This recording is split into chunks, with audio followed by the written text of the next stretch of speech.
and welcome everyone, and welcome to today's keynote as well. My colleague Andrew Spicer. Andrew is a professor of cultural production here at UWE Bristol, and his media production books include co-editing Beyond the Bottom Line, The Producer in Film and Television Studies, and Building Successful and Sustainable Film and Television Businesses Across National Perspective. He also co-wrote Go West, Bristol's film and television production sectors, and is working on 2 projects that explore the politics of placemaking in the UK and Europe. I personally greatly admire Andrew's work, and he has been nothing short of a wonderful mentor to myself over the past few years. And as a co-organiser of this event alongside myself, I would also like to say thank you to Andrew, as he has worked incredibly hard to pull this event together when faced with the difficult and changing circumstances of the past 18 months. Andrew's keynote will discuss the challenges faced by the UK's public service broadcasters in an increasingly internationalised broadcasting environment. It will explore the context for Channel 4's move out of London by reviewing previous attempts such as the BBC's regional sites and so-called centres of excellence, and ITV's franchises.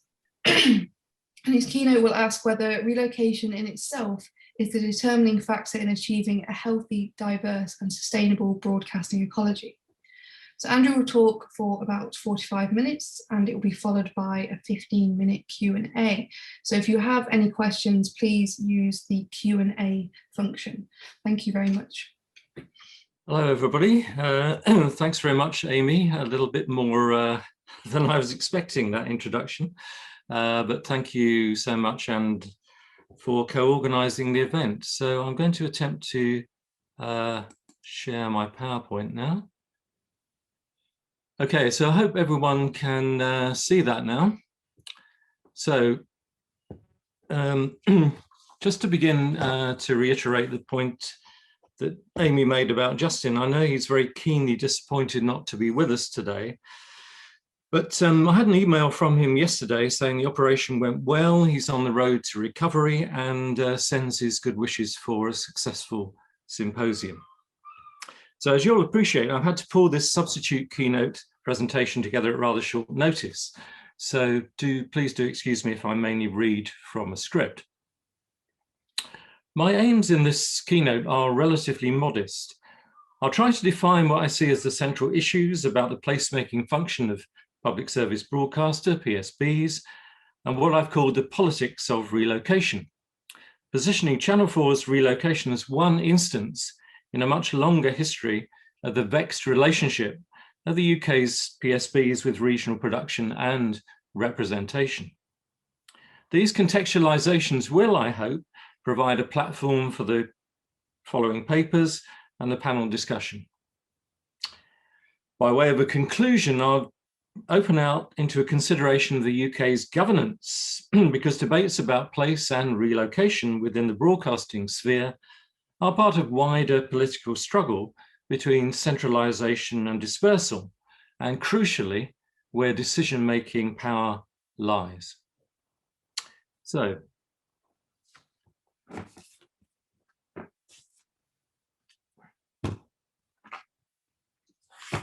first of all then, a rather simple slide about the structure of the UK's terrestrial broadcasting.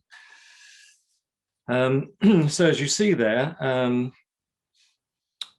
not only were they founded at very different times, which I'll come back to is very important, but they are regulated by Ofcom, who sets these particular targets for regional spend. As you see there, 50% for the BBC, 35% for Channel 4 and Channel 3, ITV, and 10% for Channel 5, a kind of sliding scale.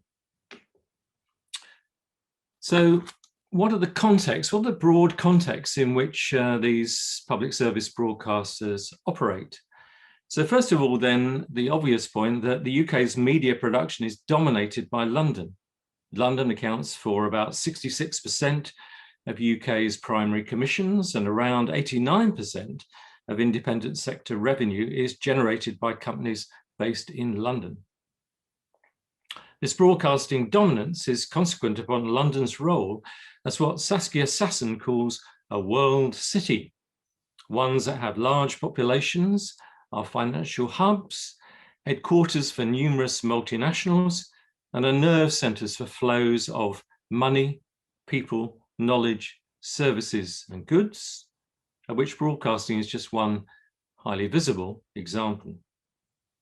As Michael Curtin argues, these media capitals, as he terms them, are, quote, centres of media activity that have specific legacies, logics of their own, ones that do not necessarily correspond to the geography, interests, or policies of particular nation states.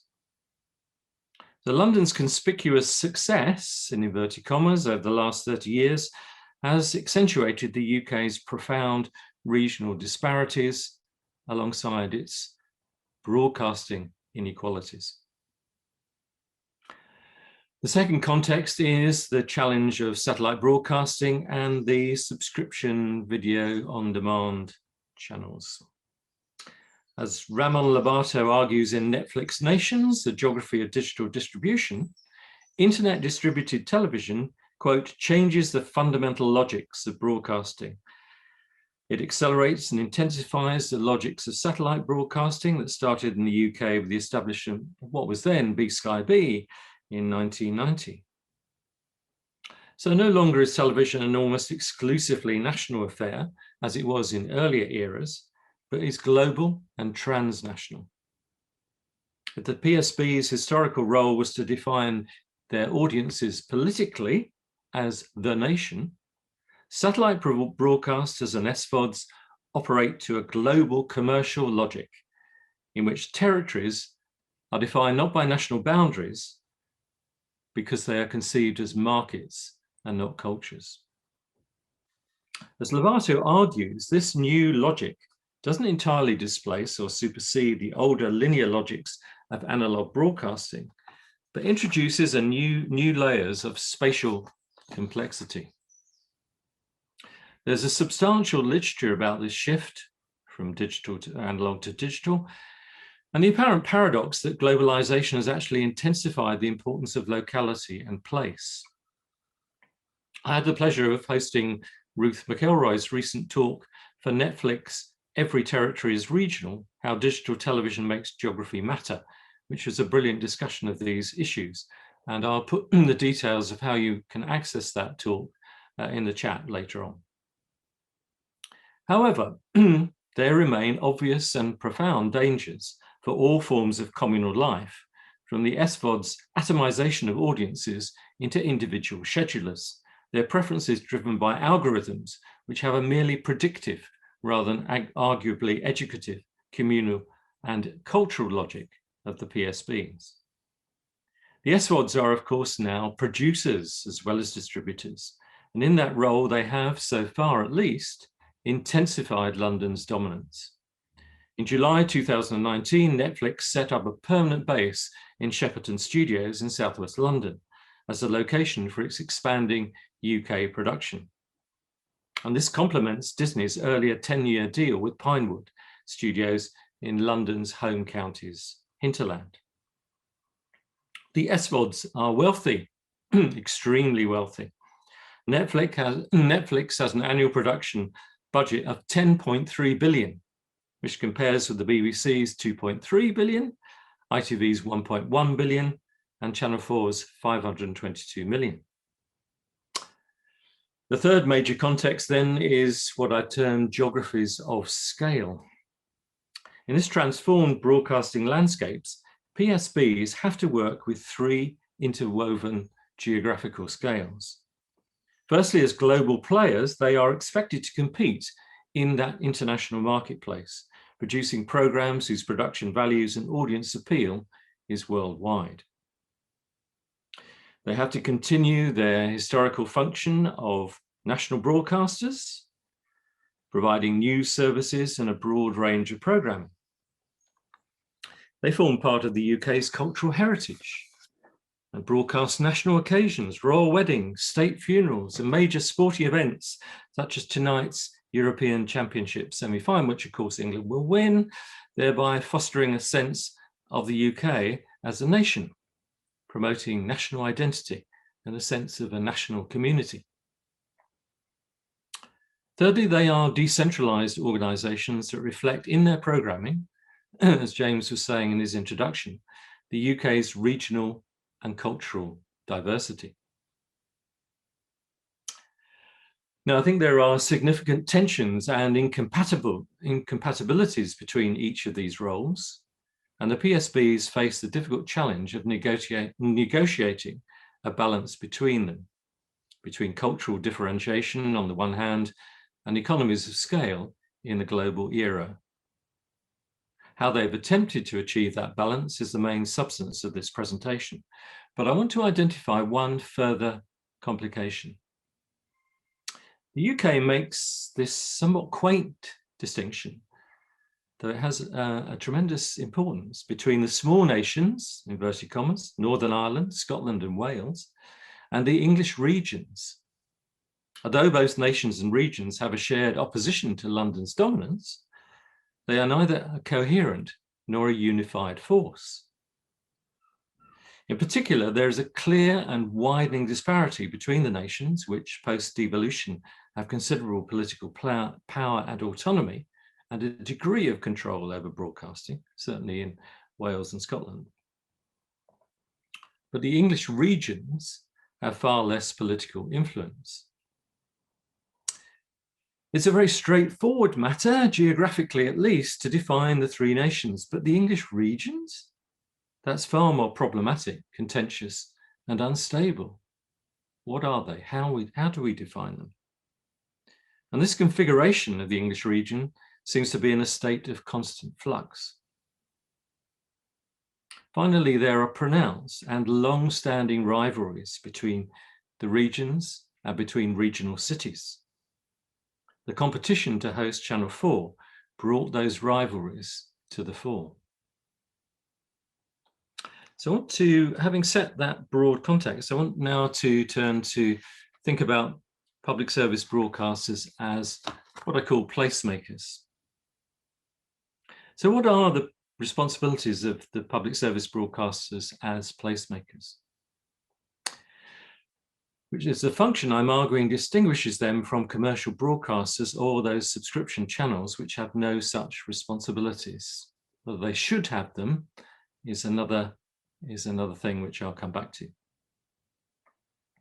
Ofcom sees its quotas, which I've mentioned, as a mechanism designed to encourage the PSBs to produce, quote, regional stories, characters, places, and issues, to ensure that television, quote, reflects and responds to all the identities and communities of the UK's increasingly diverse society, and help to maintain viable communities in the nations and regions.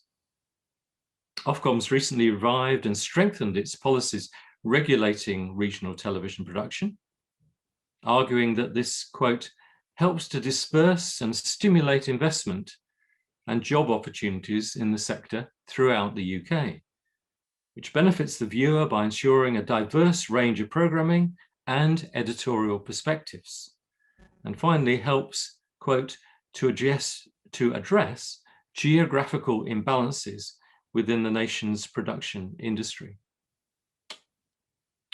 So the BBC and Channel 4 in particular, as publicly owned not-for-profit organisations, are expected to fulfil these obligations for diversity and inclusivity and geographical reach. As James mentioned, the BBC's charter has a commitment, quote, to reflect, represent and serve the diverse communities of all the United Kingdom's nations and regions, and in doing so, support the creative economy across the UK. That's Public Purpose 4. In its 2017 A Call for All mission statement, Channel 4 stated, our goal is to reflect the full diversity of contemporary Britain on and off screen. We want our production partners to produce challenging and creative content that tells the story of an inclusive Britain. Underpinning these discourses, I think, is a concept of authenticity, the promotion of regional consciousness that helps define and validate a locality. So I want to go on to location now. Location and representation.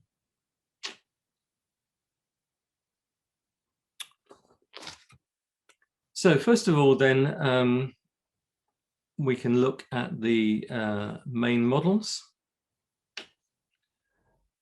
Siting offices in regional centres, local representation. But the important point is that the first does not necessarily necessitate the second. There's no inevitable link between siting local production and creating regional representations. Ideally, regionally located PSB sites should play an important economic role as anchor firms that help attract additional investment, thereby stimulating and sustaining local regional media infrastructure and nurturing talent. But they should also have this cultural function in representing the particularities of the regions to itself, to the nation, and possibly internationally. However, the first does not necessarily necessitate the second. In producing British television drama, local production in a global era, Ruth McElroy and Katrina Noonan observe that though the BBC filmed both Doctor Who and Sherlock in its purpose-built Rothlock Studios in Cardiff, neither represents Wales or speaks to the experiences and identities of those who inhabit that nation. One producer referred to Cardiff as just a convenient production warehouse. Thus, the mere fact of moving out of London does not in itself constitute a commitment to regional creativity and cultural diversity. Relocation is therefore not an entire solution, but a part of a wider process. So with that important caveat in mind, we can explore how PSBs attempt to fulfill their placemaking function. Given the shared agreement about the significance of regional production and representation, the question becomes, what strategies do they deploy to discharge these responsibilities and fulfill their commitments most effectively? And a second question, what makes those aspirations so hard to realize? In order to understand those questions, we need to understand their histories. So the slide then shows these three main models for regional production.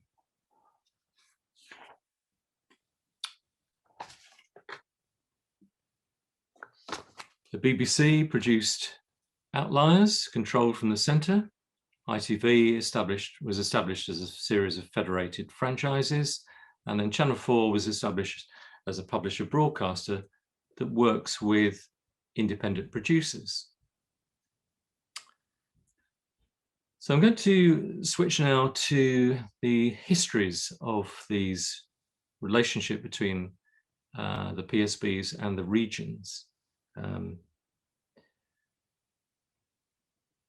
Starting, of course, with the BBC. Now, these models that the different PSBs came up with were not constructed abstractly, but in particular historical contexts. And what I would wish to emphasize about that is a checkered, oscillating history without a clear teleology. But I think that an informed historical consciousness is essential to understanding the present configuration of the UK broadcasting, which is not actually based on population size, geographical spread, or economic efficiency. So why not? Because of these particular histories. So we start then with the BBC. Under the founding guidance of John Reith, the BBC conceived itself as primarily a national broadcaster, the voice of the nation based in London. In his monumental history, Asa Briggs argues that the BBC's what he calls doctrine of centralisation meant it was very reluctant to cede autonomy and resources to the various regional outliers that were set up. Objections to London's, quote, dictatorship were voiced as early as 1927, and a 1936 report on regions called for, quote, a fuller delegation of responsibility to regional directors. Frustrated by the lack of progress, in 1943, John Copeman, the BBC's North regional director, advocated, quote, that powers of control should be devolved to the regions because, quote, the best broadcasting is that which is most directly in touch with the life of the people. Briggs argues further that the centripetal tendencies of television broadcasting in particular bolstered London's supremacy to the detriment of what he calls the proud provincialism of the Victorian age. Thus, the development of broadcasting as a cultural form was a regressive moment in the longer history of regionalism in the UK, exacerbating existing inequalities. In the Regions, the Nations and the BBC, edited by one of our panelists, Sylvia Harvey, with Kevin Robbins, and published in 1993 in the run-up to Charter renewal, several contributors advocated a more radical policy in which a portion of the licence fee would be allocated to the regions and nations, which would then have control however that money was spent, with a number of small production locales acting as regional nerve centres. To quote from Sylvia's contribution, the retention of a major part of the licence fee within each region could, quote, foster the spirit of independence, reconstituting the network on a more equal, participative, and culturally democratic basis. However, the BBC has never pursued this policy of licence fee delegation. Rather, it has flirted, I hope that's not too unkind, with the concept of various regional, quote, centres of excellence. Now, these are constituted generically. Thus, Bristol has the natural history unit and factual. Cardiff has drama, etc., etc. They're not constituted in response to the cultures of the different regions or by working with existing talent in those regions or attempting to foster a regional consciousness.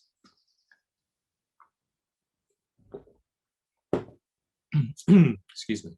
These centres do not, as their primary function, contribute to regional life, but operate as sealed-off satellite organisations with the ultimate decision-making power residing in London. This policy is still current. The BBC announced in March 2021 that it will create a centre of excellence in Birmingham because the West Midlands is an, quote, area of deficit. A very interesting phrase that, I think, that shows the BBC strategy is still essentially ameliorative. So, James mentioned the BBC's move to Media City UK in 2011. So I want to look at that move and what that move might mean. So this was under political pressure that the BBC made the move, under pressure from New Labour, which was committed to encouraging significant regional growth, stimulating urban regeneration led by the creative industries. So the BBC relocated 5 departments: children's television, sport, Radio 5 Live, the breakfast show, and research and development, involving around about, I think, 3,000 staff, to Media City UK, as James mentioned, in Salford Quays in Greater Manchester. And that process was completed by April 2012.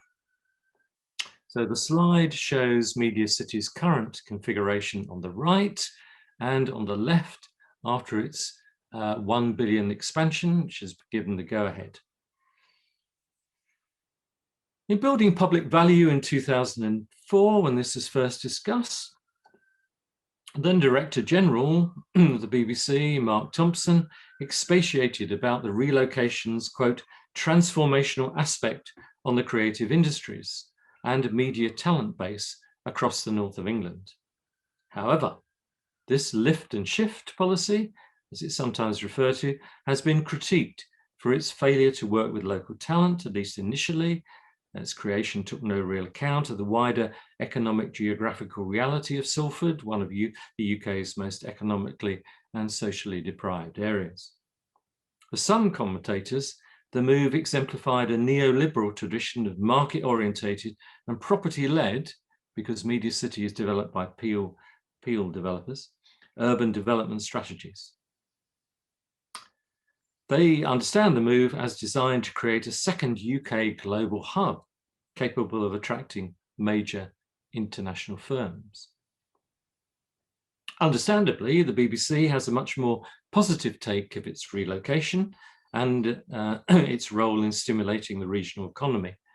And we'll hear in this afternoon on the panel from Kat Lewis, whose 9 Lives media company is located in Media City, who regards the relocation as a major success.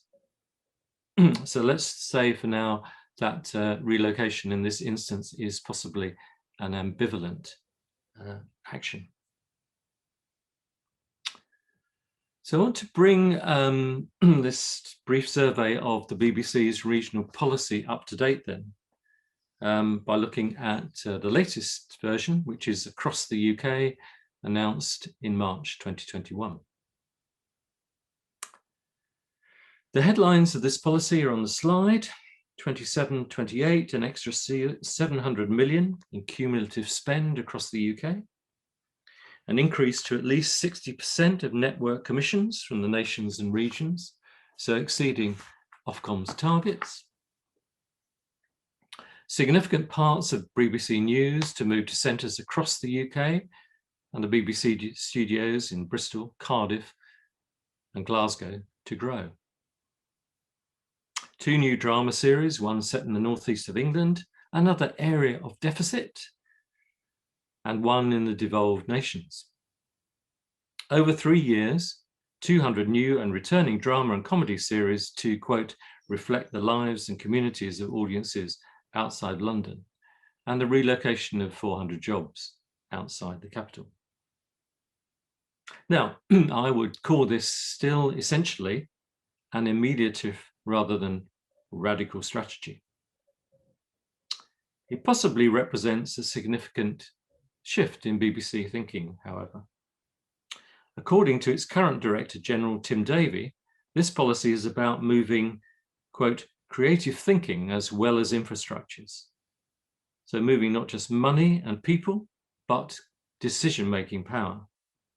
Quote, empowering local teams to have a major say in national projects, which he claims goes way beyond the old nations and regions division.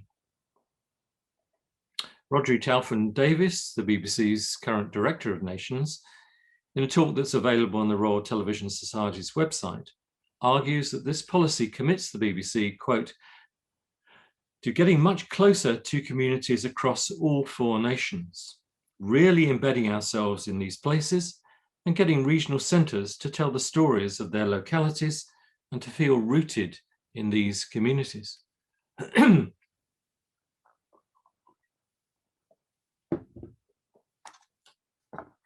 Tim Davie also added, with a clear look at the opposition, he contrasted the BBC's current 20,000 hours of network television and radio every year against Netflix 200 hours. And he argued, in many ways, the case for authentically rooted UK content is even clearer now than it has ever been, because without it, we would simply have a diet of global content. And however good that content might be, I think it would inevitably have a social and cultural impact on our sense of who we are. So the BBC, I think, in this policy, we can debate it, has a clear sense of itself as shifting its thinking, but also responding to the challenge of the SVODs, and Netflix perhaps in particular. So a slightly embattled position, but one that takes the competition into account. And I think that's a very useful reiteration of that central PSB strategy and why the PSBs regard themselves as still highly significant organisations within contemporary drama, contemporary broadcasting. So we then move to a radically different model then. From the 1950s, the ITV's franchises that you can see on the map there. Now, ITV was conceived as an interlocking set of strong, autonomous and distinctive regional broadcasters to counteract the BBC London's bias that had been criticised in the 1951 Beveridge Report. The initial expectation was that there would be two competing providers for each region. I mean, that never happened, but that was the intention. Granada, for instance, based in Manchester, had the North West franchise and was one of the most successful in creating a regional consciousness with its flagship programme Coronation Street and through its encouragement of a raft of regionally based writers. Granada's co-founder, Sidney Bernstein, a committed socialist, thought his ideological mission was to forge a different type of broadcaster. Quote, "The North represented a part of Great Britain that was independent in character and remote from the metropolitan traditions of the BBC. Any English region could contribute to a change in the face of broadcasting. This was it." So Bernstein built the UK's first purpose-built television centre, which was then the most modern in Europe, on Quay Street in central Manchester. And this fulfilled what he saw as his civic duty to make the centre of Manchester, quote, an attractive place where young people can live and enjoy themselves. Now, I don't wish to idealise ITV. It was an avowedly commercial organisation, and the multi-volume history by Bernard Sendall and others details the constant struggle to achieve a balance between nationally networked programmes and regional ones, and between programmes produced by the Big Four franchise holders in the most populous regions, which included Granada, and the smaller companies such as T&T's or Border. However, I want to dwell for a moment on what ITV was supposed to achieve and what it was all about conceptually as a plural, multi-sided broadcaster. One of Granada's most distinguished executives, David Plowright, contended the greatest asset ITV brought to national broadcasting was the distancing from London of a major part of creative input into television. The change was not only desirable in itself, but part of a revolutionary policy designed to give the regions hope for the future. That's a very, very arresting phrase, I think, but maybe we can keep with us during the day. Regional independent television, he continued, brought an entirely new scrutiny to bear on British society. Again, a very, very important concept, I think. However, when he made those statements in the 1990s, Plowright saw ominous signs. And during that decade, a Thatcherite era of deregulated broadcasting, ITV's founding regional logic was replaced by a more comprehensively market-driven one, as the various companies on that map combined and the franchise network began to unravel. When ITV plc emerged in 2004, ensconced in London Weekend Television's tower overlooking the Thames, it had become a global corporation without cultural or emotional ties to the regions. That maybe exaggerates, but a lot of people feel that. Now, Channel 5, the forgotten channel. So I'm going to end my history on Channel 4, so this is slightly out of sequence, but this Channel 5 was founded in 1997. I don't think Channel 5 has had or has a regional model of any substance. However, what I wish to highlight here is that during its gestation in the 1990s, there was a very strong lobby to have the fifth terrestrial channel regionally located. There was a campaign for a dispersed broadcaster, as you see on the slide, having 30 to 35 city stations in towns whose populations were over 300,000. Sheffield in particular fought hard to be the new headquarters, asking for broadcasting's, quote, deep historical imbalances to be redressed. The parallels with For All the UK are immediately apparent. However, the lobby didn't prevail, And in the government auction, buyers were bidding for a London-based commercial company. Now, Channel 4. According to Maggie Brown in a recently extended history of Channel 4, the reference is in the chat. I think you can get it at a reduced price for attending the symposium. Channel 4's central London location meant that the majority of its early programmes were made by London-based indies, thereby reinforcing broadcasting's metropolitan bias and limiting its regional reach. In order to redress this imbalance, a new Glasgow-based senior post was created, Director of Nations and Regions, with overall responsibility for Channel 4's strategy and corporate development outside London. Its incumbent, Stuart Cosgrove, formulated the memorable statement that is quoted on the slide. My work for Channel 4 is driven not by a dull plea for regional television. There's a huge volume of subtext to that, but for the more exhilarating thought that some of Britain's best companies work from a regional base in creative cities far from London.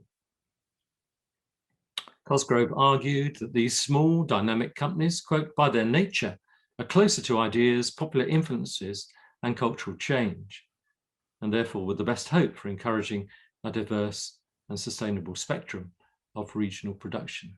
So a very different concept to ITV franchises or the BBC. Thus, it's Channel 4's constitution, I think, as a publisher broadcaster, that is the driving force behind its model of regional production.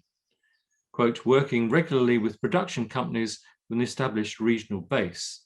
It's more meaningful to work with production companies and talent with genuine roots and commitments to a given region than undertake a lift and shift of production as a means of meeting the quota.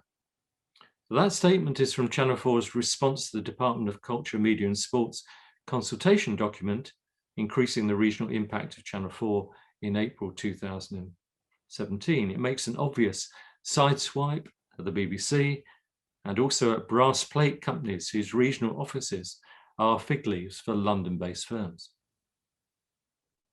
So, getting towards the end, relocation, which is the substance of today's symposium. Now, you may, I'm not going to say very much at all about this because I think this is going to be the substance of several papers and the panel discussion. But essentially as a facilitator of placemaking indies, Channel 4 is thought to be more dynamic and in touch with regional energies than the broadcaster itself. So the key question, I think, for Channel 4 in thinking about the regions was whether its policy required relocation or whether it could be undertaken by staying in London and increasing regional spending. In the 2017 consultation, Channel 4's response contended that remaining in London was the preference of the majorities of the indies that it asked. However, there was at the time a strong political push for relocation.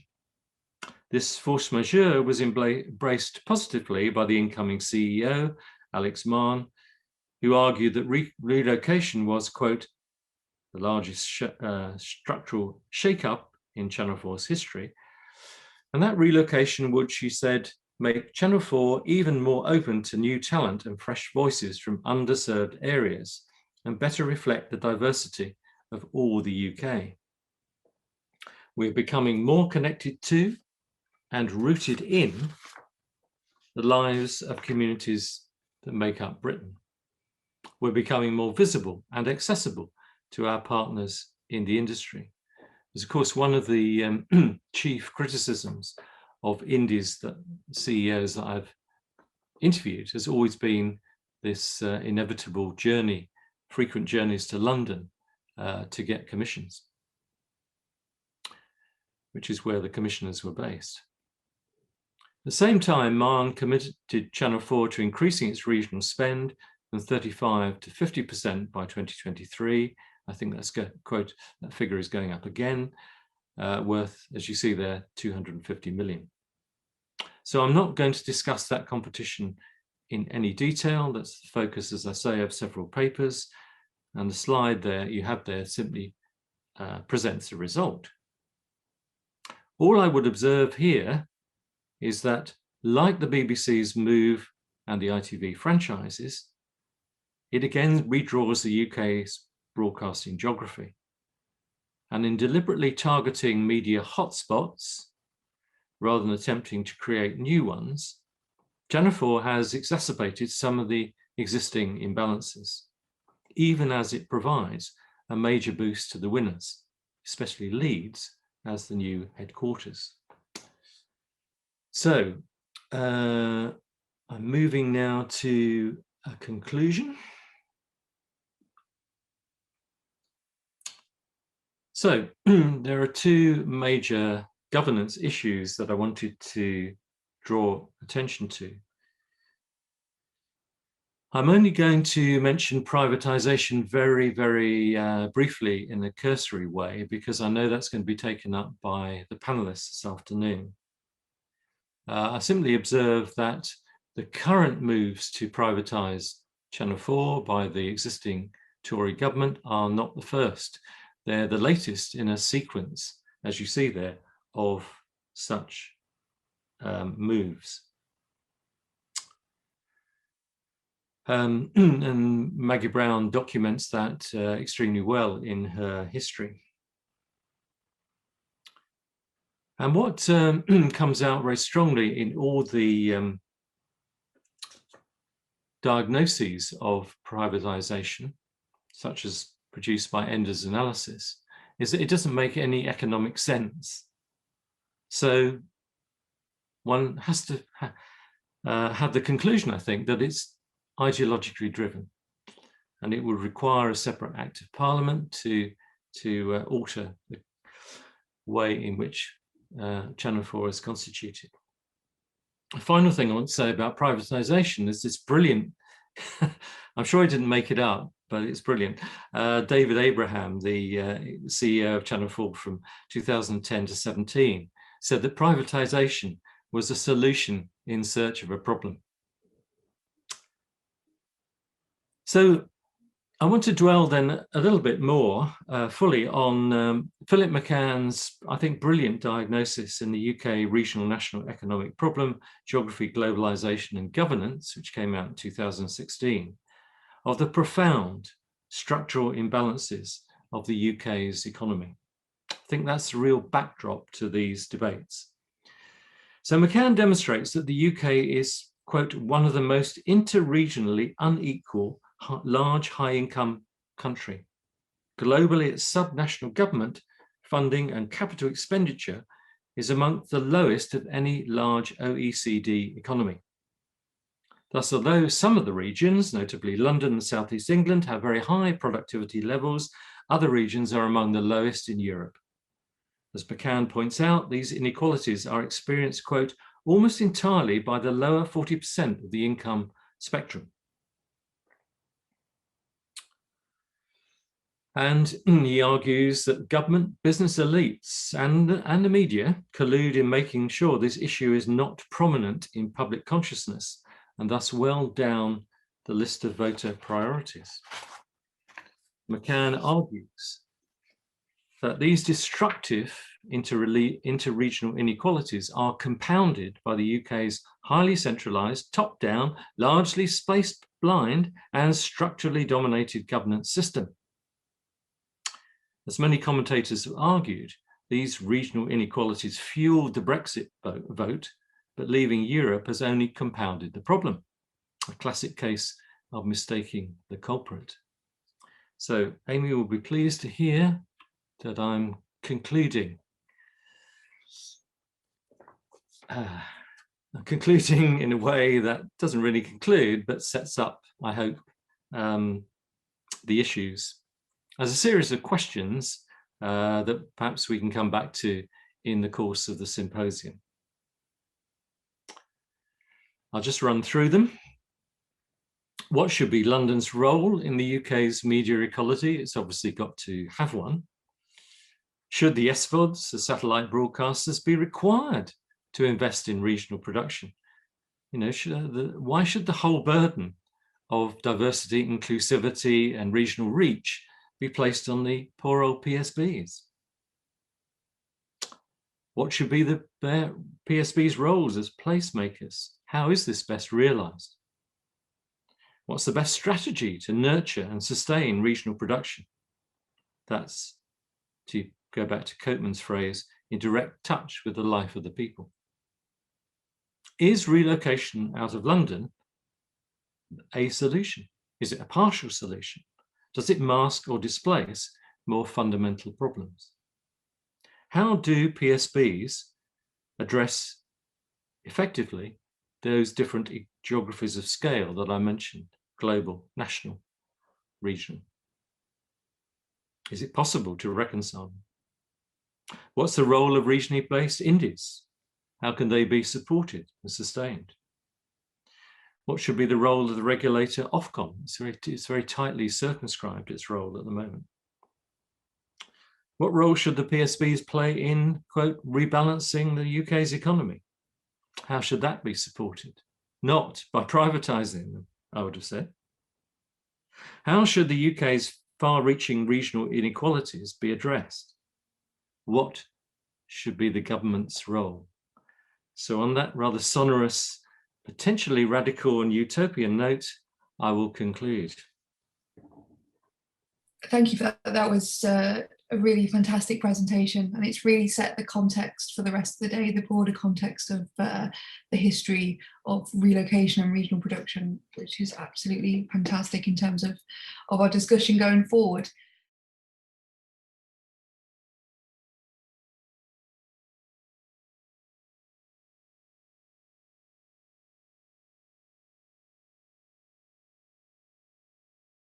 Welcome back and welcome to the first panel.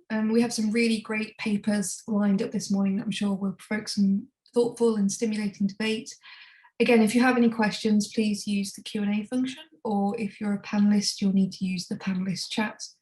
And following the presentations, there should be about 30 minutes for discussion. So without much further ado, first up we have David Lee from the University of Leeds and Catherine Champion from the University of Stirling. And their paper examines the narratives of relocating and the significance, value and legacy of the Channel 4 move to regional production hubs. Hi everyone, well thanks so much for coming and listening today.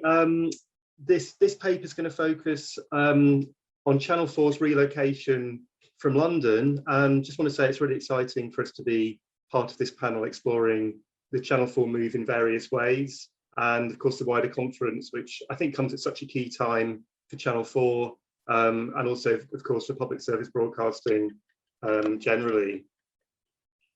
The focus of the paper today is essentially we're going to be looking at the public narratives around the bidding process which related to the case study of Leeds and Glasgow.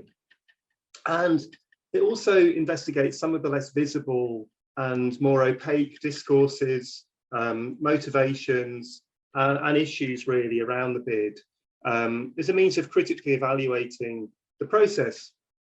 Much media commentary and coverage has of course been dedicated to the bidding process and its aftermath, and there is some publicly accessible promotional materials that ran alongside the bids, but some of the key documentation is still however unavailable to the public, although that's starting to emerge. But crucially, for example, the detailed bids from the competing regions and cities which have been deemed to be commercially sensitive, they're still confidential, making a detailed analysis of the rationale for Channel 4's decision still quite difficult to achieve.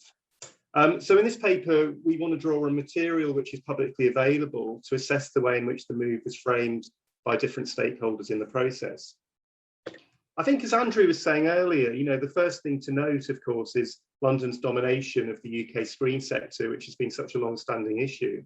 The promotion of regional screen production is of course vital in ensuring a wide range of content is produced for UK viewers, which reflects a diversity of voices and also strengthens regional production hubs supporting sustainable regional creative economies, as Ofcom pointed out. And the communications regulator, Ofcom, has of course insisted on the necessity for public service broadcasters to disperse and stimulate investment and job opportunities in the sector throughout the UK, and also to ensure a diverse range of programmes and editorial perspectives. And in 2018, they undertook a major assessment of current regulations and provision in its review of regional TV production and programming guidance. So Channel 4's move out of London in 2018 to, or the process in 2018 to 19 to 3 new locations, the bidding process, its headquarters in Leeds and the 2 creative hubs in Bristol and Glasgow, was of course a very visible instance of this. And the decision to select these cities, as you know, followed a very competitive pitching process, which was initiated in 2018 with the announcement by Channel 4 of the For All the UK strategy. Initially, over 30 cities, UK cities and regions pitched themselves against specific criteria underpinned by Channel 4's vision and objective for the national HQ and the creative hubs. Following a shortlisting process involving 13 of the pitches, 6 cities were involved in advanced negotiations for the national HQ or creative hub, and then despite and they were Birmingham, Leeds, and Manchester, and 3 further cities for the creative hubs, Bristol, Cardiff, and Glasgow.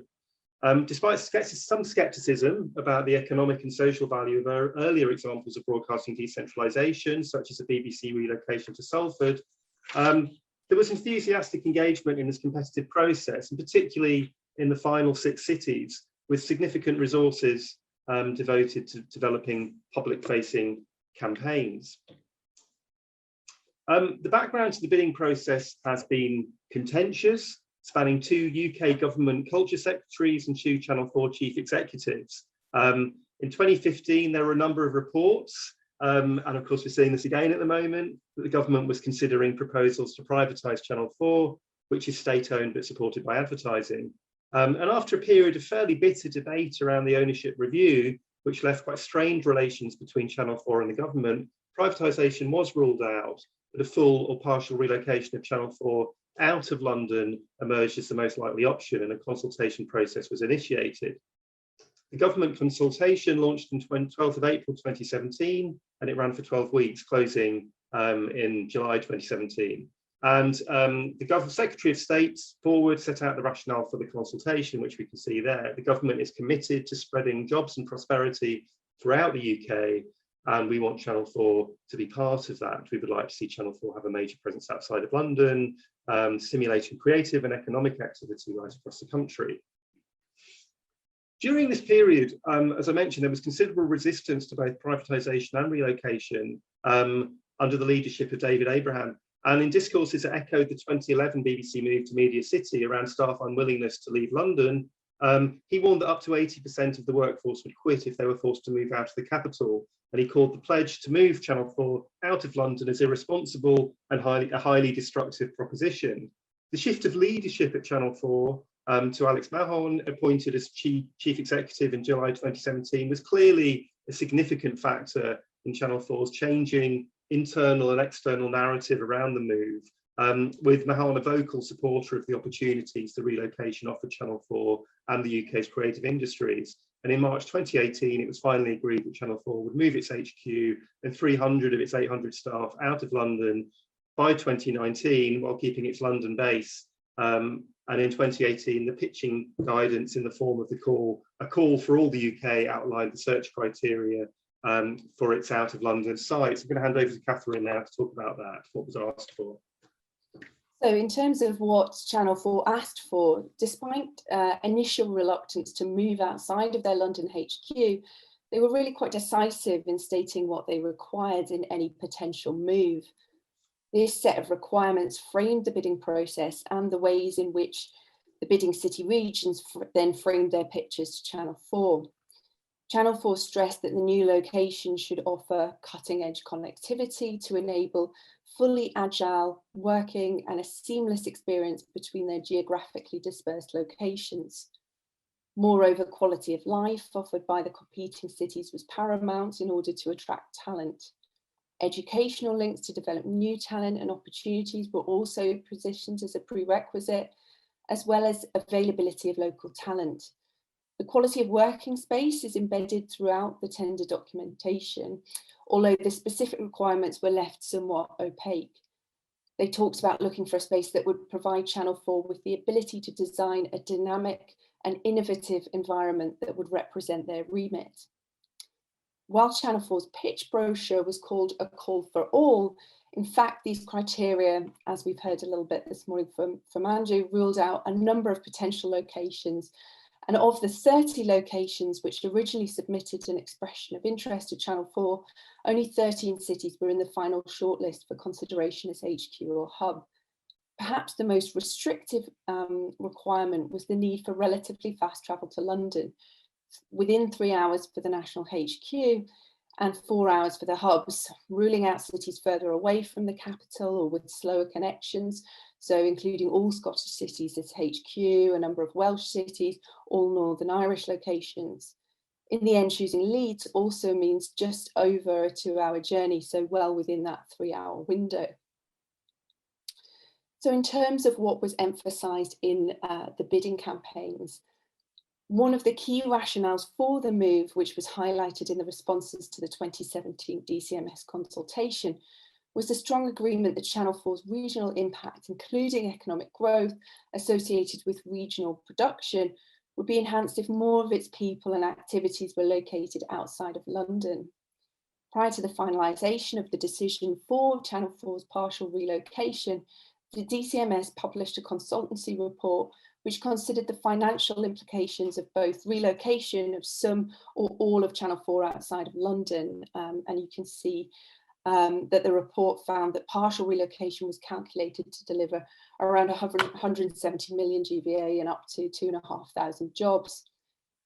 In terms of how the cities presented themselves, despite not necessarily being seen as the obvious powerhouses of existing production like Media City UK, both Glasgow and Leeds emphasised their existing production strengths within their bidding campaigns.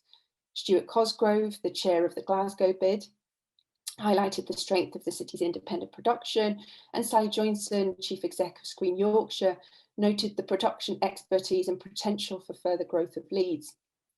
Interestingly, though, there was much greater emphasis across the two bids on the digital strengths in the two cities.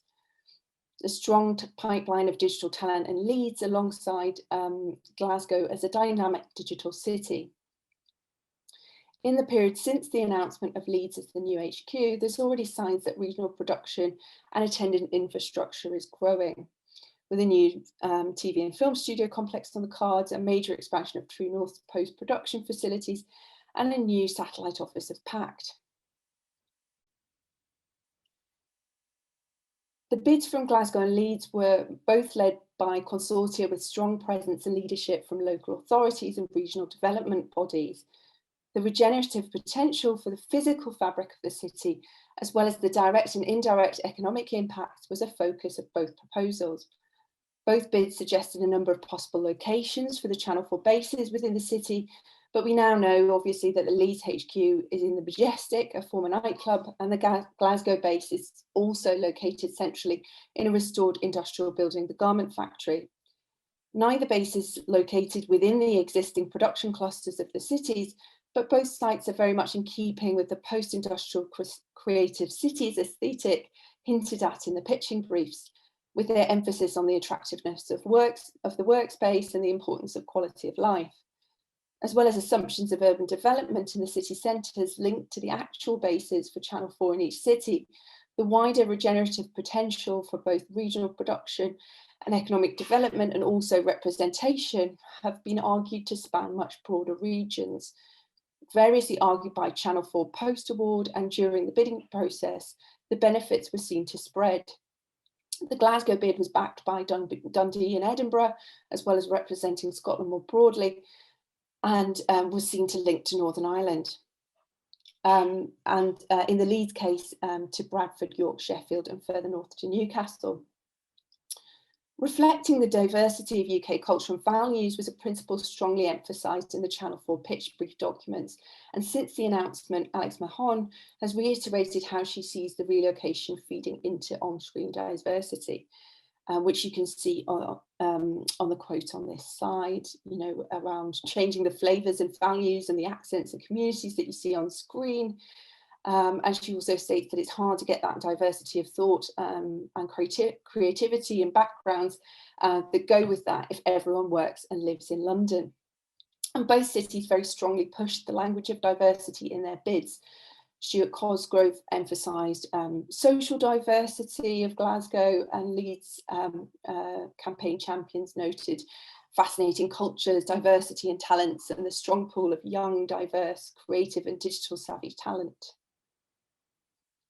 Linked to that, following on from that, both bids have emphasised the importance of developing deeper links between higher and further education and the production sector, as well as wider creative digital industries. The emphasis on the importance of collaboration with education and training providers can be linked to the underlying narratives around possible talent and skills gaps within the regions. And the recent opening of a satellite pact office in Leeds is planned to directly address some of those gaps. As well as after the announcement of Leeds as the HQ, the National Film and Television School chose Leeds for its third school, which opened in 2020. The focus on youth within the promotion of Leeds and Glasgow bids is quite striking. And this links to Channel 4's explicit aim of trying to develop, retain and attract young audiences. More recently, Channel 4 announced its intention to invest in a new content strand for teenagers to be distributed on YouTube and other social channels. And the teen strand will be commissioned and run from the HQ in Leeds. I'll hand back to Dave again now.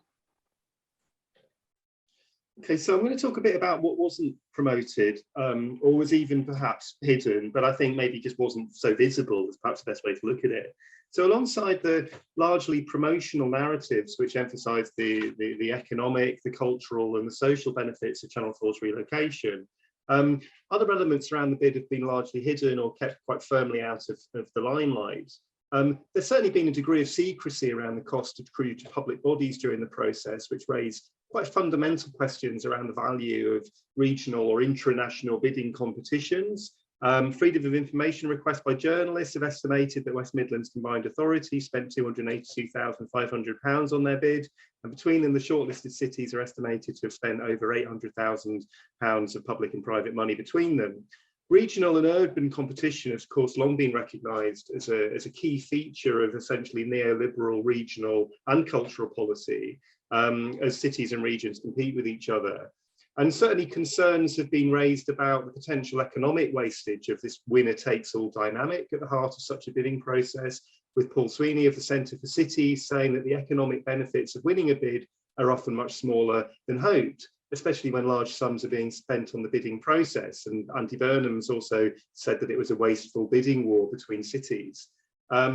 So connected to the hidden cost of moving, there's also been public criticism related to the possible exodus of talent from Channel 4 in the face of the move. And in discourses that echoed those that accompanied the 2011 BBC move to Media City UK around staff unwillingness to leave, David Abraham, as I mentioned earlier, warned up to 80% of its workforce would quit if they were forced to move out of the capital. And indeed, none of the roles announced by Channel 4 are newly created. But most London staff whose roles are affected are not expected to move. So moving on to think about another aspect that perhaps wasn't talked about, which is, of course, the precariousness of the broadcasting market economy.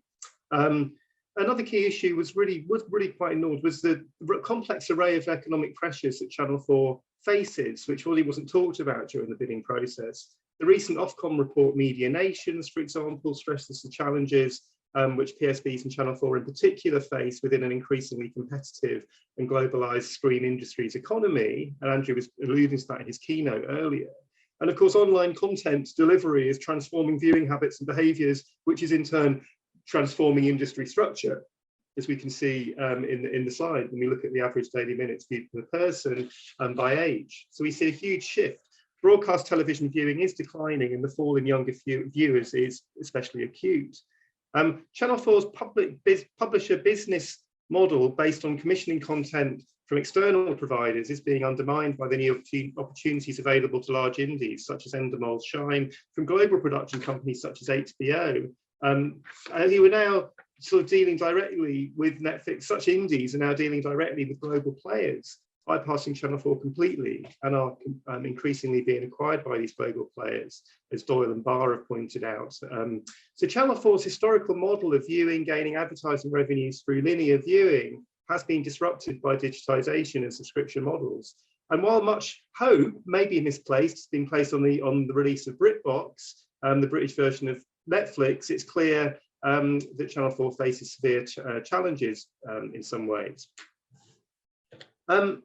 The other thing, of course, that was also quite sort of unclear or opaque in the process on the rather vague basis of commercial sensitivity was the actual content of the bids themselves, as well as the behind-the-scenes promises and commitments made to Channel 4 by the city regions in question. While much of the promotional narratives around the bids have been made publicly available via news stories, leaks, and online promotional material, the specific detail of the bids has been kept very confidential. In particular, the financial and in-kind incentives offered by the winners in terms of reduced rents, business rates have been kept secret. A smattering of colourful leaks in the bidding process have raised concerns about the transparency of the process. And indeed, you know, there is a sort of quote here from Channel 4 that they've argued in responses to freedom of information requests around the bidding process that they need a safe space without public scrutiny in which to make decisions. And that's the quote there.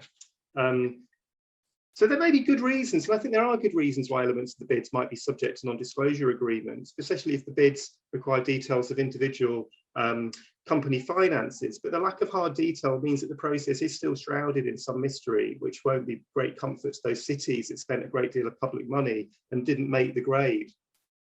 Over to Catherine again. So just moving to the last couple of slides, because I'm aware we're running short on time, but we suggest that this Channel 4 bidding process fits within a broader paradigm of local and regional development led by the cultural and creative sector, and specifically links to an articulation of the value of creative hubs. The logic of hub thinking has become the dominant trope in the creative industry's capital development initiative since at least 2010, evolving out of an earlier discursive focus on creative clusters. Although this is they're more of a kind of distinct from creative clusters with a focus on the softer infrastructure, including business support activities and processes like networking and collaborations. And the overwhelming focus of Creative Hub case studies has been urban, often deindustrialized centres, also signifying a clear link to the Creative Cities agenda. So just moving to the last slide and some conclusions that we've drawn. This paper has explored some of the discourses and narratives around Channel 4's move to regional hub cities, as well as a focus on the issues that weren't discursively sort of allowed into the official conversation. In doing so, it has encountered some of the wider systemic issues, some of which are specific to Channel 4's position within a transforming screen industry's ecology, and some of which are more pertinent to broader issues around regional governance and competition. And we go through some of the key themes that emerged from that, including the inherent costs of regional competition, as well as this potentially squeezing out the ability for more nuanced and comprehensive discussion of the mechanisms for achieving greater representation across the UK's nations and regions. So whether Channel 4 missed an opportunity to radically rethink location, what relocation might have meant. And of course, as I mentioned on the last slide, potentially kind of embedding this within a creative hubs logic, but still leaving significant questions around who will benefit from relocation and how existing local and regional production will be engaged with and developed. And of course, questioning the future economic sustainability of Channel 4 and these emerging discussions of privatisation again, as well as the wake of kind of the impact of COVID-19. So we argue that detailed investigations are needed as a result of these political and pragmatic investment decisions around the Channel 4 relocation, to extend empirical knowledge of the impact of the initial stages of the move, and to find out in the long term whether it will improve the vitality of regional production and the representation of regional voices. Thanks very much, and we do welcome your questions in the chat or in the Q&A. Thank you very much, David and Catherine. So next up, we have Alistair Scott, whose paper examines how the establishment of Channel 4's creative hub in Glasgow compares with the impact of the channel in the 1980s and 1990s. Okay, thank you very much. Good morning, everyone. It's good to be here. Thank you very much, Catherine and David, for that interesting paper about how the creative hubs and the move, the bidding process for that. I'm going to go back and look at a bit more of the history of Channel 4's relationship with Scotland. At the event to mark the opening of Glasgow's Channel 4 Creative Hub, both Alex Mann, Channel 4's chief executive, and Susan Aitken, leader of Glasgow City Council, hailed the initiative as a fantastic new opportunity for innovation and production growth and development of talent in Glasgow and across Scotland.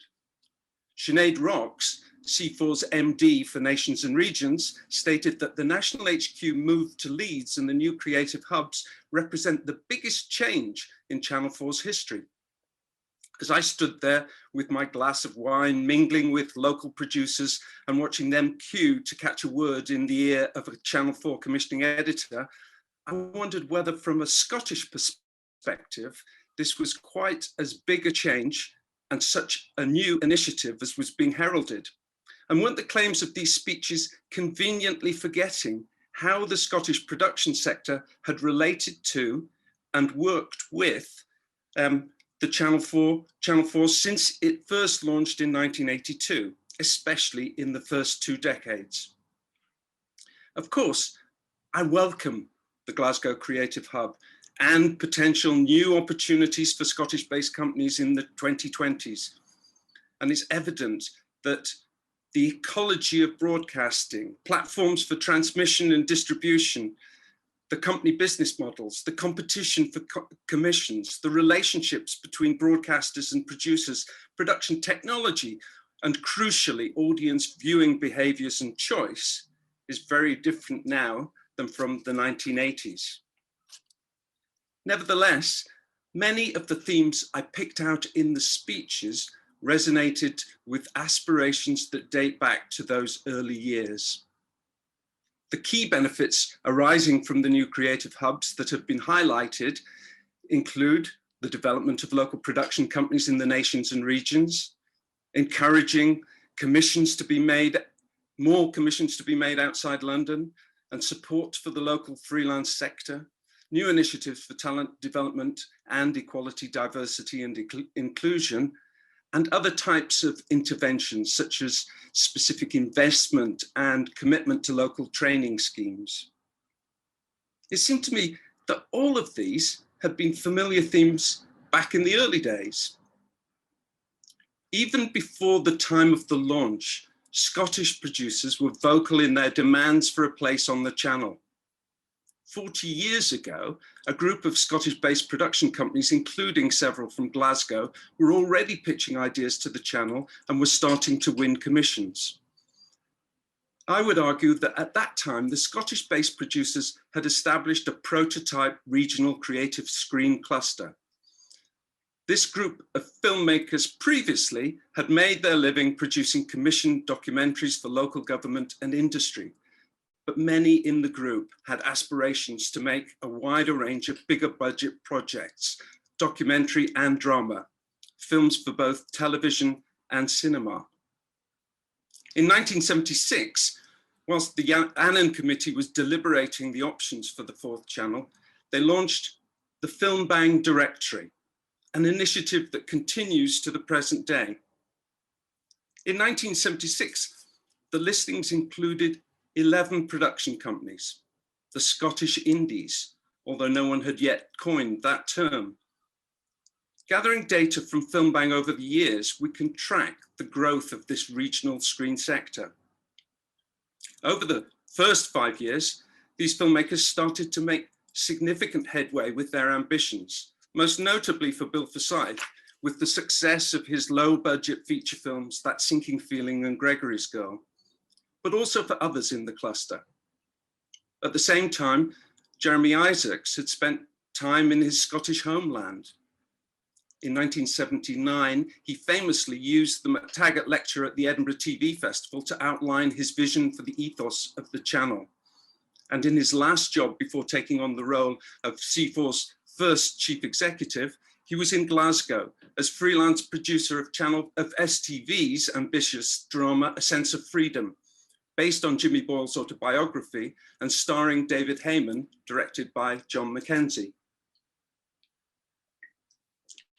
So when the launch of Channel 4 in 1982 brought significant new funding for UK television, the Scottish screen cluster could already demonstrate production experience and was ready to expand rapidly, perhaps more than any other UK region outside of London.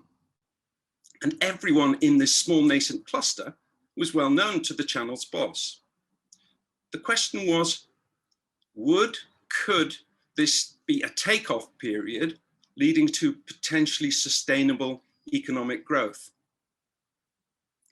The number of independent production companies grew, starting at 11 in 1976, to 16 in 1982, by 1986, 29, 39 by 1990. And this graph shows how Scottish-based companies continue to grow significantly throughout the 1980s and 90s. From the outset, the channel commissioned programs across all genres and departments. With the remit to be different, the commissions included programs with a Scottish perspective and voice. And in these early days, it seemed that every one of the companies based in Scotland was given an opportunity. There was a range of drama projects, beginning with Living Apart Together in 1982, directed by Charlie Gormley and produced by Paddy Higson. Other Film 4 dramas included Scottish Television's production Ill Fares the Land in 1983, about the evacuation of St Kilda, written and directed by theatre director Bill Bryden.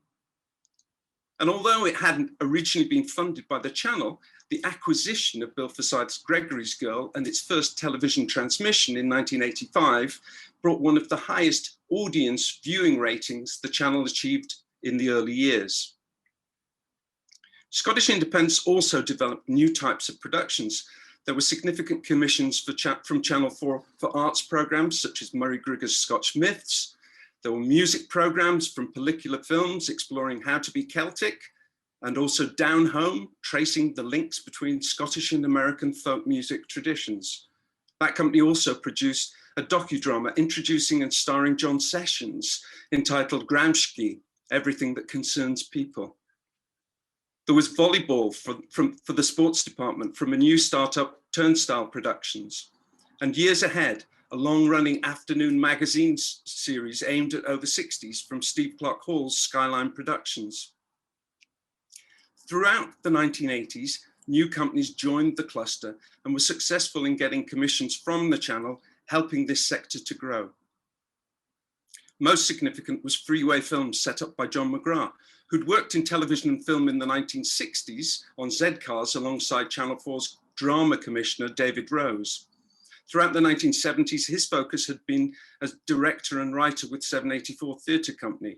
But from 1984, McGrath shifted his attention back to the screen industries, and the company made a varied range of programs for Channel 4, beginning with a 3-part art series, Poets and People, followed up by a profile of Italian playwright Dario Fo.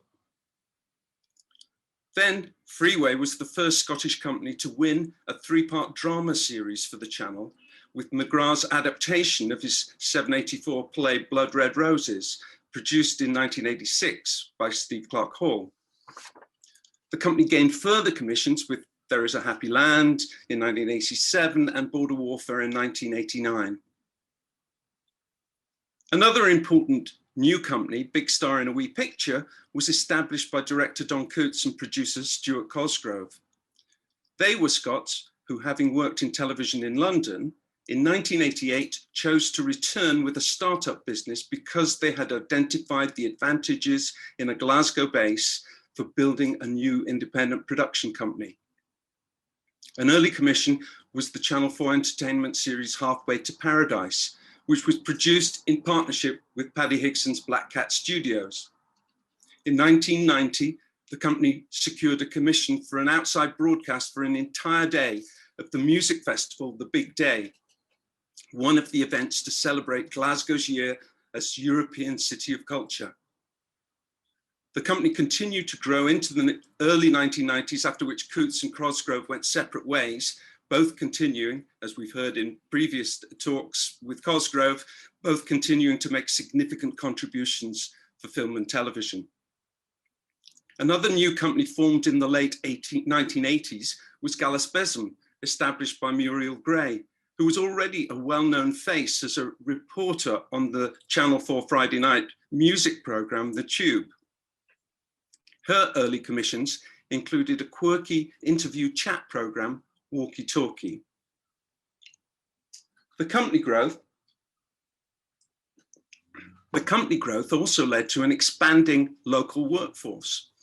And here, taking the data from the Film Bank directories, we can trace how the workforce grows from a starting point of 66 in 1976, growing to 104 in 1981, reaching 313 by 1990, and by the early 2000s, the workforce reached a high point of 806 in 2004.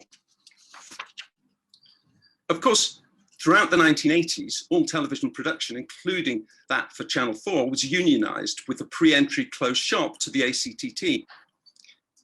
The ACTT workshop agreement, supported by the channel, was an initiative that enabled innovation and promoted equality, diversity, and inclusion. Independent Film and Video Department invested in the Scottish sector, supporting the workshop movement and commissioning Edinburgh Film Workshop Trust's Northern Front for the 11th Hour strand, and commissioning films such as Wester Hale's The Huts in 1985, from director Des Bradley, The Work They Say Is Mine in 1986, directed by Rosie Gibson and produced by Penny Thompson. And in 1988, a program called Lethers, directed by me. All of these directed and made for the People to People series. And other documentaries from that department included international projects, such as Into Nicaragua from director Brian Crumlish at Cormorant Films. Also, during the 1980s, there were interventions to support the development of this screen cluster.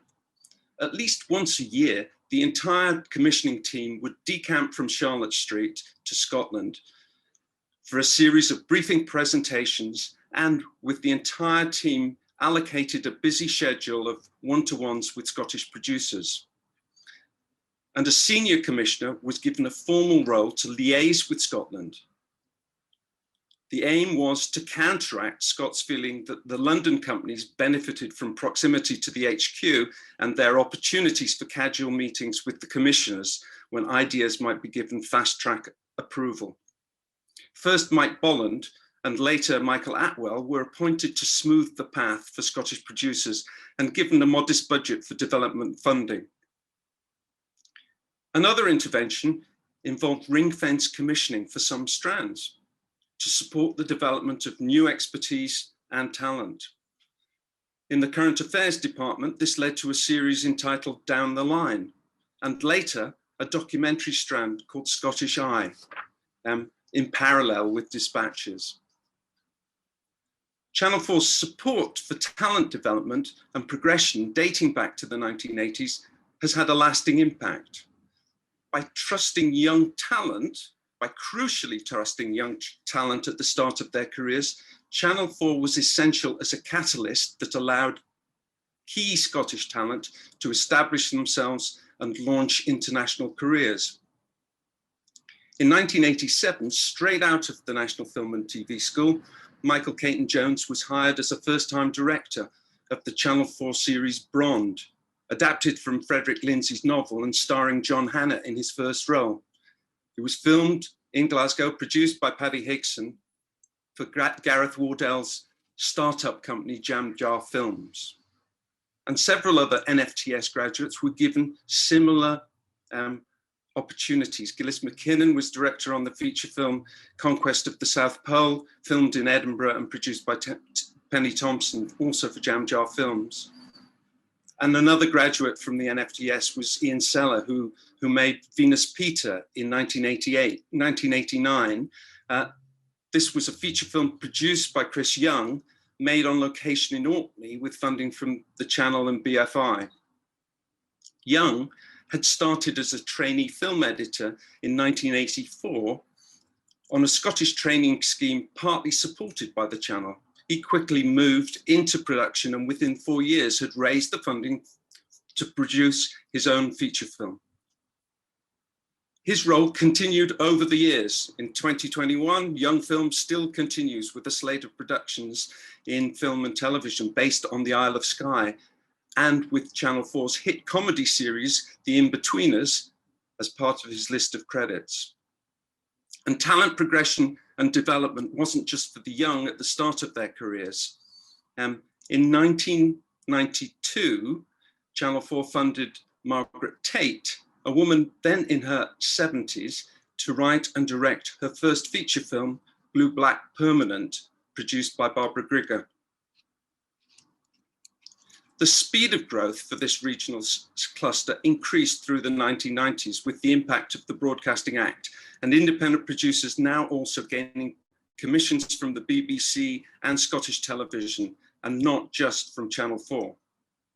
Of course, there were changes at the channel. In 1988, Michael Grade had followed Isaacs as CEO, and throughout the decade, there was ongoing debate about how the channel's remit and identity should evolve. And there were major departmental changes, such as with independent film and video. But although the funding for the workshops and 11th Hour came to an end, throughout the decade, other Scottish companies continued to win a range of commissions. For example, with arts programs such as Without Walls and with the Obituary Show. And it was at this time, during the mid-1990s, that the channel had its most significant Scottish film drama successes by backing producer Andrew MacDonald with Shallow Grave, first in 1994, and then in 1996, Trainspotting. For the first 2 decades, there'd been real breadth, different sizes of production, different genres of programming, different types of company, different types of regionally based companies. But as commissioning policy evolved into the 2000s, this regional cluster changed.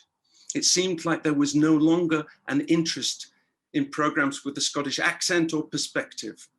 The holy grail was to devise a format for a returnable series.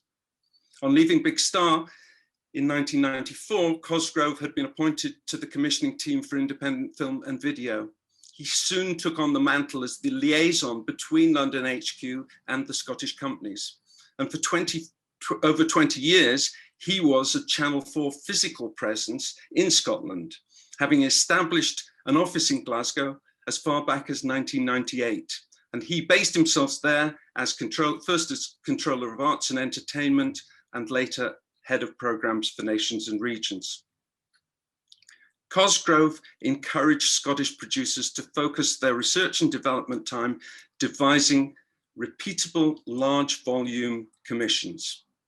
Ideal World, run by Muriel Gray and her husband Hamish Barber, succeeded with Location, Location, Location. They'd identified how an aspirational lifestyle property series presented by knowledgeable experts Phil Spencer and Kirsty Alsop might appeal to midweek, mid-evening Channel 4 viewers. And of course, Location, Location, Location still continues today. And these property, lifestyle, and the daytime programs are the foundation base of the Channel 4 production spend in Scotland.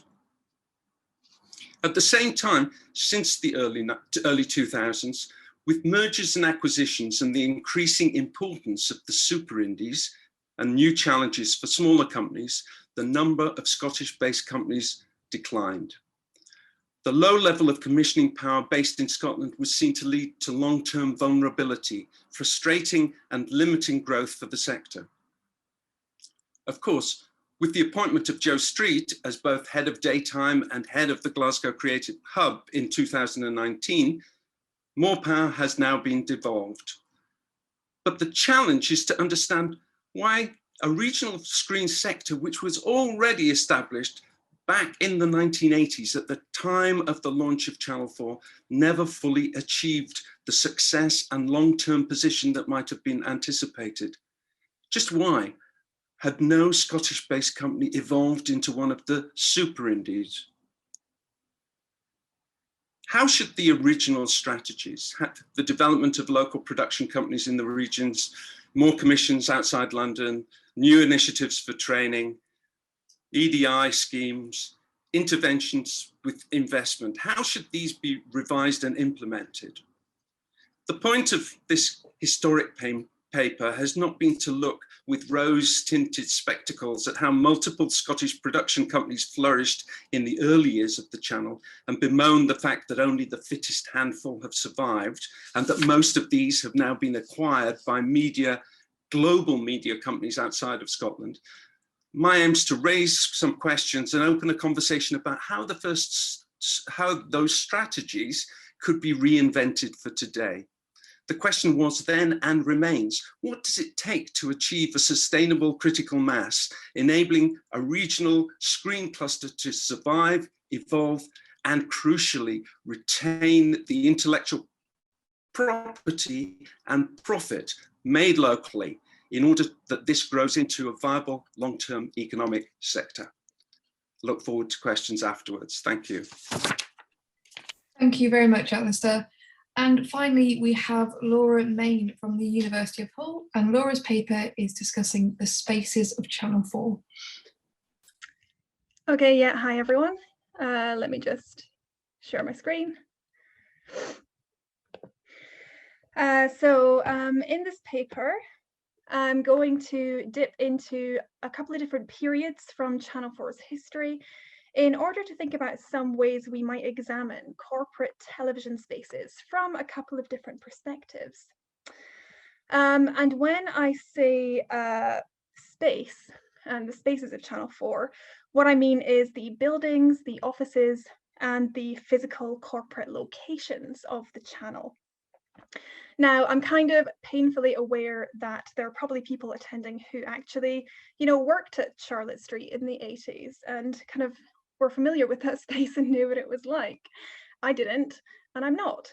But hopefully there is a kind of enough to draw out of here that I can kind of do what I want to do, which is to think about kind of the history of office spaces and corporate spaces and how kind of layout and working space and branding essentially changes over time. So I'm going to begin by talking about Channel 4's initial location in Charlotte Street, London. And the framing question for this is, did the location of the publisher broadcaster matter? And I think, yes, it did. But I want to talk about why and how Channel 4 was kind of embedded in that location. And I want to move on to talk about office space layout and corporate branding. And here I will kind of talk about Charlotte Street, and I might kind of talk about Horsefree Road and possibly film for the standalone studio if there is time. This is kind of quite a speculative part of the paper, I think. But I mean, I think conference papers are a good opportunity to kind of throw out ideas and kind of see how they land, really. And a brief note about method. So some of the research for this paper was based on interviews with filmmakers and commissioning editors that were undertaken by myself and Justin Smith for the HRC Channel 4 and British Film Culture project, which ran from 2010 to 2014. So basically, I'm looking at old interview transcripts with new eyes.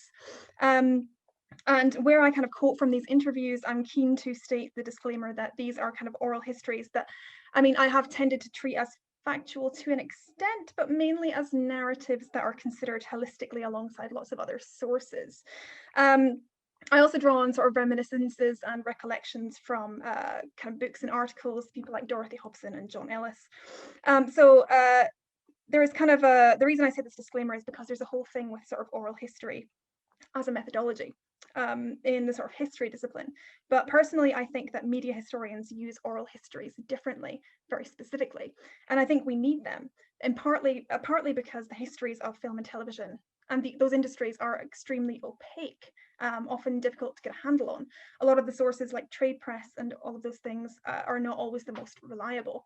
But that's kind of getting into sort of method and boringness. But basically, as I go on, I might kind of think about the recollections that I'm talking about and how they're positioned. So I want to kind of start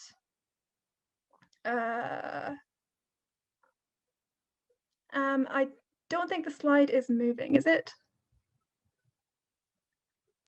We're still on the first page, I think, at the moment, the title page in this paper part. There we go. Okay, so I'm going to begin with something that we're all very familiar with, the Channel 4 ident. So originally designed by Martin Lambert-Nairn, the ident consists of disparate blocks hanging in space, a fragmented dynamic thing that comes together to form a whole. From 1982 up to the present day, the ident has been suggestive of the idea of the channel pooling together creative forces into a discrete identity, which is Channel 4. To quote Lambert-Nairn, Channel 4 didn't make programs, it just commissioned them. So the ident expressed the idea of different elements coming together. Over the years, the more modern idents are often kind of seen to be embedded in spaces or landscapes. The brand logo of Channel 4 is often expressly linked to region or landscape. And the ident has gone through some really interesting rebrandings over the years. So here, this is a recent one, I think from 2017. The Channel 4 ident becomes sentient and plays football on the streets of Liverpool. So I think what I'm kind of saying here is that Channel 4's branding has always incorporated a sense that it is assembled from disparate parts, and yet has also been really strongly linked to space and place in a really specific way. And while branding and idents aren't really the focus of this, branding on screen isn't the focus of this paper, but it's an idea that I would very much like to keep in mind as I go forward. So if a broadcaster commissions the bulk of its programming from around the country, it doesn't really matter where this publisher or broadcaster is based, does it? Well, I mean, we know it does matter very much, and we know it mattered in 1982 as it does today for various reasons, political, cultural, and social.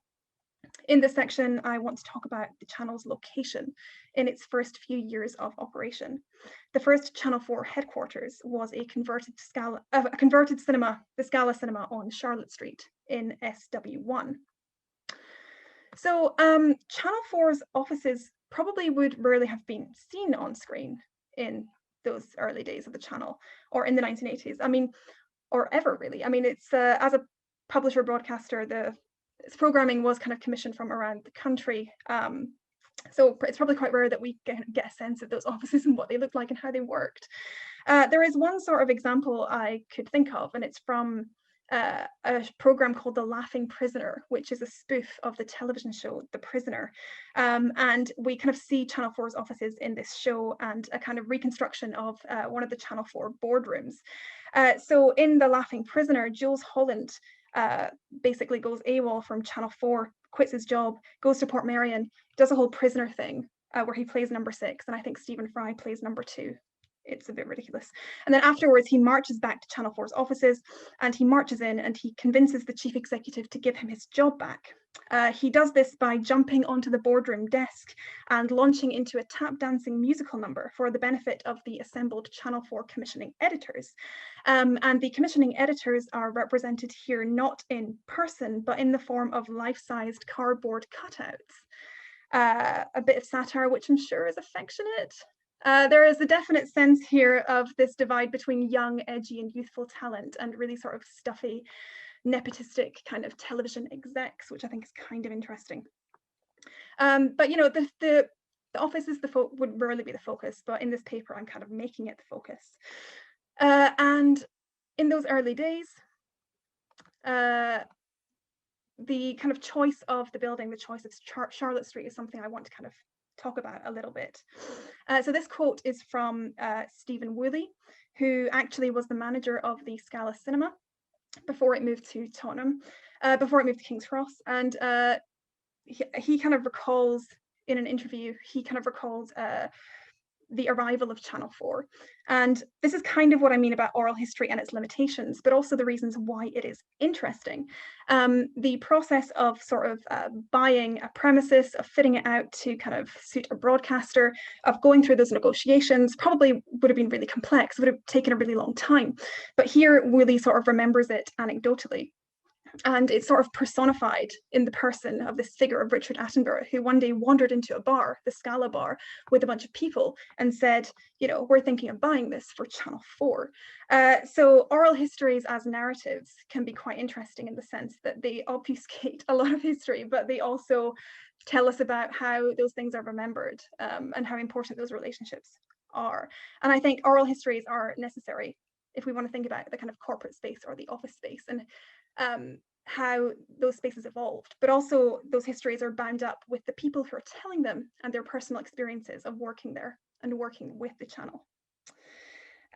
So a 2014 policy report compiled by Oliver and Oldham Associates for Channel 4 states that Channel 4's original location in Charlotte Street, close to London's Soho media hub of producers, talent managers, recording studios, and post-production facilities, was an early example of a very successful creative cluster.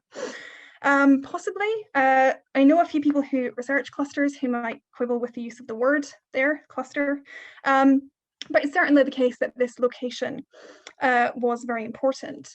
And this is a quote on screen from Dorothy Hobson. And if anyone's kind of not aware of Dorothy Hobson, she is a television scholar who was given spent a lot of time at Channel 4 in the early years and was given a lot of access to the premises, and ultimately wrote a book about this.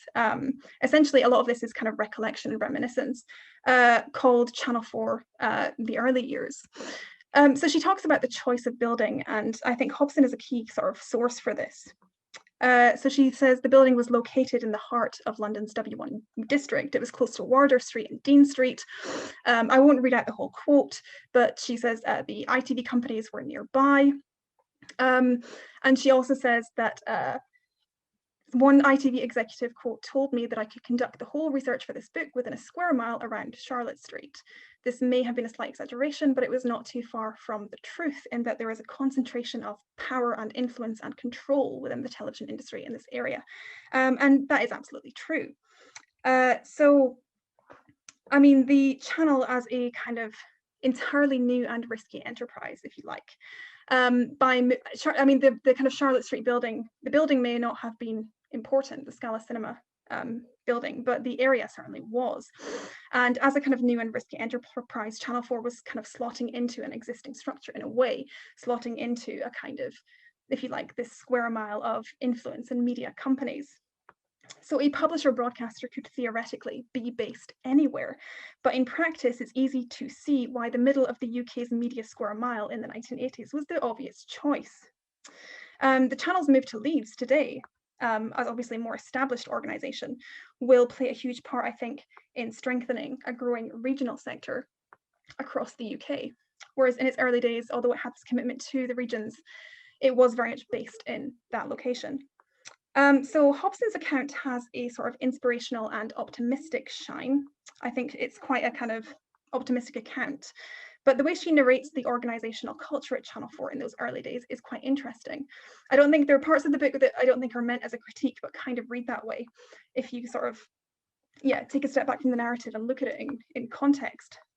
So she describes a sort of open plan office space that was in many ways very, very trendy and ahead of its time, but devoid of the buzz that might be expected of a television company. She writes about the sense of the commissioning editors driving policy as personalities. I'm reading between the lines, though, this initiative being driven by people. She writes about having a sense of a lack of bureaucracy, but also there's a sense of power vested in these commissioning editors upon whom the new independent sector depended. She writes about the commissioning editors being based on a floor and this sort of power dynamic between producers and directors being taken up to see them in that office space, which I think is really interesting. John Ellis's account of working with the Channel in 1983 has quite a different tone from Hobson's. Ellis was among the first round of independents commissioned by Channel 4. In the early 1980s, the Channel basically kind of brought the independent sector into being in a very short space of time. And Ellis describes the relationship between the Channel and independent producers in that first year as akin to the relationship between an arts funder and a client, with some companies created on the basis of one commission, just one show. The following year, Ellis writes, the relationship was one between freelancer and more commercial institution, with some companies kept waiting and contracts not renewed. He describes Channel 4 as, quote, a rather odd bureaucracy, overstaffed in some areas, understaffed in others, and containing a number of conflicting ideologies and practices, unquote.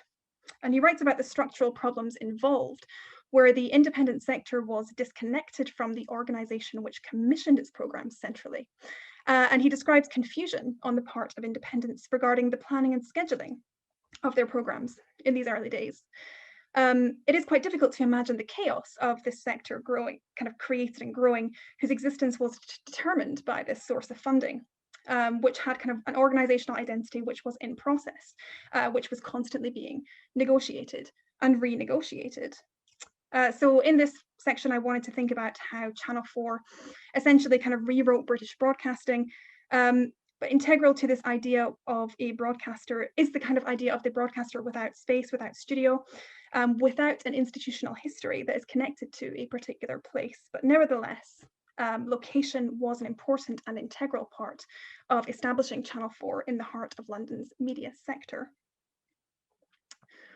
So in this section, I want to talk about, and I will keep it short because I do have 5 minutes left, the idea of the kind of corporate office space and the branding of the corporate office space as kind of an extension of the television broadcaster in terms of its sort of policy, identity, and positioning within the market. First of all, I don't know if I kind of have time to go into this, but we sort of did an interview with Paul Webster, who was the head of Film 4 when it was a standalone studio between 1998 and 2002. And Paul Webster was really reflecting on Horseferry Road, the Channel 4 premises from kind of 1994, seen here. And he was reflecting on the fact that, in the 90s, Channel 4 went through this process of professionalization and corporatization. And Film 4 from 1998 was essentially going to become a film company, a standalone studio. It was going to aim much higher. Its policy was going to be totally different from what it had been. No longer a cultural policy, but an economic one, to make Hollywood, to make kind of big budget productions and to become a key player in the industry. So Webster reflects on the fact that initially they were going to be at Horseferry Road, Film 4, but he kind of wanted to lobby for a separate space within that building because he says, quote, it took me months to find the international distribution. He wanted it to be a discrete spatial thing, Film 4, within Horseferry Road.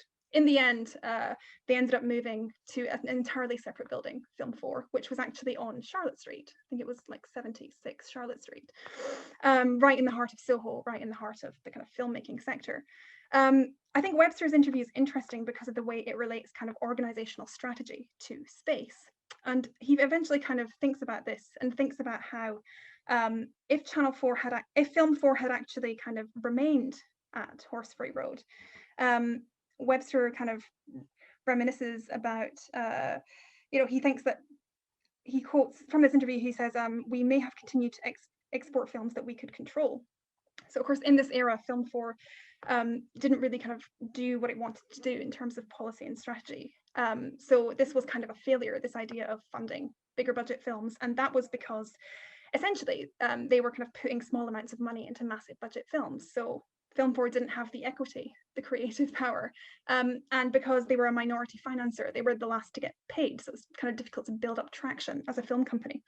Film on 4 as it had been, with its more cultural remit, without its kind of economic remit, was, you know, it was kind of easier to control because the channel had more equity in these films. So while Webster talks a lot about space and organization and how people connected in, you know, in an everyday way, I think it's interesting to kind of link this to strategy and policy as well. I mean, the Horseferry Road space is quite interesting. And while we were kind of doing the Channel 4 project, I think it was around about 2011 and 12, we were doing a bunch of interviews there and a bit of research there in the archives. And this was a period where the kind of the space was undergoing a redesign. So it was during this kind of redesign of the channel, and from the kind of designer's website, they write about the brief, which they say was to, quote, maximize the use of the building and to ensure that the brand, values and culture of Channel 4 are fully reflected in the working environment, unquote. So this was a kind of process of conversion and rebranding. And if you see here, you can kind of, I don't own these images, they're from this website linked here. You can see that the offices are sort of kind of open plan across 4 floors. We noticed that very few people could claim to have their own office. Tessa Ross, head of Film 4, did. But generally speaking, everything was kind of open plan, and there were these sort of meeting pods that you could book in order to kind of have meetings, and they tended to be branded. So red for Film 4, for example. The whole place was kind of colorful, was very, if you like, kind of trendy. There was a kind of article about the redesign, about the brief for the redesign, and the brief was that the branding should not be overt, but that the new meeting rooms should reflect Channel 4's ideals in a more indirect way, with designs and colour schemes reflecting concepts such as innovative and diversity. So the idea of Channel 4 space and design reflecting the channel's ethos, I think, is relevant to scholarship on branding in TV studies. And indeed, we're used to studying kind of branding on screen, but I would argue that the corporate environment might be considered as an extension of brand identity of a broadcaster or media company. These are spaces where meetings happen and where creative decisions are made. And for that reason, they are important, both in terms of how they are organized and in terms of how they make people feel. And on that point, and I am just kind of wrapping up now, this is actually another quote from Hobson's account, and she talks about the office culture at Channel 4 in the early 80s. And this is an interesting quote. I would like to read it out if I have time. She writes, "One of the many jokes about the trendy nature of the channel involved Perrier water. It ran, last week at the Channel 4 Christmas party, they had a water pistol fight with a difference. The water pistols were filled with Perrier. Similarly, the taps in the toilets were of a French design and had the designation of Foix and Shaw on them. Some people commented that this was a pretentious choice. Maybe it was those who did not have a little French and had had their fingers burned under the show tap." So the reason I quote Hobson here is not to draw really spurious comparisons between Channel 4 in the 2010s and Channel 4 in the 80s. It's not to beat Channel 4 over the head. These are two completely different organizations. But the reason I quote this, the reason I kind of think this is interesting is because you know, the organizational space has a history. And broadcast offices and workspaces are kind of part of that organizational culture in terms of branding, but also in terms of the workspace and the people who work there and the people who visit there. There's also the issue of how these spaces make people feel in terms of the people who are workers there, but also the people who visit. This is a key thing, I think, to consider in the present day, as well as, you know, particularly in light of a lot of the sociological Bourdieusian-inspired research on class and diversity in television that's being done by people like Sam Friedman and Daniel Lawrenson. So I'm going to conclude now. So I would like to just ask, how do organizational spaces matter in television? This was kind of the subject of the paper. My assertion is that, you know, they do matter. Location matters, but also the spaces themselves matter. The corporate branded spaces matter, the layout matters for television scholars as well as for kind of sociologists. What is particularly interesting is how, you know, these things translate into kind of organizational culture and how that culture might in turn affect working practices and creative decision making. So I'm going to end there. Thank you very much. Thank you very much, Laura, and thank you to all the panelists for some really excellent papers. Just while we wait for a few more questions to come in, I thought I'd ask my own question first. And I noticed that, particularly in the first two presentations, a lot of the rhetoric around regional relocation, both in the history of Channel 4 and the more recent bidding campaigns that David and Catherine were talking about, a lot of it seems to focus on economic impact and talent development, which of course are all very important. But I'm wondering how significant is and was the representation of place and having a greater diversity of places on screen. So how important is on-screen representation? I guess I'll put that to David and Catherine first, but also that's open to the rest of the panel as well.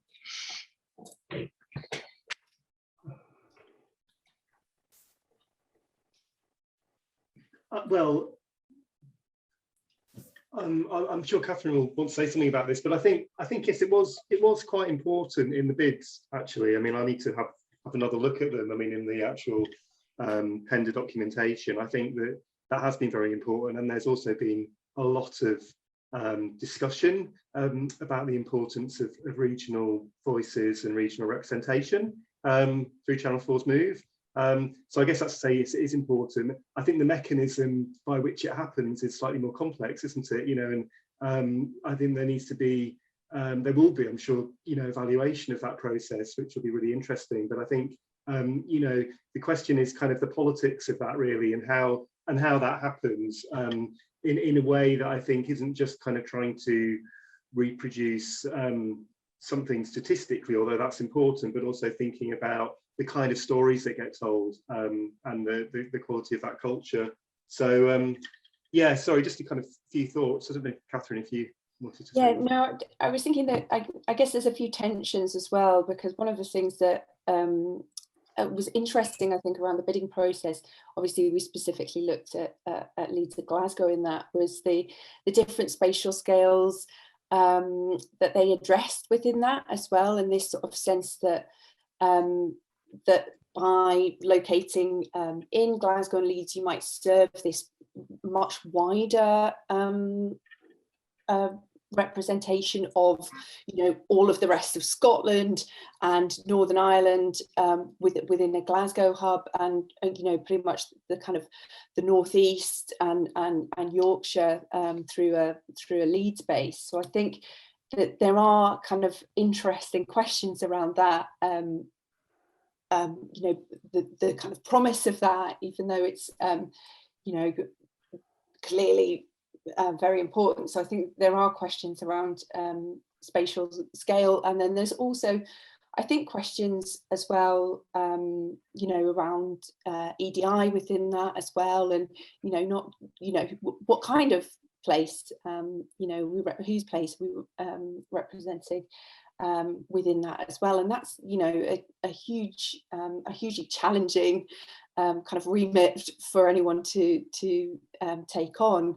But of course, there's lots of promise around both what Channel 4 was proposing, and then also what these different places were then proposing as the potential benefits as well. So not really kind of answering that, but just I think it does raise tensions.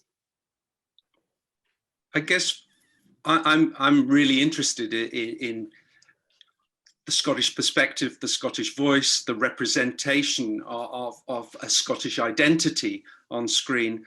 And clearly I listed lots of programs that most of you won't have heard about, or that only those who were around in the early 80s will have any kind of memory of.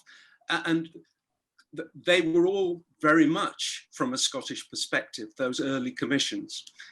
What they didn't do was establish repeatable, returnable series. They would, by and large, generally one-offs, where we're talking about the factual and programs, and that shift to location being the flagship Scottish production for Channel 4, and that's been amplified. You know, IWC makes location. Alsop and Spencer set up another company, Raise the Roof, and they have significant other commissions for other Channel 4 programs, and that is a kind of the center of excellence, if you like, that would have been sold, was on this placeless program making. Clearly, no one who presents any of those programs has got any kind of Scottish accent. They may live up here now. I don't know where they live. I mean, it doesn't matter that. Whereas very much early on, there was a sense of these programs coming from where the companies were making them. And I think that was also very true of the dramas. And I'm not certain whether with the more recent Channel 4 dramas that have been made in Scotland, you would get that sense of identity. I don't know, that's much more debatable. So I think there's a tension there.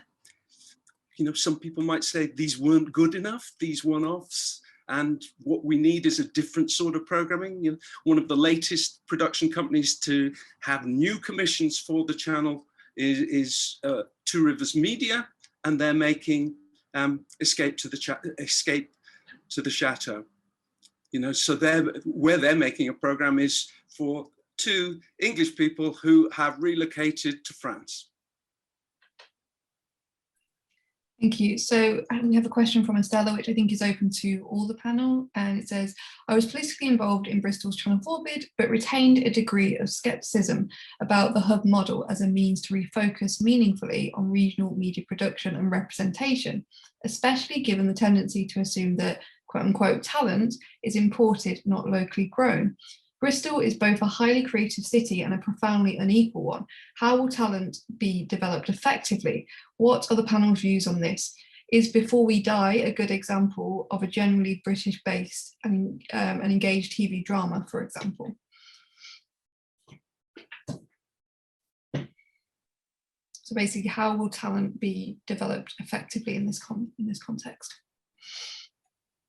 I think it's really challenging, if I can jump in. And obviously, you know, it was something that was there was a huge emphasis on within the bid documents, and that kind of importance of collaborating with training providers and education, and, you know, as Alistair's outlined, the kind of important role of NFTS and you know, from what that's done in the past, the important role of programs like Screen Nets in Scotland and you know, other training schemes in kind of producing that talent is really critical. So clearly relationships with them are important. I think I remember Sinead Rocks spoke at the Bristol launch about the kind of lift and shift of First Dates. I think that the production's moving to Bristol, although it's filmed in Manchester, and that being a kind of catalyst, but not the only thing. So I think that part of the issue is around the potential embeddedness, and one of the things that we were interested in was this kind of language more around a kind of hub and this sort of softer infrastructure, and whether that could then achieve those kind of relationships, potentially to embed more so than a larger kind of capital infrastructure. But I think clearly, you know, the past year and a half or so has been incredibly challenging for that kind of physical relocation as well. So I think again there are a lot of challenges in doing that, and you know, NFTS set up in Leeds, but as far as I know, I'm not sure how many, if there's been any kind of face-to-face teaching within that, and how far those kind of relationships are built. So yeah, a lot of challenges, I think.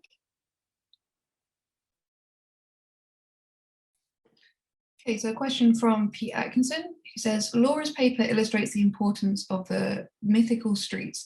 Does the panel think that the disappearance of the streets, as in Soho, Quay Street, Oxford Road, and being replaced by large developments, regeneration and global chain ownership impacts on the creation of programmes, their composition and identity?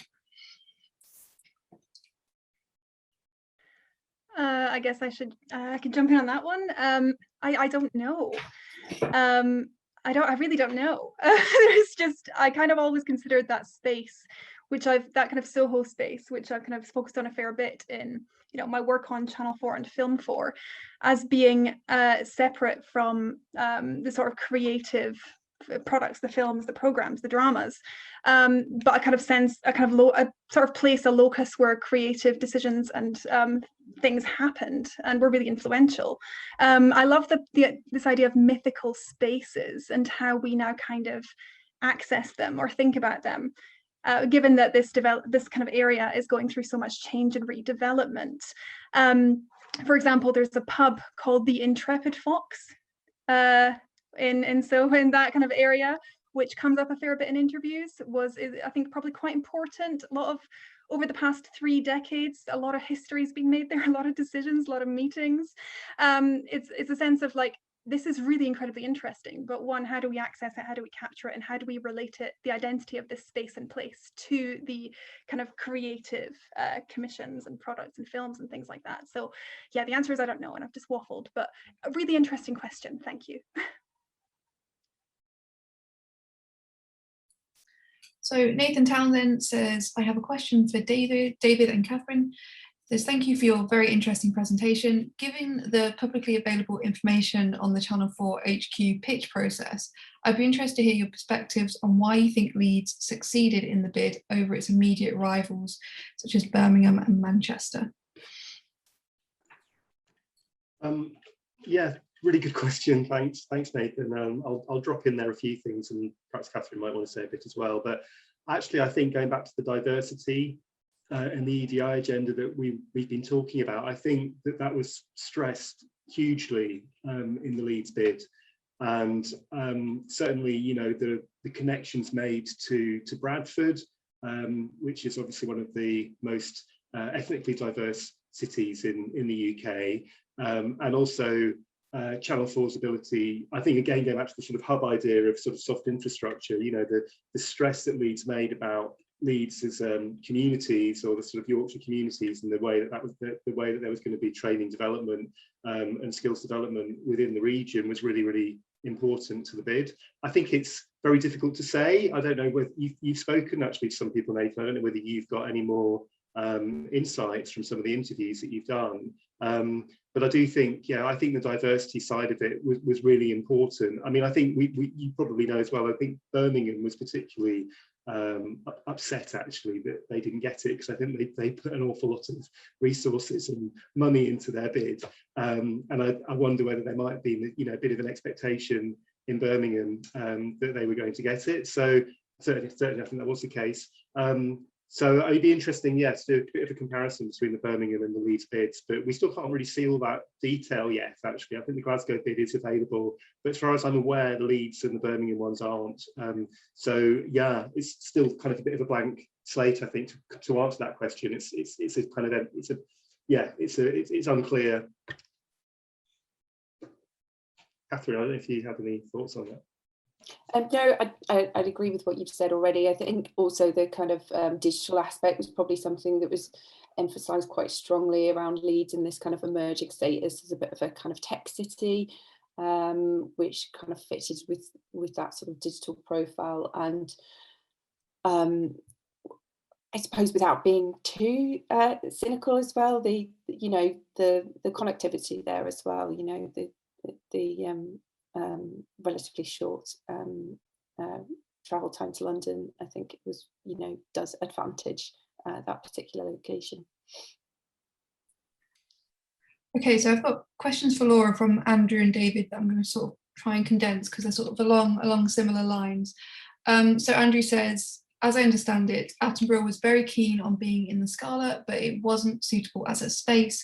Horseferry Road was, but the area around it was quote unquote rather dead. And he asked, what's more important, the building or the ambience around it? And then David also asked, have you looked at the aesthetic for new Channel 4 spaces in your research? Is there a continuity or distinction from, say, the Horseferry Road look and feel? So I like to think they're maybe along the similar lines, and you can answer those both together. Thank you for the point, Andrew. I think that's really interesting. And yeah, I'd like to know more about that. David, your yeah, have I looked at the sort of new space, the Leeds space? But no, and I would like to, because what essentially, I mean, I think if I was going to kind of follow this logically and properly and do this research, I'd need to kind of, one, do new interviews and approach it as a new kind of project. But I'd really like to kind of analyse from a historical perspective and kind of using methods associated with that, the Horseferry Road space and layout and offices, and the Charlotte Street offices, and the kind of Leeds HQ as well, and think about these as corporate spaces and think about how those corporate spaces have evolved, and look at kind of theory around kind of work and open plan layouts, and kind of how these things more broadly have changed, but also within the kind of media sector, and kind of link this to, again, how these spaces, how creative decisions are made in these spaces, how things happen, but also how they make people feel, visitors and people who work there, just basically how they how they kind of position themselves, and that's also kind of related to corporate branding and how the brand relates to this too. So I would like to kind of do a comparison across these 3 different kind of HQs using interviews, qualitative and oral histories. So yeah, I mean, I'd like to, whether or not I'd have the time, I don't know. Eleanor asks, how much have these historical shifts in Channel 4 been about chasing audience ratings? And do you think this will be less of a pressure after the move? So if I can come in on that one. Hi, Eleanor. I think that it's not simply high ratings is the agenda, but I think that the chasing for or establishing regional economic hubs and establishing a regional identity for programs is way down the agenda as far as I'm concerned. Look, if I can relate back to the answer that Laura was just giving, which is to go off at a tangent, one of the things that's interesting about the office that Channel 4 set up in 1998 in West George Street in Glasgow was the space there, which was like a mini version of, it was in an old Victorian office building, similar to the garment factory, but also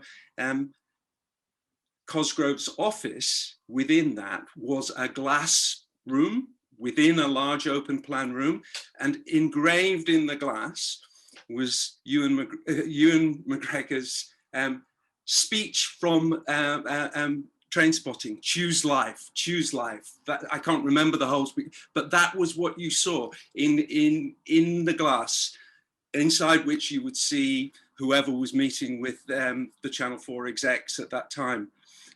So that's interesting. And if I could just jump one question ahead, I saw a question to me and from Phil Drake about engagement with the Scottish Development Agency and Channel 4 in Scotland. One of the things I think that's really has been the case of Channel 4 in Scotland is operating in the context of Scottish production. And I think what will be really great if this gradual move to become an anchor organisation in Scotland, just as important as BBC Scotland, just as important as Scottish television in terms of production, will be really, and that will be a real strength. And it was demonstrated by the fact that the Channel 4 Scottish office in Glasgow was shared with an organisation called the Research Centre, now called TRC, part funded by the development agency, but also supported by the other broadcasters. So there has been that sort of integration, which is different from Channel 4 nationally. Okay, Bill also asked another question, which I think will be good to end on because we have a minute or so left. So this one's for David and Catherine. It says, to what extent do we need to understand Channel 4's regional hubs as A, form of logical defensive strategy behaviour in terms of policy, and B, in alignment with hip cities that fit Channel 4 branding?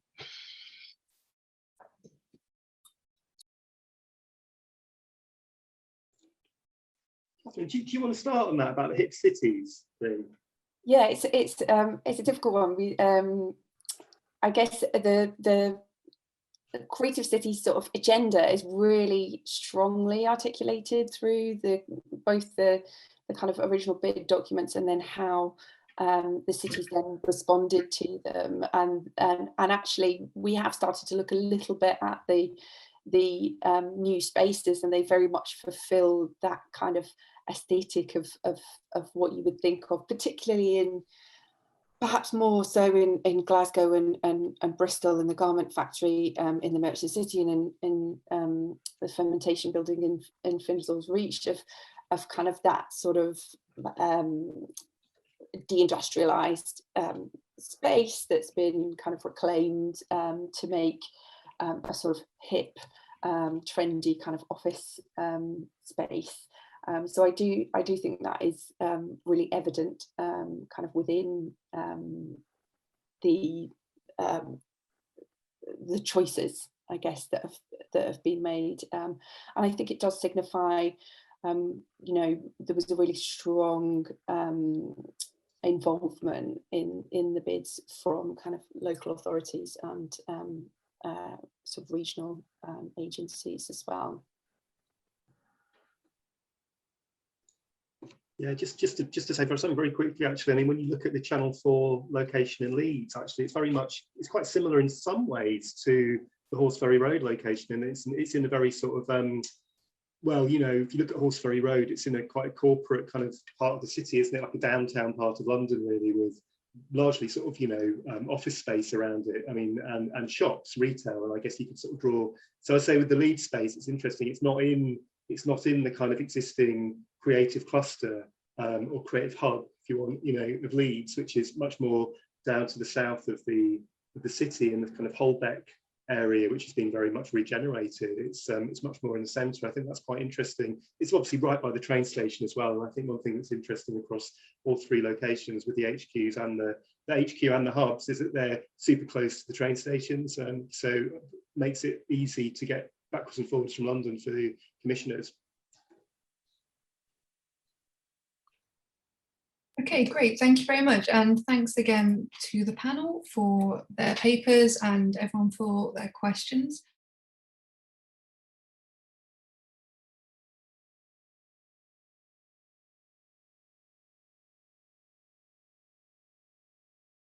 I'm delighted to be here. I'll be the chair of this session. My name is Steve Presence. I'm a senior lecturer here at UWE Bristol.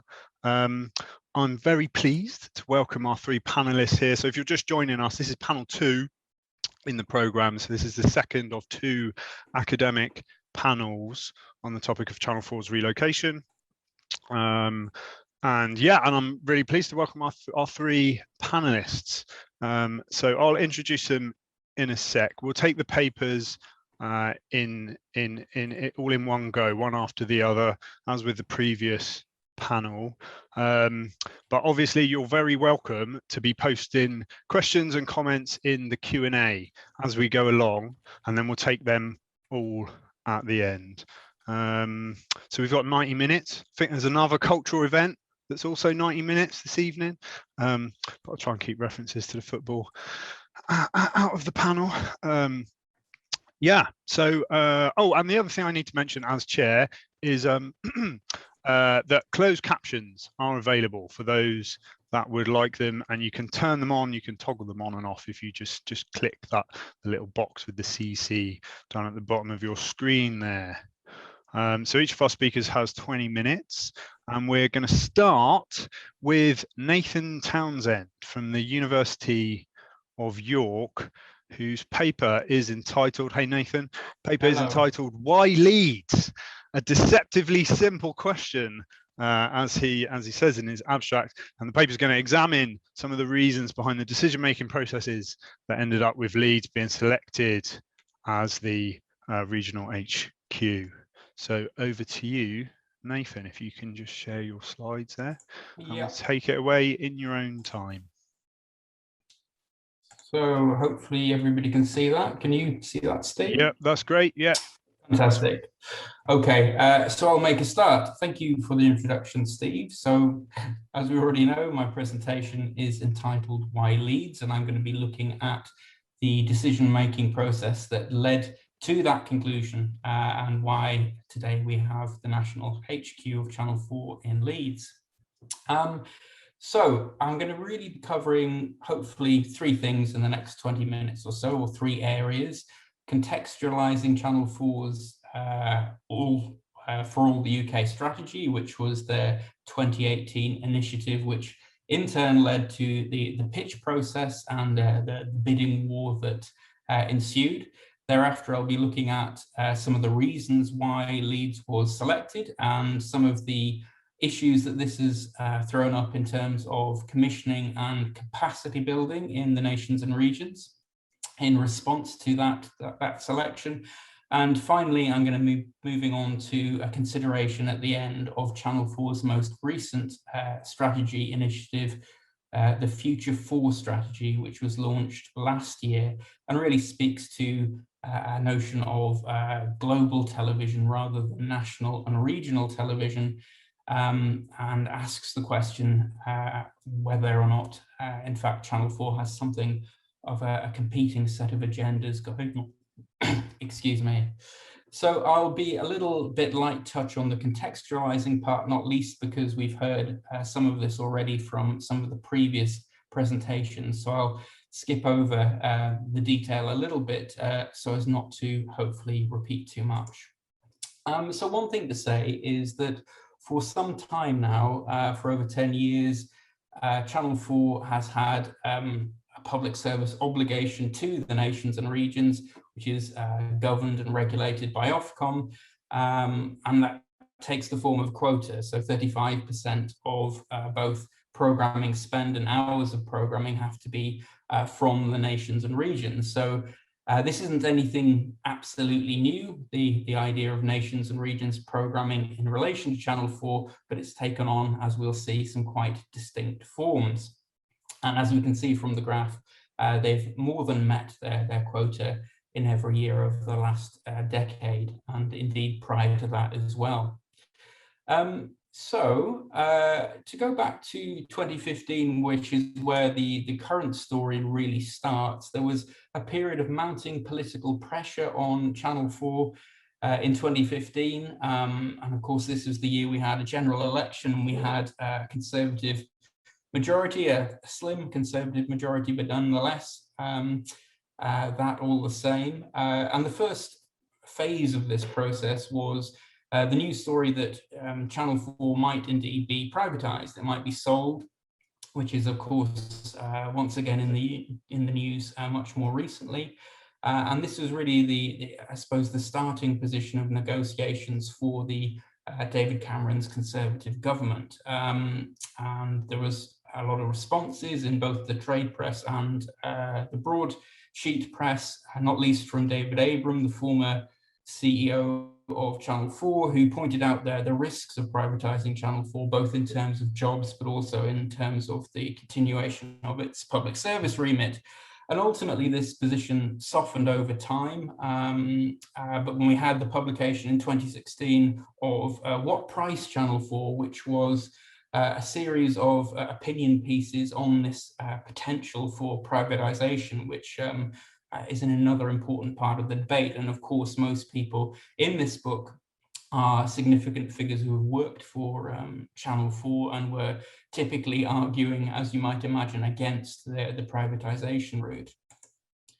So a couple of years later, or indeed the year following the publication of that book, we have a year full of official reports. The first of these was from DCMS, and it was increasing the regional impact of Channel 4 Corporation, a consultation. We had a response from Channel 4, the results of the consultation, and then finally a more extensive economic analysis about what this might mean for the nations and regions.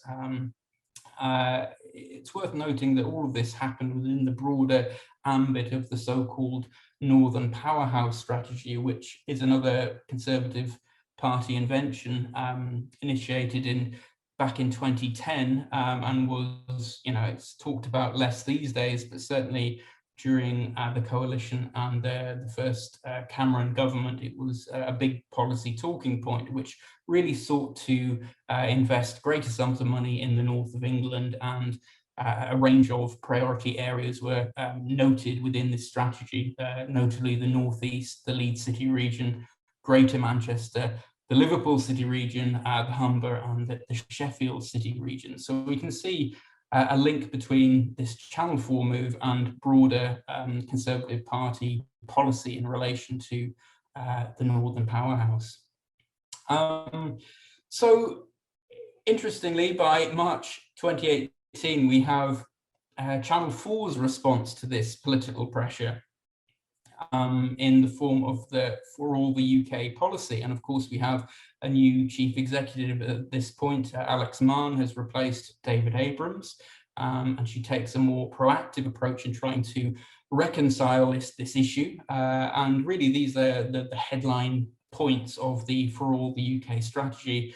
So Channel 4's nations and regions content spend is to significantly increase from 35 to 50% of the main channel commissions by 2023.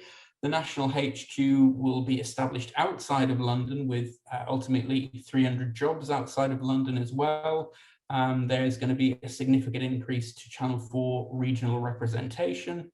And finally, there's this drive to reduce the London footprint of Channel 4 and opening up office space in London for independent production companies from the nations and regions to use.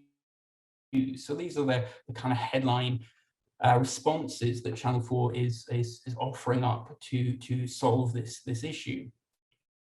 Bearing in mind that the 35% quota remains in force, these are voluntary undertakings from Channel 4's point of view.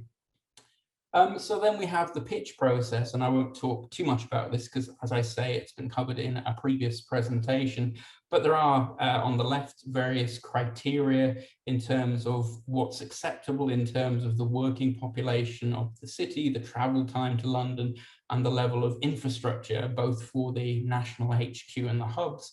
And on the right-hand side, we have a kind of a basic calendar breakdown of the way that played out over the course of 2018. So a long list in May, a short list in July, and then finally a decision in October of that year. And the decision, as we all know, is of course that Leeds was selected for the HQ and the creative hubs go to Bristol and Glasgow. It's worth saying that at the point of the shortlist, Birmingham was consistently touted as the front runner and Leeds was very much seen as the underdog. So one of the questions that I'm hoping to answer is why and how Leeds came to be successful. And in order to do that, I've had to look at the range of organisations that were responsible for coordinating the bid. So the regional players at the centre of all of this is the Leeds City Region Enterprise Partnership, the LEP, Leeds City LEP, which coordinated the bid, but very much worked in conjunction with the two major local authorities in that area, the City of Bradford Metropolitan District Council and Leeds City Council. They also, of course, worked with one broader partner that covers this area, the West Yorkshire Combined Authority, and clearly they had input from some of the major screen sector presences in the Yorkshire region, notably Screen Yorkshire and some of the larger production companies as well that are based in the area, most notably True North Productions. So they formed a kind of coalition to put together this bid and worked quite closely together. And of course decided between them that Leeds would logically enough be the focus of this bid. So one of the people I interviewed was David Shepherd, the Director of Trade and Investment for the Leeds LEP, who had an instrumental role in putting together the application. And one of the factors that he identified as being key to the success of the bid ultimately was the degree to which Leeds was proactive and got there early, perhaps not first, and that has never been clear to me, but at least they got there early in the process. So the LEP in Leeds started discussing the possibility of a Channel 4 move to the city before the For All the UK process started, even in fact 18 months prior to that. So as soon as it became a hot topic in government, they started this process. And he says, we're extremely proactive in terms of picking up signals from potential inwards investors or businesses that are considering new strategies. It's what we do. We are We were just discussing the various machinations of what a Channel 4 presence outside of London could look like. We were supplying them with fairly generic information to try and lead them towards developing a strategy within Channel 4. Obviously, during that time, Channel 4 were having their own discussions with the government to try and ascertain their kind of quantum of pressure or the quantum of expectation that DCMS had around Channel 4 being out of London. That proactivity allowed us to understand Channel 4 so that when the For All the UK strategy process began, we were starting from a stronger position.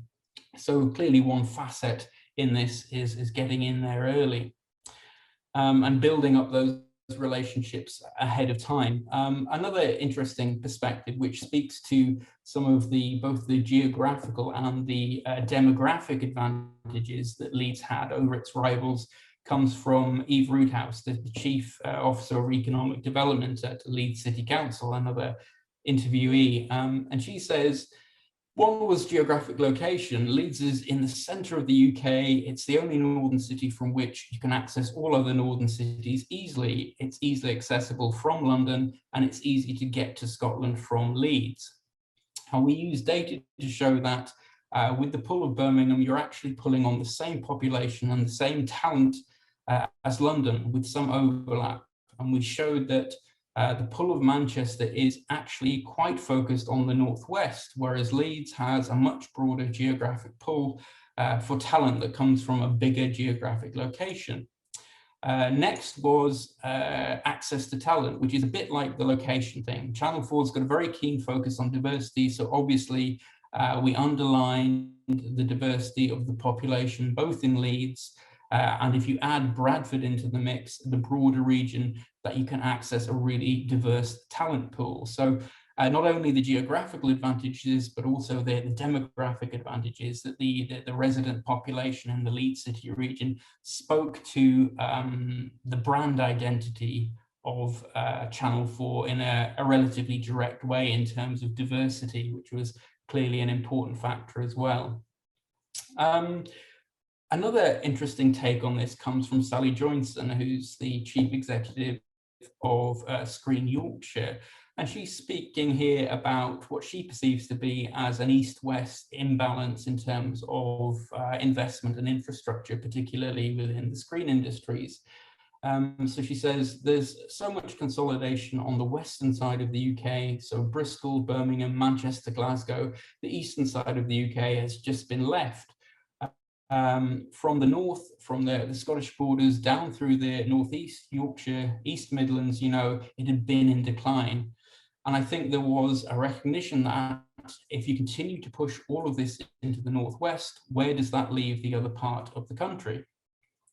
You have a population of nearly 6 million people in Yorkshire with a really strong brand, a really strong characteristic, and a really strong legacy of production. That east-west bias was certainly an argument that Screen Yorkshire felt really strongly about.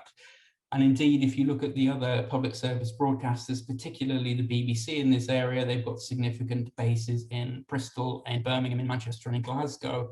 And there hasn't been that kind of presence in really any city on the eastern side of the country. So you can see the logic here and the argument about the distribution of resources. I also interviewed Sinead Rox, who's Managing Director of Nations and Regions at Channel 4. And she said, you know, something interesting about the challenges associated with this new focus on the nations and regions, including, of course, Yorkshire as the kind of centre of this drive. And she says, if we are to spend 50% of our budget outside of London, we need to further grow the independent production community outside of London. We need to work with them to enable them to win more business in peak time slots that attract a higher tariff, and to win business that is returnable.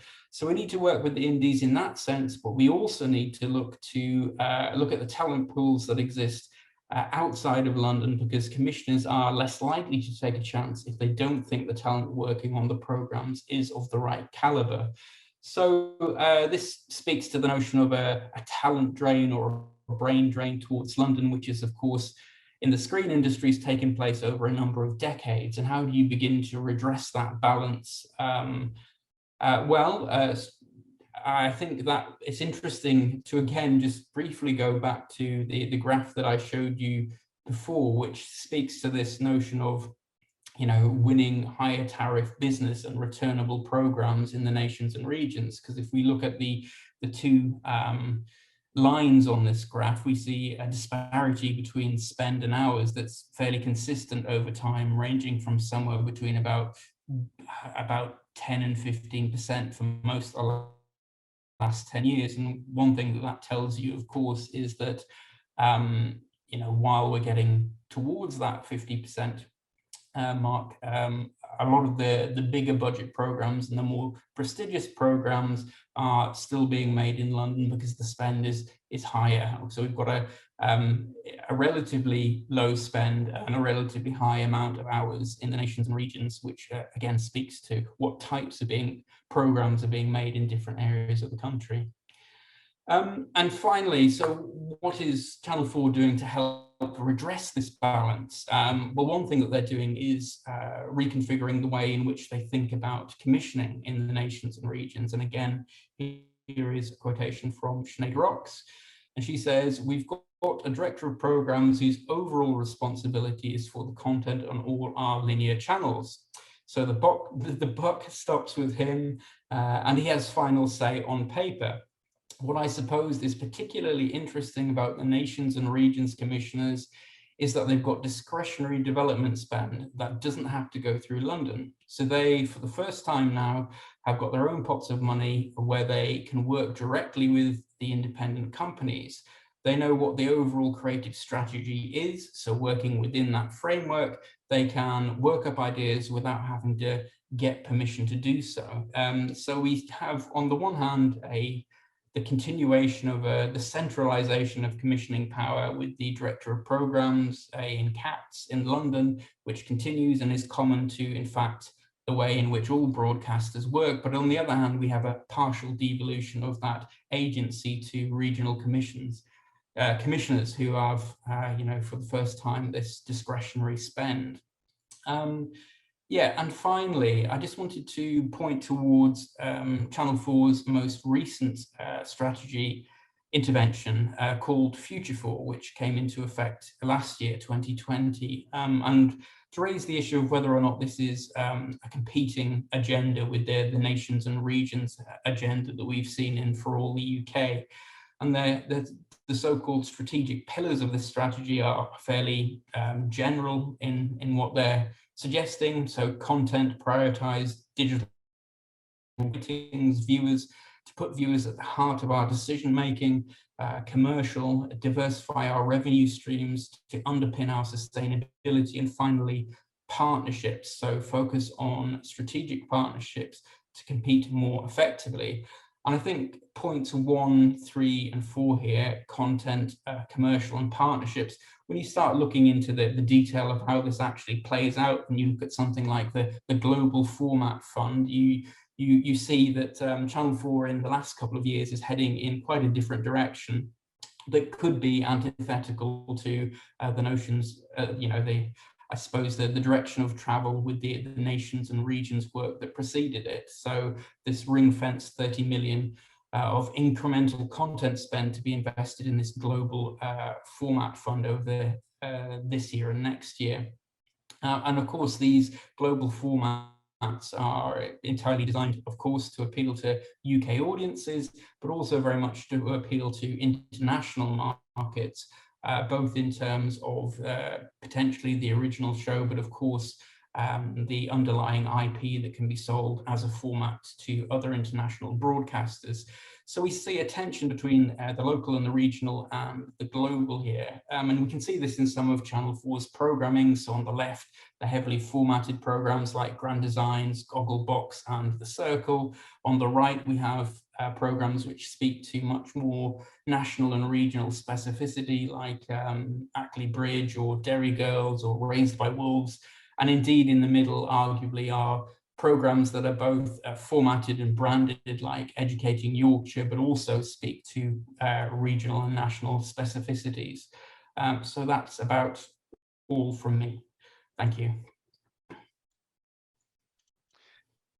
That was great, Nathan. Thank you very much. Really interesting to see how some of the different themes and connections that are emerging across the different papers. So yeah, that was fascinating. Thanks very much indeed. So our next speaker is Anna Zollner from the University of Leeds. Hi, Anna. Great to have you with us. Anna's paper is entitled Towards Diversity and Inclusion, Channel 4's New Talent Initiatives, and it's based on an ongoing research project at the University of Leeds about Channel 4's training initiatives. So Anna, over to you. Right. Thank you very much. Let me just quickly share my screen. So there we go. Hi, everyone. I want to talk about a project, as Steve just mentioned, that is work in progress, looking into the diversity schemes of Channel 4. In particular, I will focus on the design and promotion of 4 skills training schemes in relation to demographic and regional diversity. So I focus on regionality and the related relocation as a dimension of workforce diversity. So diversity in television matters, both in relation to the equality at work, meaning the ability of people from different backgrounds to do this kind of job, and in relation to the work they produce. So that is the representations we encounter as audiences. And the lack of demographic and cultural diversity in the media industries, including television production, both in front and behind the camera, is a well-known yet persistent issue. Growing public awareness in recent years has led to an intensification of policies, schemes, and initiatives aimed to improve the situation. And another focus in the context of diversity lies on the centralization of the TV industry in the UK and the resulting imbalance in favor of a London location, as has already been mentioned several times today. Again, various policy measures such as production and content quotas are aimed at increasing geographic diversity on and off screen. And Channel 4's relocation to Leeds, Glasgow and Bristol is another example of such efforts. As a broadcaster publisher, diversity concerns not just the people working at the channel, though, but also the independent production sector they collaborate with. And in this context, the emphasis on regional production can create additional challenges for ambitions for demographic diversity in the workforce due to different characteristic distributions. For example, workers from an ethnic diverse background comprise just 1.7% of creative media workers in Yorkshire and Humber, compared to 8.9% in London. Another challenge for linking demographic and geographic diversity is the lack of and gaps in data on socioeconomic backgrounds and social mobility. Now, this lack of empirical and policy attention to this factor is often related to its lack of visibility and the fact that a class is not a legally protected characteristic. Yet there is evidence that the majority of television workers comes from privileged backgrounds. For instance, Channel 4 famously made headlines for being the poshest broadcaster in the UK in 2018, after a study by Friedman commissioned by the channel revealed an imbalance concerning social class and related cultural differences at Channel 4, as only 9% of employees identified as being from a working class background. And this imbalance, the study showed, also applies to the independent sector Channel 4 works with. So a typical and arguably most common solution in the industry is the introduction of schemes targeted at increasing the diversity of the workforce, often focused on industry entry. So Channel 4 has offered such training schemes to help industry entry since the early 2000s, which is a reflection of the challenges and inequalities entering this competitive industry that we're probably all quite aware of. Such schemes and new ones are now explicitly targeted at people who are underrepresented in the industry and located outside of London.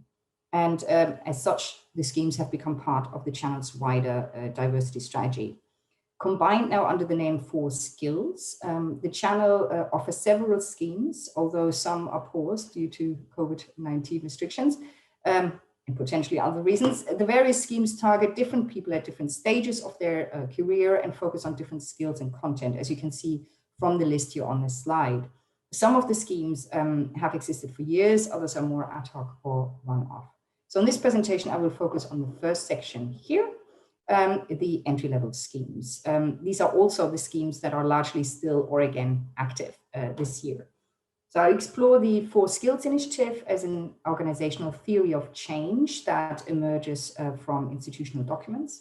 Theory of change as a tool or methodology in an institutional context is basically a description of how and why a desired change is expected to happen, and in a particular context. In other words, how and why a certain intervention will lead to the desired goal.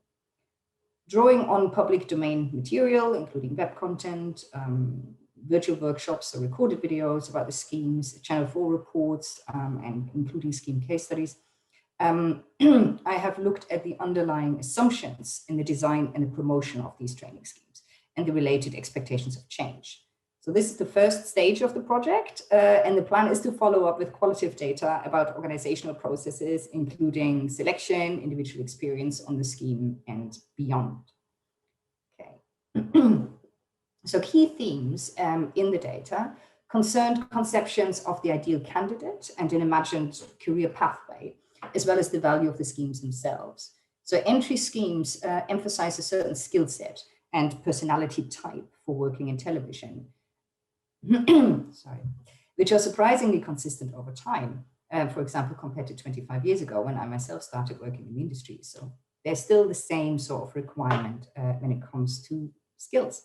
They include a focus on commitment expressed through passion, proactiveness, persistence, and hard work, as well as a focus on the right kind of person, ranging from social and communication skills to vague expectations of personality for being unique, as well as likable. You can see that might be a potential challenge here. So for example, in the online panel for the production training schemes, the Curry test was mentioned, meaning referring to a producer who assessed the level of connection with co-workers based on whether you wanted to go for a curry together after a long day at work. This is a reoccurring theme when TV producers discuss recruitment decisions. Variations are, do I want to have a cup of tea in my break with that person?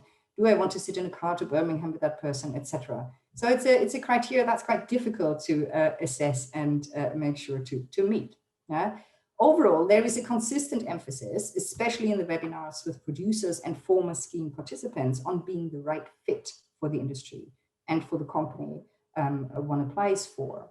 Once the hurdle of the competitive application is taken, support is available to improve participants' skill set, shaping them to fit even better the industry requirements, so increasing their employability and providing the sector with well-trained workers. Further progress after this point is presented as fairly organic and nothing to worry about. Getting into the scheme offers participants contacts and networking opportunities based on which they will be able, so it's claimed, to naturally progress in the project-based and informal recruitment practice of television's It's Who You Know, whilst also being able to follow their interest in having the choice between employers and projects. Television work as a job is presented here in line with public discourses about creative media work. While stressing how challenging and exhausting it is, there's heavy emphasis on the variety of tasks and projects, the privileged access and experiences, and the adrenaline and satisfaction it can provide. The orientation of the schemes toward demographic and geographic diversity is made explicit in the promotion of the initiatives. On the slide, I've marked in gray here how these objectives are presented. Channel 4 stresses that there are, and I quote here, keen to hear from people in these groups, but there is no commitment to positive discrimination or any explanation of how these characteristics might advantage applicants. This year, all production traineeships are for the first time in companies located outside of London. And in 2018, all outreach events were scheduled for the first time outside of London. So we're seeing more of a mix here of the regional and the demographic diversity priorities linked to the relocation. Overall, there are consistent claims of, within the material, of the transformative power of the schemes, based on a small number of individual case studies, where entering a scheme or attending an outreach event is presented as a turning point that offered a life-changing opportunity or helped the individual to focus their career plans. So what kind of theory of change becomes apparent through this kind of material and through the design of the schemes? Well, the different schemes feed into each other, but are mainly focused on individuals, on getting into the industry with other results then to follow kind of naturally, automatically. So in other words, the basic assumption is that empowering schemes will incidentally transform the industry. And you see here in this little table, the first two steps are the one where the schemes actively work, engage with people. So for example, the outreach events are there to tell people about the options that exist in television, inspire them to apply for entry schemes. Then at the entry level schemes, it's about getting the right people on the course and shape them to be a good fit. Career progression then is the assumption will follow based on the contacts and networks created through the scheme. And similarly, industry change in relation to workforce and content will follow as scheme participants progress in the industry. So the underlying assumption shaping the schemes is that the barrier to working in television is getting a foot in the door, either through a first job at entry level or a break, a creative opportunity for mid and early career workers. Looking at the oversupply of labor and the high level of competition for work in the sector, this is certainly the case on the one hand, but there are further barriers also to consider. This approach demonstrates a belief or is rooted in a belief in meritocracy. Once the initial access to work is possible, based on the assumption that all participants have merit or they would not have been successful in the application. And secondly, that industry change towards greater inclusion is then an inevitable consequence. In so doing, the schemes neglect the structural conditions that are the cause of systemic inequality and reveal meritocracy within television, arguably society at large, to be an illusion. This raises doubts about the likelihood of the expected industry change. For example, offering one-off bursaries or paid opportunities for individuals will not solve the general financial insecurity of working in television. Similarly, offering a fixed-term entry position does not resolve exclusionary recruitment practices in the industry. Instead, the emphasis of the schemes is for participants to fit into the existing production culture, which can lead to a preference for workers who have the right demographic characteristics, but are culturally not different to the people already dominating the industry. This issue is related to the expectations from the ideal candidate I mentioned earlier, especially in terms of communication and social skills, which can act as exclusionary barriers. The outreach events aim to some degree to assist with these skills and enable interested candidates to apply. Yet the competitive nature of the scheme and the focus on finding the right candidate may disadvantage applicants who have the required passion and interest, but struggle to demonstrate it through practical work, which is requested by companies because they have less access to equipment and technical training, for example, or they may not possess the language to communicate or apply their passion, for example, in an interview or an application form. For example, the majority of media studies students at colleges who have this kind of access to educational and technical resources tend to be white, whilst many underrepresented students already select themselves out of the creative courses way before college. So combined with the high competitiveness of the scheme, this suggests that applicants with higher levels of educational, cultural, and social capital continue to be more likely to succeed. Whilst case studies of participants in the schemes demonstrate visible diversity, and some at least have local accents, there is less evidence for the participation of members of lower socioeconomic groups. So educational levels of successful candidates tend to be high, with the predominance of graduates, especially in the production traineeships, and candidates choosing apprenticeships do so as an alternative to going to university. So they had already considered that as a viable option for themselves. The very new 12-week content creative scheme, which is currently in the selection process stage, for which regional residence is actually conditioned, may focus more explicitly on socioeconomic backgrounds, considering Sharp Futures, the social enterprise managing the scheme, is specialized in long-term and youth unemployment. So the scheme is running for the first time this year, and it will be interesting to see whether participants differ in their profile, also in relation to the scheme's focus on digital content and the explicit link to young people's social media activities.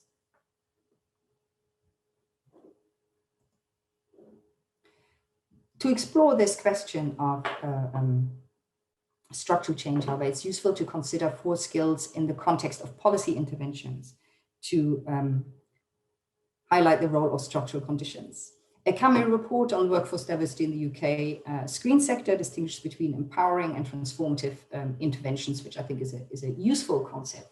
Empowering interventions aim to, as the name says, empower individuals from underrepresented groups to enhance their, and I quote, capacity or likelihood for workforce participation through training and mentoring, enabling them to acquire skills and networks that they are less likely to possess.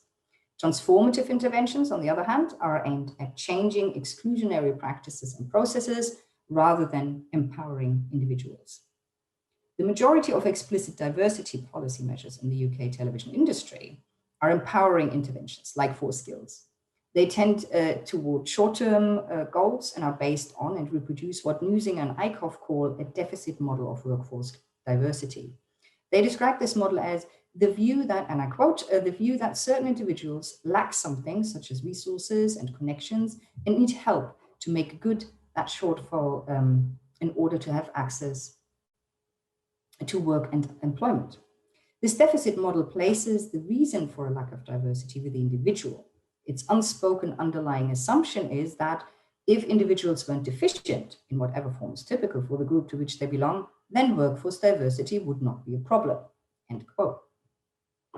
Lack of diversity and inclusion in workforce and workplace then become individualized problems, obscuring the wider structural causes of inequality, including, for example, exclusionary recruitment and promotional practices.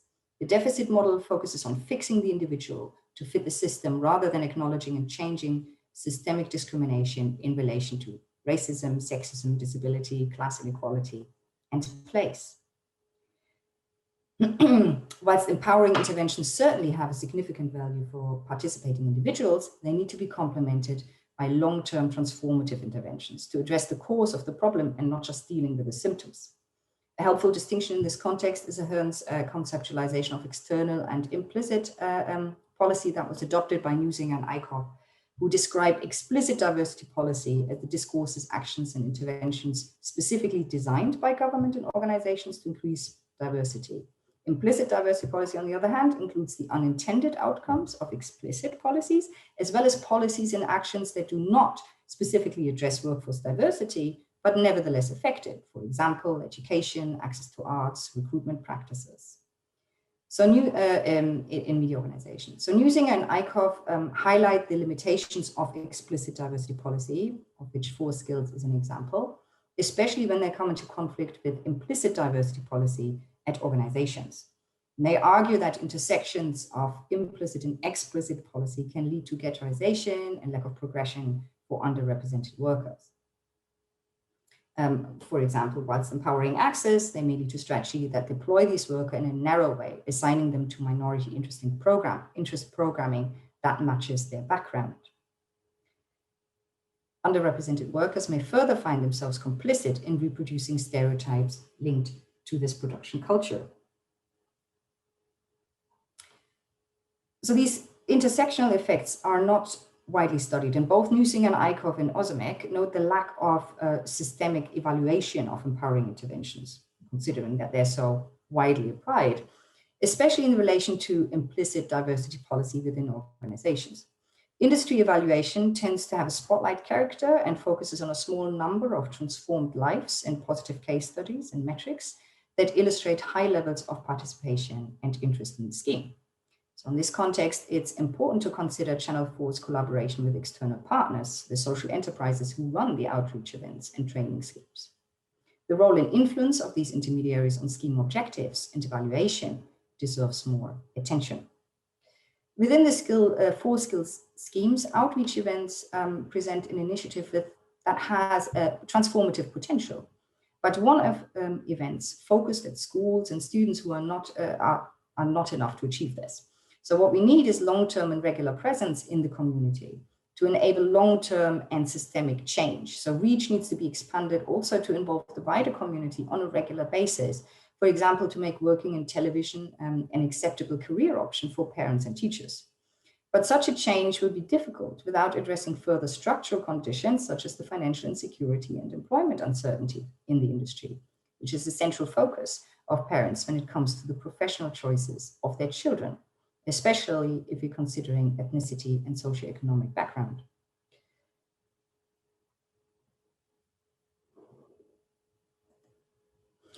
In conclusion, I want to highlight policy dimensions that I believe are essential for achieving sustained industry change and address very briefly challenges for undertaking and studying diversity interventions.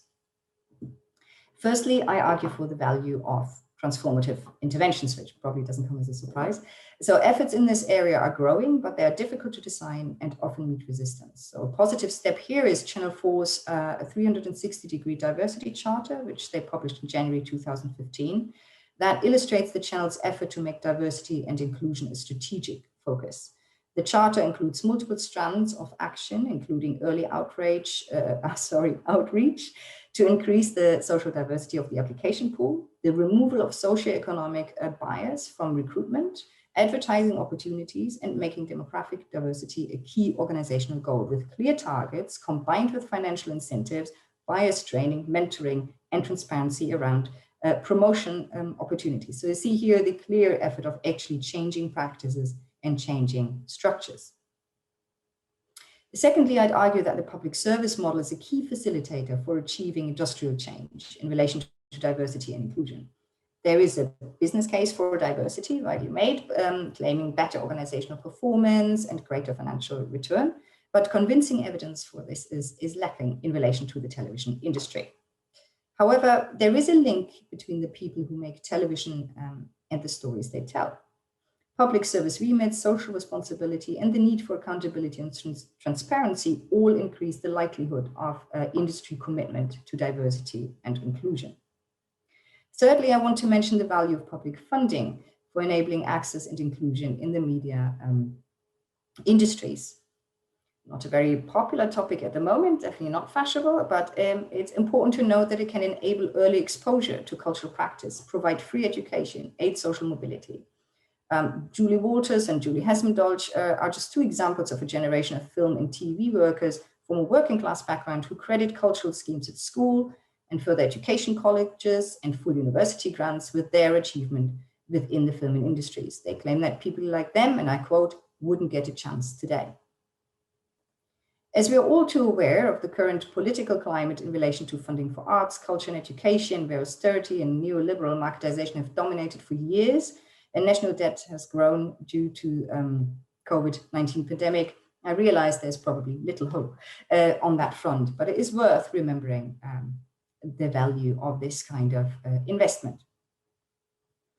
Pressure is instead placed on change from the inside out. Increasing diversity and inclusion is predominantly presented as a responsibility of industry organizations. However, television is overall an extremely competitive sector with high levels of economic pressure, underfunding, and financial insecurity. In addition, political attacks of public service, not-for-profit media, and the continuing cuts of funding for arts and culture and practice and education are not good signs either. So combined with the oversupply of labor, not everyone can have a career in TV, but these factors make it even more important to level the playing field. In this climate, requirements of transformative interventions in relation to resources and mindset are difficult to meet. It is also a sensitive and potentially highly emotive issue, and progressing on inclusion requires difficult self-critical conversations. Staff fluctuation and emphasis on speed in the industry are further challenges for a consistent long-term approach to initiatives and evaluation. A general and often uncritical over-reliance in our society on metrics as accepted evidence is another challenge for assessing the need for inclusion and evaluating the impact of interventions. To evaluate empowering and transformative diversity interventions systematically and effectively, we need research beyond the current emphasis on participation metrics and successful individual cases. This involves more regional and longitudinal data that is comparable and qualitative data about the experience of underrepresented television workers, as well as internal selection processes, including a focus on failure. Results will be most useful, I'd say, if co-produced by academic researchers and industry workers to get a sort of double perspective on the issue. So that's me. Thank you very much. That's great. Thank you very much, Anna. Oh, my video's not going on. There we are. Okay. Yeah, that's really great. I teach that Jack Newsinger and Doris Eickhoff article to my undergraduates. So it's really nice to see that theoretical framework being applied in such a rigorous way. So thanks a lot. I noticed just before I introduce our third and final speaker, I noticed that I don't think we've had any post to the Q&A. So don't be shy. I've got loads of questions already, but I don't want to take up all the bandwidth. So yeah, feel free while Andrew is speaking to post any comments and questions to the Q&A function. So then let's move to my colleague and friend, Andrew Spicer, co-organizer of this symposium. Hi, Andrew. Andrew's paper is entitled "Invent the Future of Channel 4 with Bristol," and as that suggests, is going to kind of think through the some of the reasons why Bristol took part in the process and ended up winning one of the hub posts. So from a Bristol perspective, over to you, Andrew. Right, I'm going to share my screen. Okay. Well, thanks very much, Steve, and hello, everyone. Me again. So as Steve said, my focus is on Bristol. So in a way, I'm kind of completing the holy triangle between Glasgow, Leeds, and Bristol. And the paper that follows is part of work in progress. That's an empirical investigation of the impact Channel 4's relocation has had or may have on Bristol, and one that builds on work that Steve and I undertook in 2017 to map and analyse Bristol's film and television industries in the publication Go West. So we hope to have a launch event in late autumn when the revised version will be ready. So this paper has three broad sections. The first explores the possible reasons why Bristol succeeded in becoming one of Channel 4's two new creative hubs. It identifies Bristol's existing strength and examines the City Council's pitch, how Bristol sees itself as a creative city, the historical and cultural reasons why its particular brand has emerged, and its aspirations to become a global creative city. The second section analyses why Channel 4 might have found Bristol attractive and what the broadcaster hoped to gain by relocating to the city. The third scrutinises the makeup of Channel 4's Bristol team, the role of Sasha Mirzov as the head of hub, and some provisional thoughts about the initial impact Channel 4's relocation has made in Bristol. So I'm not going to describe or analyse the competition itself for all the UK because that's been very capably handled already. So go straight on to, oh God, right, here we are, Bristol as Screen Production Centre. So in Go West, Steve and I demonstrated, I think, that Bristol is the third largest screen production centre in the UK after Manchester and London. And it's got these two global brands, the BBC's Natural History Unit and Aardman Animations. It's got an rapidly expanding studio, the Bottle Yard, and about 160 small indies. Some of these may come and go, but the figure keeps increasing. 2017, Bristol was awarded UNESCO status as a city of film. So Bristol is in many ways then an established and expanding regional media centre that can attract and retain talent and offering the prospect of building a career without going to London. Bristol also has what Steve and I describe as by now mature infrastructure, as you see there, consisting of subclusters, various intermediaries, genre or skills-based networks, and two well-established international festivals, Encounters and Wildscreen. And what we found was a strong perception amongst Bristol screen creatives that they competed but also cooperated, what one CEO described as a, quote, culture of slightly helping each other but competing with each other at the same time, that Bristol is all on the same side. This has always been the culture ever since I've been here. The idea that if somebody gets a good production, everyone feels good about it because they pitched to London or somewhere and they've won something. Then there is a win-win for everyone because it supports everyone through their post-production network. So Bristol companies compete but also cooperate in using freelancers. They're all very conscious that they want to try to ensure the talent remains in Bristol and doesn't leach back to London. So what was Bristol's pitch then? Invent the future of Channel 4 in Bristol. So not quite in the same way as Nathan described about Leeds, but there was a very coordinated approach that Bristol adopted, led by its mayor, Marvin Rees. It was a highly coordinated pitching process. I attended the 3 main meetings, and the pitching team, in which Lynn Barlow, who you'll see later, played a prominent role, produced a short film and 3 campaign documents: Invest the Future of Channel 4 with Bristol, Bristol as Creative Greenhouse, and Bristol City Impact, all of which tried to distill the city's qualities that I've listed on this slide. The whole bid, as you see, was mapped to Channel 4's founding remit to reflect cultural diversity and nurture new talent. As Rees said in his introduction, Bristol is an ideal partner for Channel 4 as a thriving, diverse and innovative city. It's a hotbed of creative talent, which is developed and sustained by a wealth of industry partners and experts. We believe that Bristol not only reflects the core values of Channel 4, but it's the only city that will enable Channel 4 to continue to be at the forefront of unorthodox product design. So it fulfills the basic requirements, as you can see. Sunday Times, etc., say what a great place Bristol is to live. It's got this reputation for being unorthodox and experimental. Bristol's history is contrarian, and that reputation was repeatedly emphasized in the pitch process. Bristol's diversity, its rebelliousness, its pioneering innovation.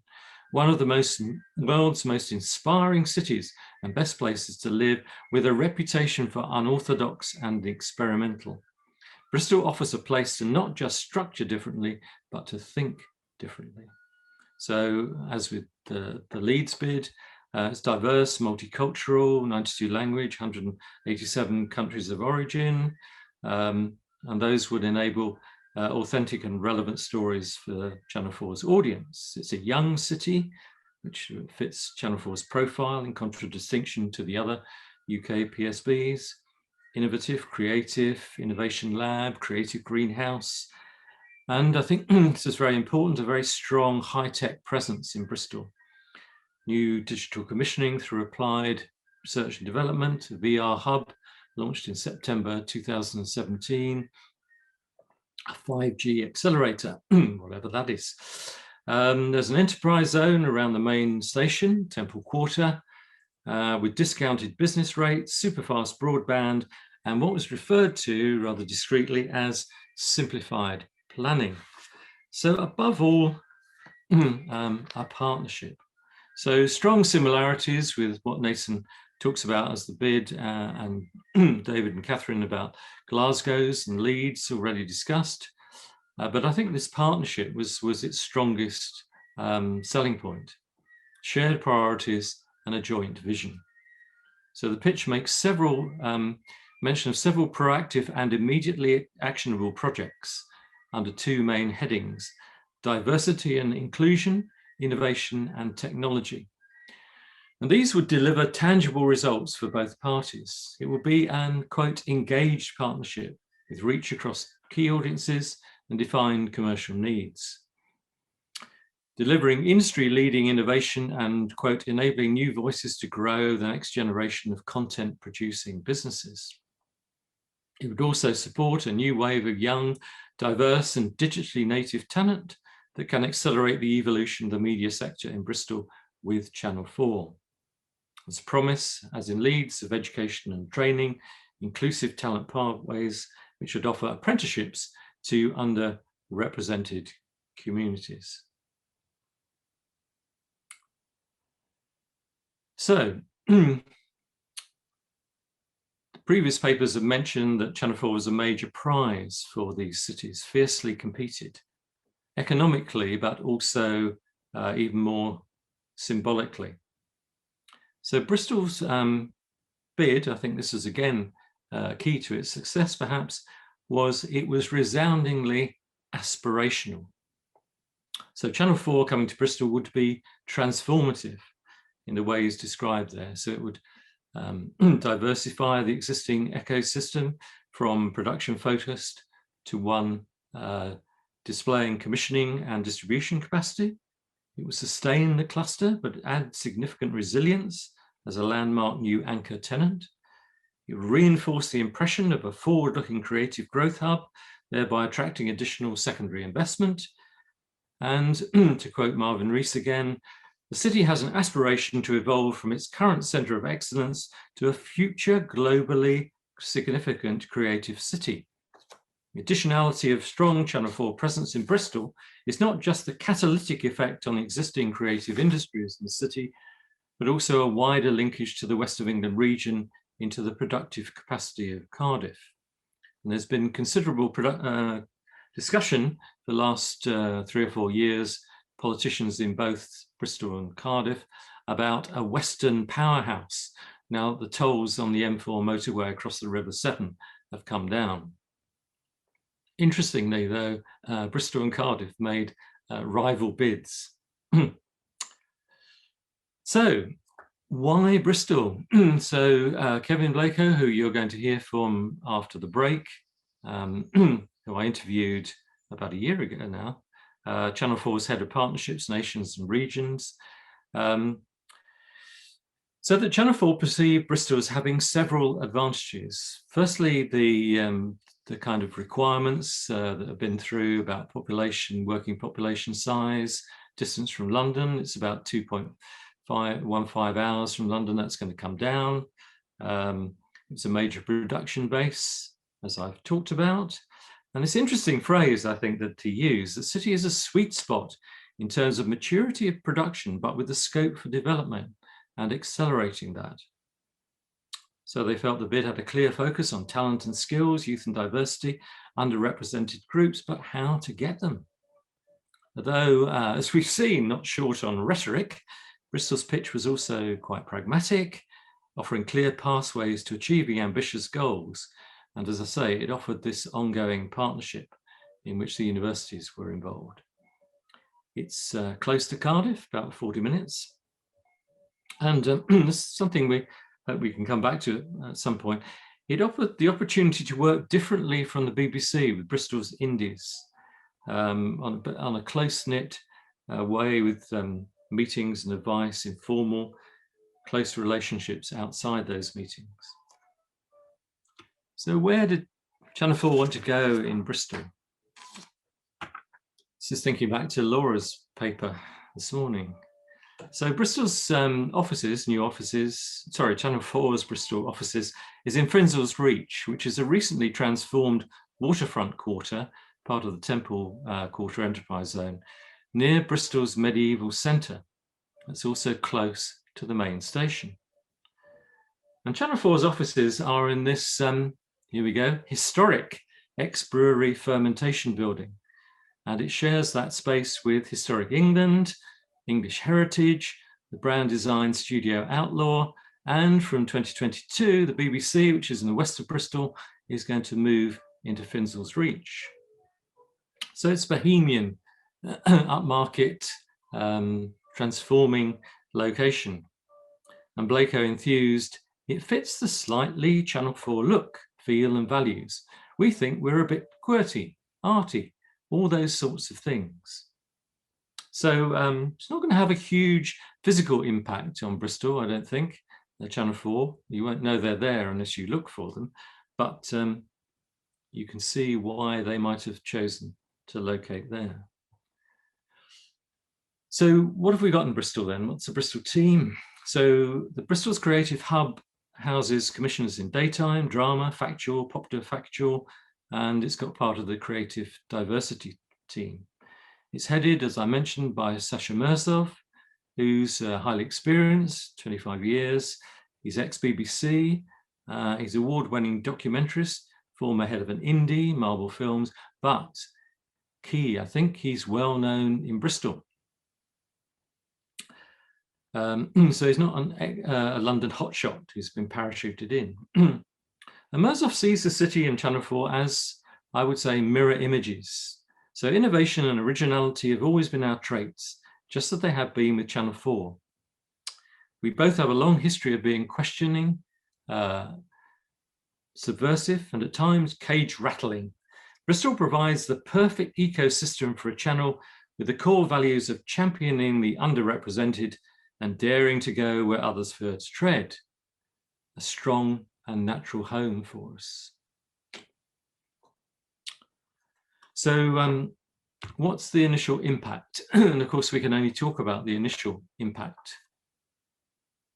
So in autumn 2020, Channel 4 released this report for people like us, people like you, which offered a sort of interim assessment of the impact of relocation. And that report acknowledged that the COVID-19 pandemic has been a major inhibiting factor, but that the public service broadcaster's vision remained unaltered, committed to diversity, inclusivity, underrepresented groups, and new voices. So Mirzoff took the opportunity to foreground Bristol's importance in the Black Lives Matter movement with, I'm sure you saw this, the historic toppling of Edward Colston's statue on the 7th of June 2020, which he argued was symbolic of a city at the forefront of cultural change. So he's commissioned several BAME productions, including The Shadow of Slavery, made by Michael Jenkins, who you see there, co-founder of emerging indie, Black Wave, founded in 2019 with Mina Fombo, which forms part of Channel 4's Take Your Foot Off My Neck series, exploring race in contemporary Britain in response to George Floyd's killing. In a published interview, Mirzoff mentioned attracting 20, the producer of First Dates, to relocate to Bristol. So that goes back to Nathan's point about these recurring programs. And so Mirzoff said that's as important to us as actual programs, that we're changing the workforce on the ground here, bringing in a wider range of voices from different communities. It's always been crucial for Channel 4 to have a mixed ecology of these one-off programs and returning series. Sorry. I thought I had a concluding slide, but I don't. I just remembered I do not. So we'll keep this up. So very, very quickly then, I'm returning in a way to Estella's question earlier this morning.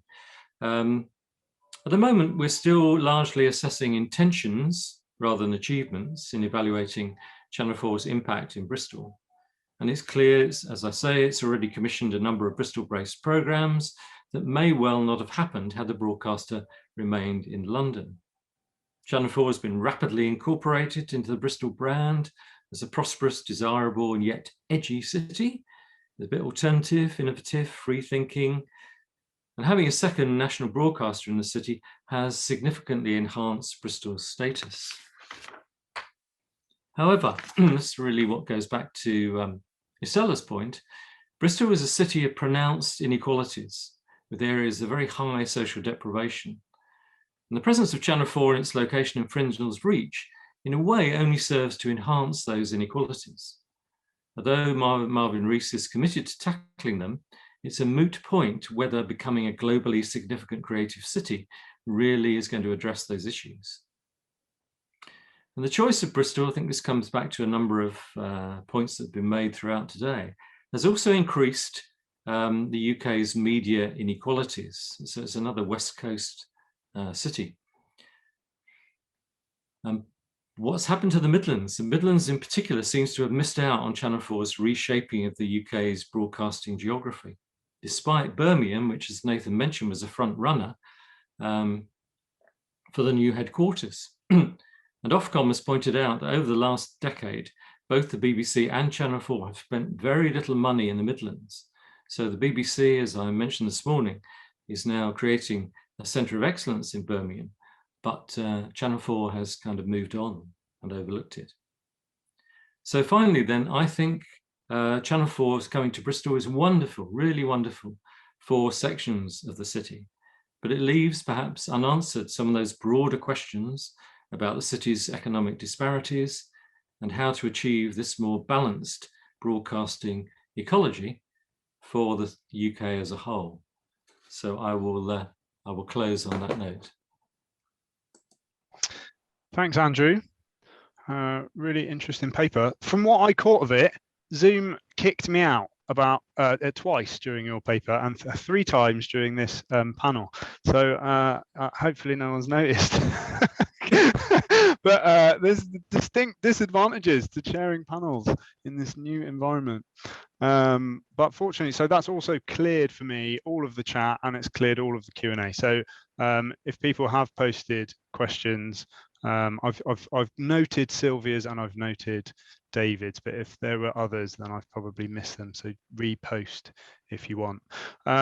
So big collective thanks to you all, each and every one really interesting perspectives on this.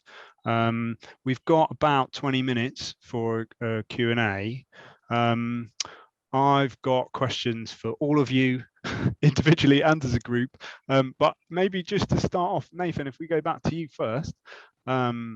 Yeah, really fascinating to get kind of insight into these different processes and elsewhere in the regions. I'm only really familiar with the Bristol one, obviously, but and one of the things that struck me at the beginning in the keynote this morning was whether or not these choices for the destinations for Channel 4 were conservative choices, given the already established media communities in the different cities.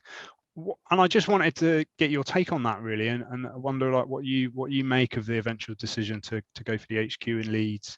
Yeah, given that the existing industry in the city.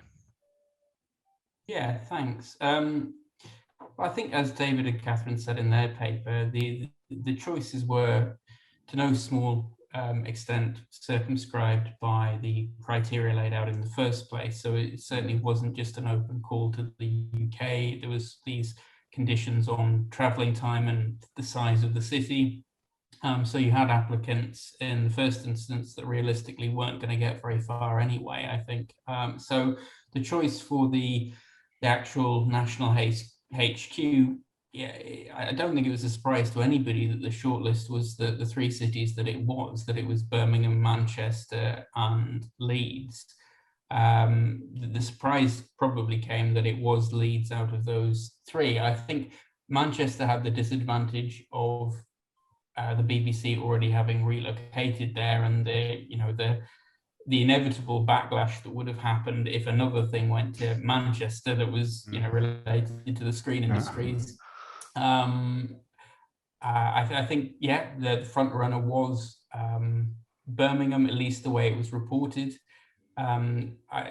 David Shepherd said something interesting to me in the interview. He said the approach of Leeds was, as he put it, how did he put it? That's good. He said it was the approach of Leeds was less heat and more light, and the approach of the other shortlisted applicants was more heat and less light. And I think what he was getting at there was they, particularly Birmingham, but also Manchester, courted publicity and made pronouncements publicly about their case in a way that Leeds didn't. And I think ultimately that probably went in favour of Leeds to some degree, that they weren't second guessing anything, and they acted they stood, well, at least David Shepherd's account is they stayed very close to the client and acted like a professional services company that was giving a considered business case rather than publicity. So that's there as well. Interesting. Andrew, have you got? Would you want to come in there on any contrasting approaches with Bristol? Since well, yeah, I can come in because I think they're very, very similar, and perhaps that's one of the kind of keys to both cities' successes. I don't think Bristol tried to generate a lot of heat. I think it was quite pragmatic. It was very, very focused, and it tried to work with Channel 4 rather than stating something to the company and saying, "Aren't we great?" It was kind of, what do you want from Bristol? We can accommodate that. We can work with that. So I think it was a clever campaign, and it was a very shrewd way of projecting the city. That, as I tried to put it, kind of mirrored Channel 4's own image of itself, and down to kind of offering them, as it were, pencil's reach, as a kind of bohemian locality that particularly appealed to them. I think Nathan's absolutely right about Manchester. I really do. I think it's not part of Channel 4's brief to kind of come in on the coattails of BBC and ITV, who are already there in Media City. I don't think that's Channel 4's image at all. Yeah, I think they ran away from Manchester, which if you think about these things logically, and of course, I think the whole of my presentation this morning was about the illogicality of the broadcasting system. It should have been Manchester. It absolutely should have been Manchester, because that's the second global hub, apparently, but it's not. So, because these broadcasters don't work in terms of a purely economic logic. There's many more logics involved in the relocation process, I think. So you know that no one in Bristol's film and TV industries are going to talk to you now that you said that, don't you? That's it now. That's it. It's dead. Well, I'm congratulating them. A masterful campaign that you know, and Channel 4 responded to it. Anna, yeah, really fascinating paper. I wanted to ask, to what extent have you come across Channel 4 working with screen skills, which I find this, I haven't seen much of evidence of this, and I think it's really intriguing, certainly in some of the work that I'm doing with documentary producers and directors, that when we talk about training and career development, there's a sense that now that with the decline in series for non-fiction, there's been a kind of a loss of that sort of scaffolded in-house training progression that used to exist when there was more slots and scheduled space available, and there's a sense that, like, well, screen skills should be doing it, but they're not either. And I just thought it was really intriguing to see to see you kind of do such a deep dive into Channel 4's training provision, but then to the screen skills was kind of absent, curiously. And I think that's, maybe that speaks to, you know, this interesting division between film and television that we have in the UK, but obviously, like, the PSBs are absolutely central to our film industries as well, and there's lots of other speakers in this symposium have kind of alluded to that as well, right, the relationship between film and TV. But could you speak to that a little bit? Do you think there's a screen skills anywhere in the... I'll try. So, yeah, interestingly, it did not appear in, say, any of the Channel 4 material. I did find a link with one of the organizations who runs the trainee scheme, and another one of their sort of the social enterprises Channel 4 works with also work with screen skills. So there is an overlap there, for example, in relation to skills and training, that kind of thing. And also, say, the provider who does the production traineeships for Channel 4 is now doing packed traineeships as well, which are very similar in the way they set up and even the application form. So so what Channel 4 does is they work with external providers, usually social enterprises, either specialized in TV or not, but they're more service providers compared to Screen Skills, which also receives public funding and feels sort of like this slightly separate organization. So I'm sure they will have, you know, had conversations in developing the COVID training, for example, that sort of thing, you know, and the task force. So there were links, but they don't really use them to develop their training, because Screen Skills is such a specific training provider for the screen industries. So I haven't seen any link there, but it's interesting that Channel 4 doesn't advertise very broadly their collaborations with external partners generally. So I had to dig around a little bit to find, for example, Sharp Futures is doing the creative content, Think Bigger is doing the production schemes for years, and another one doing the outreach one, Liberty, I think. So, but it's really difficult to find anything, and they themselves don't promote it. Only it's interesting. It kind of reminds me of one of the things that David Lee was talking about. They're one of these hidden kind of things in this process that you don't. Yeah, they don't. It's not clear that they outsource this at all. Just, there was a question for you, actually. Let's stick with you, from Sylvia Harvey, Professor Sylvia Harvey from Leeds. Where did I put it? She said, "That's great info. Thanks a lot. Did anything surprise you when you first engaged with the Channel 4 skills documentation?" Intriguing question. Yeah, that's a good question. Because, I mean, there is the concern about the training schemes. When you know the industry, there is the problem of you create people that fit in rather than, although they're all saying we want the new people and the new ideas, as long as, it fits in what we do. What I think the biggest surprise for me was looking at the 360-degree diversity charter. Because there are actually they're really valuable ideas and therefore transformative initiatives. So really trying to change it. There are things, for example, so a very clear commissioning strategy. So a system where you can have tick boxes. Do I qualify as diverse commissioning? Or creating financial incentives for commissioners to work more diversely, both in content and with crew. So they get a bonus if they tick the boxes, kind of thing, and personally, I think it needs that. We can't just expect everybody doing it out of goodwill. And I think it requires things like positive discrimination. So things that will look unfair to people who now are excluded but weren't before.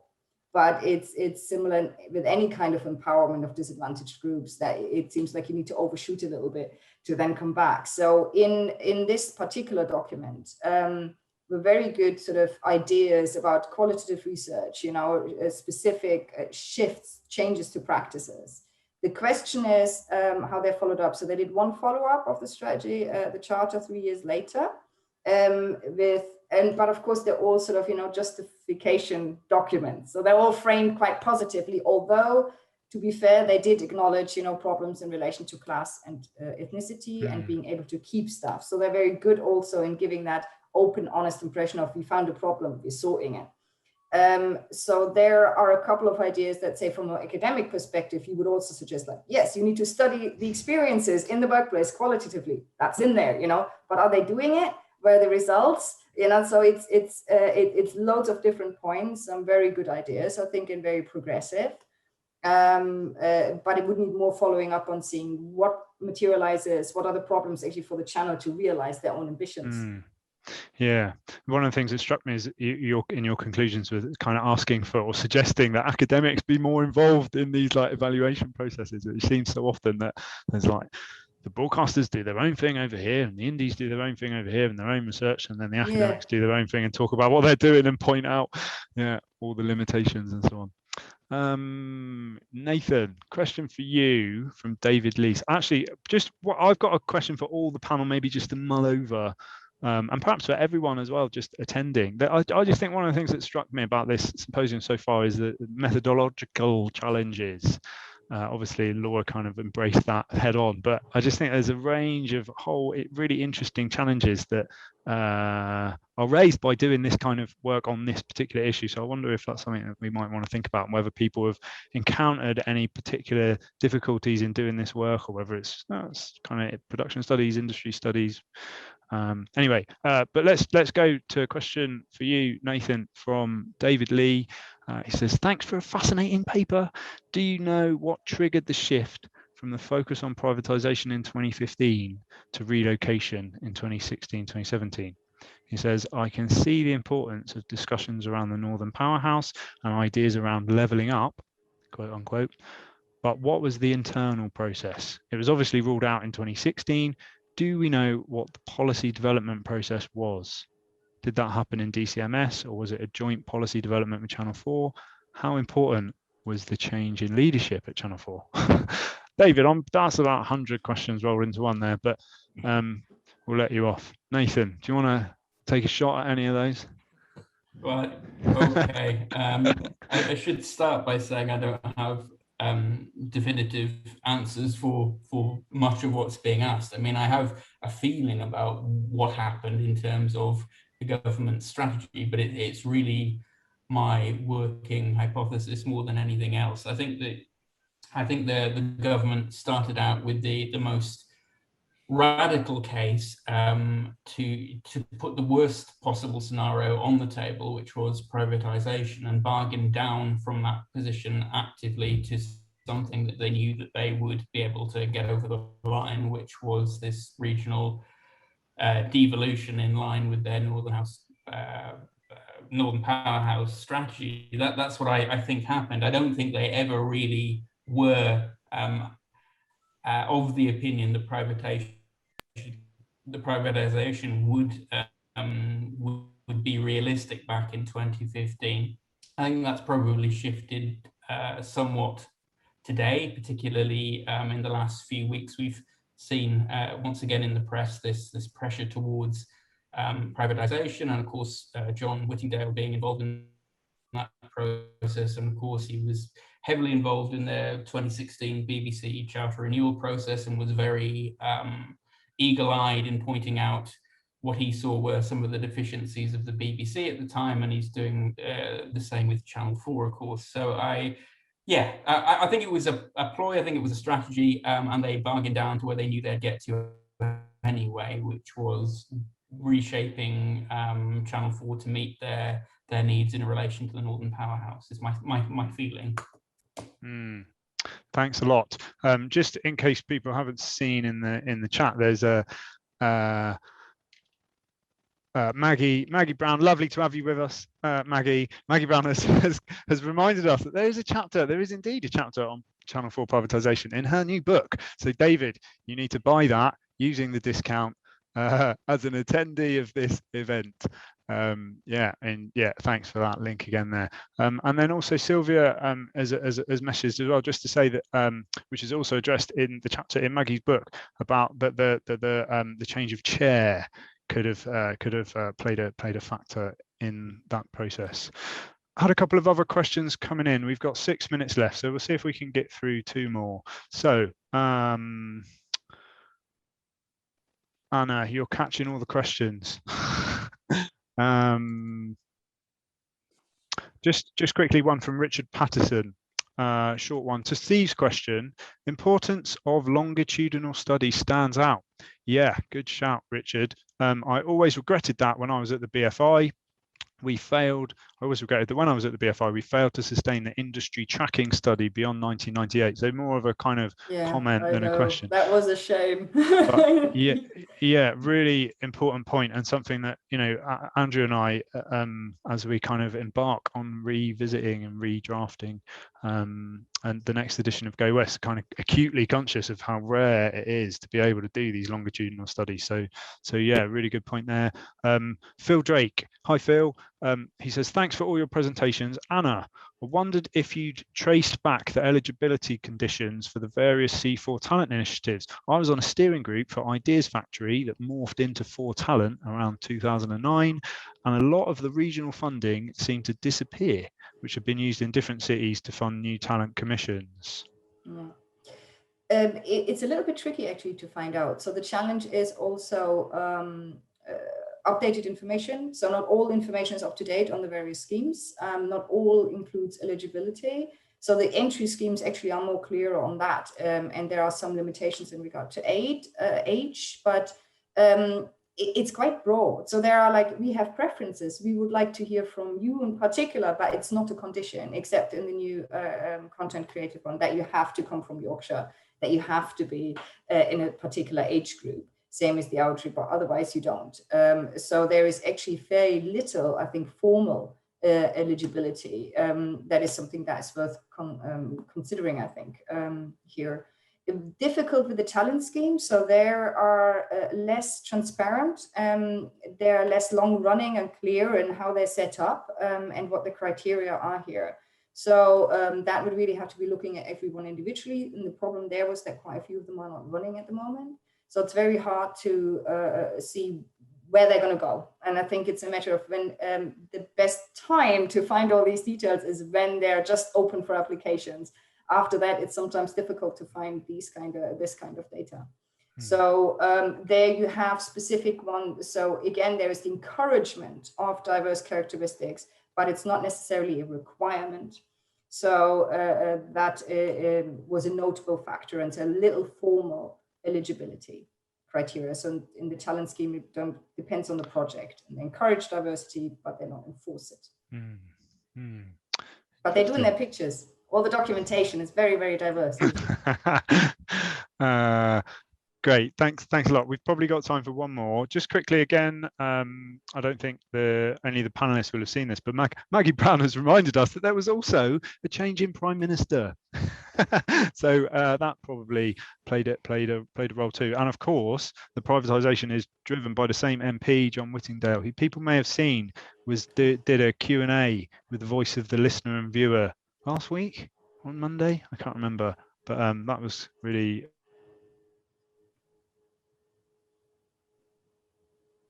Oh no, we lost him. Oh dear, we lost the chair again. John Whittingdale's taken him. I'm back. You're Yeah, back. That was John. quick. Yeah, sometimes it lets me back in. It's put you all over that side of my screen. I'll bring you back over it. Yeah, sometimes it lets me back in. Other times I have to wait for ages. But yeah, I'm back. Yeah, John Whittingdale pulling the plug there. Hi, John. So 2 minutes left, and there was a question from Richard Patterson, which I have still got access to. Great. So yeah, another question for you, Anna. Talent pipeline and the notion that talent is everywhere but opportunity is not was an oft repeated phrase at the BFI in relation to the Film Academy network set up across the UK. Just to kind of shorten this down a bit, but he was saying it would be worth you pitching to the BFI to offer to evaluate that. But also the question is, has 4’s got any relationship to the Film Academy scheme? Sort of similar to mine, I suppose, in that, Yeah, what's the relationship? not as far as I know. So these are really running quite separately. Yeah. These everything with the sort of official screen bodies, especially if they receive public funding. So that doesn't mix, at least not that I have seen it with the Channel 4 initiatives. I think something like a criteria like free school meals is a great one. Yeah. So things like this are not actually, coming back to the question about eligibility, are not at the foreground of most of the schemes when it comes to Channel 4. So, but yeah, I agree. Evaluation is not very sufficient. It tends to sort of the idea is here, have a positive, development. This worked really great for that person. And there are very inspirational stories, but they're very individual. If you look at the scale and the competitiveness of any of these schemes is through the roof.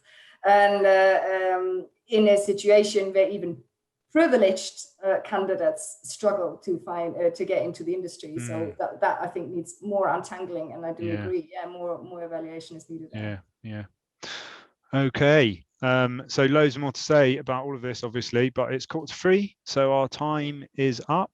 So we're going to have a 15-minute break now. Before Kevin Blake's presentation. Thank you hugely to all three of you for your presentations today. Been a great formation, great lineup, just to bring in the football vocabulary again. Yeah, and thanks to everyone who's in the audience and contributing as well. So now we're moving on to the presentation by Kevin Blake of Channel 4.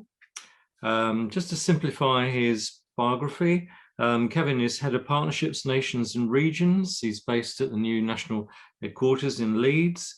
He's played a key role in delivering For All the UK strategy and Channel 4's commitment to the the skills training and development program that we've heard about.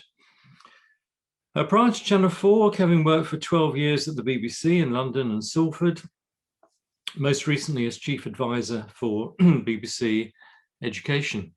So it's a really great pleasure to welcome Kevin to this symposium. Hello, Kevin. I had the pleasure of interviewing a while back, as I mentioned. And I'm going to hand over now. I think, Kevin, you're going to present for about 20-25 minutes and then take questions.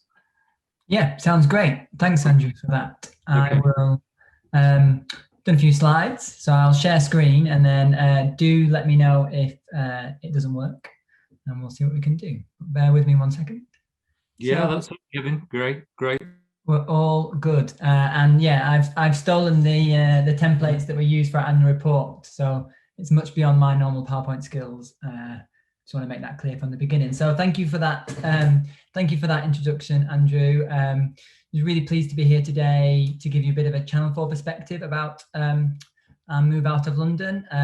I've been sort of dropping in and out of the sessions throughout the day in between other meetings, and it's just been just incredibly interesting stuff and a really interesting debate and viewpoints and thoughts about about everything that Channel 4 has done in terms of relocation. More worryingly, it's also made me realise that probably most of the people listening to me talk right now have a lot more knowledge of Channel 4 than I do. So I will plow on regardless, but I just wanted to set that out to begin with. So I started the channel back in December 2019. And I think one of the very first things that was talked about when I was just getting stuck in was who from Channel 4 could attend this event. So obviously there've been many, which was I think scheduled for March of that year, of 2020, if I recall rightly. Obviously, you know, lots of unfortunate delays due to things well outside of everybody's control, but it's great to actually be here, to have heard some of the discussions earlier, and then also to be able to contribute to it and give you a bit of a Channel 4 perspective. And as Andrew said, I look after our partnerships outside of London, working closely with lots of colleagues across the business. I run 4’s, and I managed to catch a little bit of what Anna was saying at the very end of the previous session, so it's a really interesting area for me. And then I support sort of the operations of Channel 4 outside London. So I worked with Sinead Rocks, who's our managing director, really to help, you know, everyone who's based in a sorry, someone at the door. Everyone who's based in a new building outside of London for Channel 4 can really do their best possible job. What I thought that, you know, for about 20 minutes or so, for a bit of a presentation, I will cover off just a little bit of an overview, the sort of background that you always provide, and which I'm sure you guys will know, but I think is useful. The bulk of what I'll talk about is for all the UK, I suppose why we're doing this, how we think it's going, what some of the issues and challenges and benefits have been. I'll then just do a couple of slides on sort of Channel 4 priorities more widely. I think, you know, given some of the recent discussion about Channel 4, it's probably worth just sort of, you know, having that context as well, but ultimately definitely leaving lots of time for questions and answers. You know, I'm really keen to answer as many sort of questions and get involved in the discussion as much as possible. So I hope that does sound about right. And then this is a slide that makes its way into pretty much all of my presentations and discussions around Channel 4 for no other reason than, you know, it's a welcome to Channel 4, and I'm a huge fan of Derry Girls and very much looking forward to series 3. So it tends to be in most decks. But I think probably more importantly, to give you that sort of overview and bit of context is to understand what Channel 4 is here for, what we represent and are trying to do. And the reason why is that it genuinely does underpin our sort of actions and our decision making and our thinking. You know, as we come towards, so next year we turn 40 years old. And I think, you know, we still believe that Channel 4 has a very unique place and valued place within the UK broadcasting environment. You know, we have a different model where we are publicly owned and commercially funded and have that, you know, remit to deliver high quality, innovative, challenging content. You know, we're always self-sufficient. We reinvest all of our profits back into programs.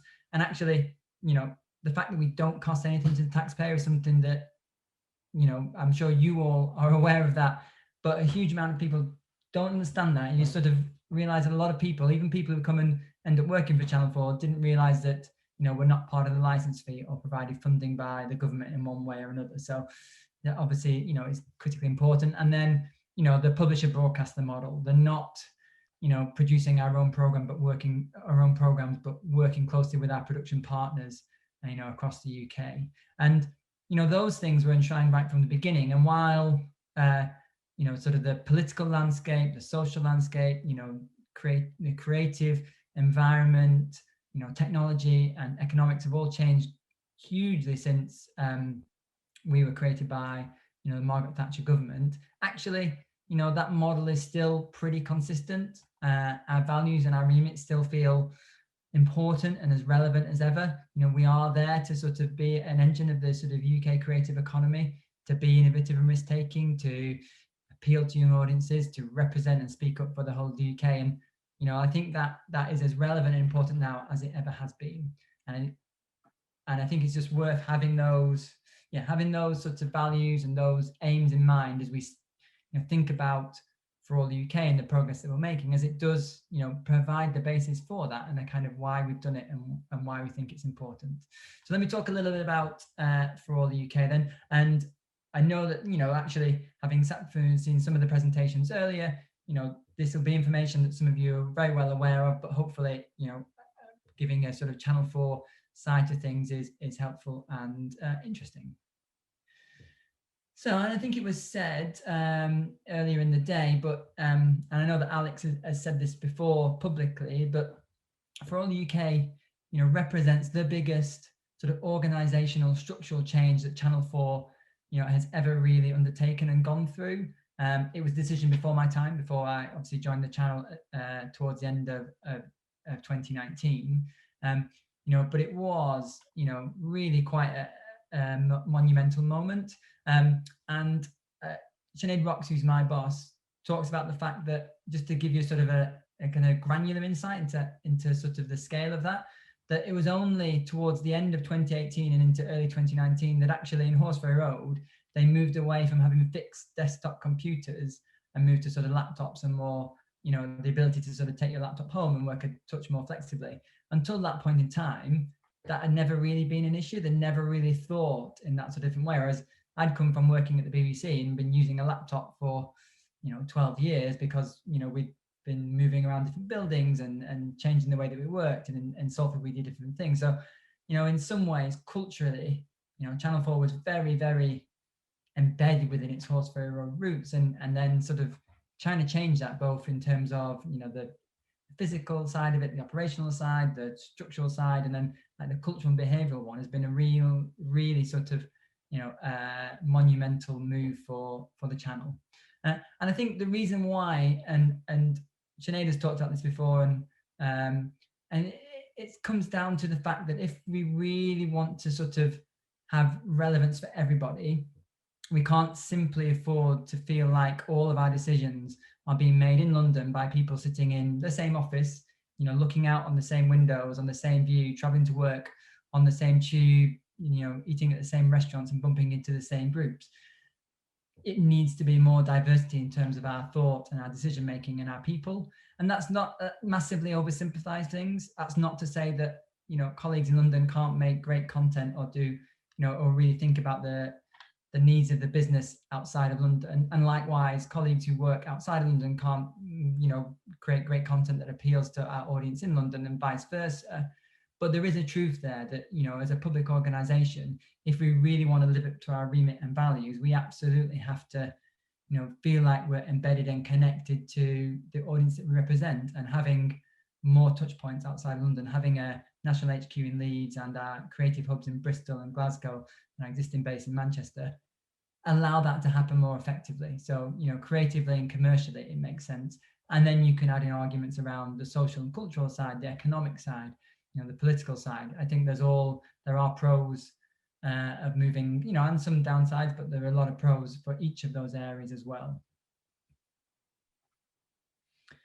And so when we were setting out the sort of For All UK vision, there were a number of sort of headline commitments. Again, some of these you've seen earlier today, that really then bring it to life and make it feel like it is a tangible change. So obviously the biggest one is our commitment to spend 50% of our programming outside of London, and that equates to millions more pounds being invested in nations and regions, independent production companies by 2023. Critically is to have 300 roles either new or relocated in our new bases. We have representation with 3 Channel 4 News Bureau in Leeds, Cardiff and Glasgow, and have it regularly co-anchored from Leeds as well.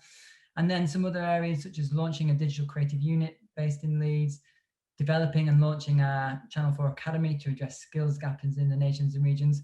So all these things start to put, I guess, substance on the vision, that we were trying to outline back in 2018.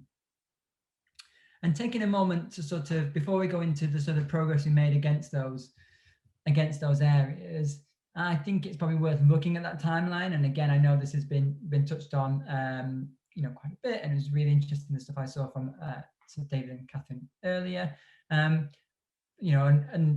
from the moment that the sort of I think the decision was made in March 2018, and then the sort of pitch process launched, actually there has been, that process has happened exceptionally quickly. You know, most major cities within the UK pitched to be our national HQ. I think there were 30 submissions in total, and that was then shortlisted to 13 cities and then a final shortlist of 6. And by October of 2018, the locations were announced, you know, and it was an incredibly difficult choice to make. You know, the decision to choose Leeds as our national HQ and Bristol and Glasgow as our creative hubs. And, you know, I think there's, you know, as has been debated today, huge, you know, lots of reasons for why those places were chosen. I think there are some unifying factors across each of those 3 areas, and I think particularly true of Bristol as well. But I would point to you know, the presence of a strong independent production sector, but not so strong that it didn't feel like there was the ability and potential for Channel 4 to have an impact and really help it grow and develop. I think in each of those 3 cities, there's, you know, a clear sense of partnership and collaboration across the different you know, organizations within the city. So, you know, your creative, the cultural, the public organizations, private organizations, sense that, you know, people working together, and there was a way that, you know, Channel 4 could tap into that and feel part of that community quite quickly. Having a really vibrant digital community, you know, which is really important for us as we move forward with our new Future 4 strategy. And then this is really relevant to my work in particular, but having, you know, stacks of talent on the doorstep. That's something that, you know, has been confirmed by the caliber of staff that we've been able to recruit and who we're working with amongst our production partners as well.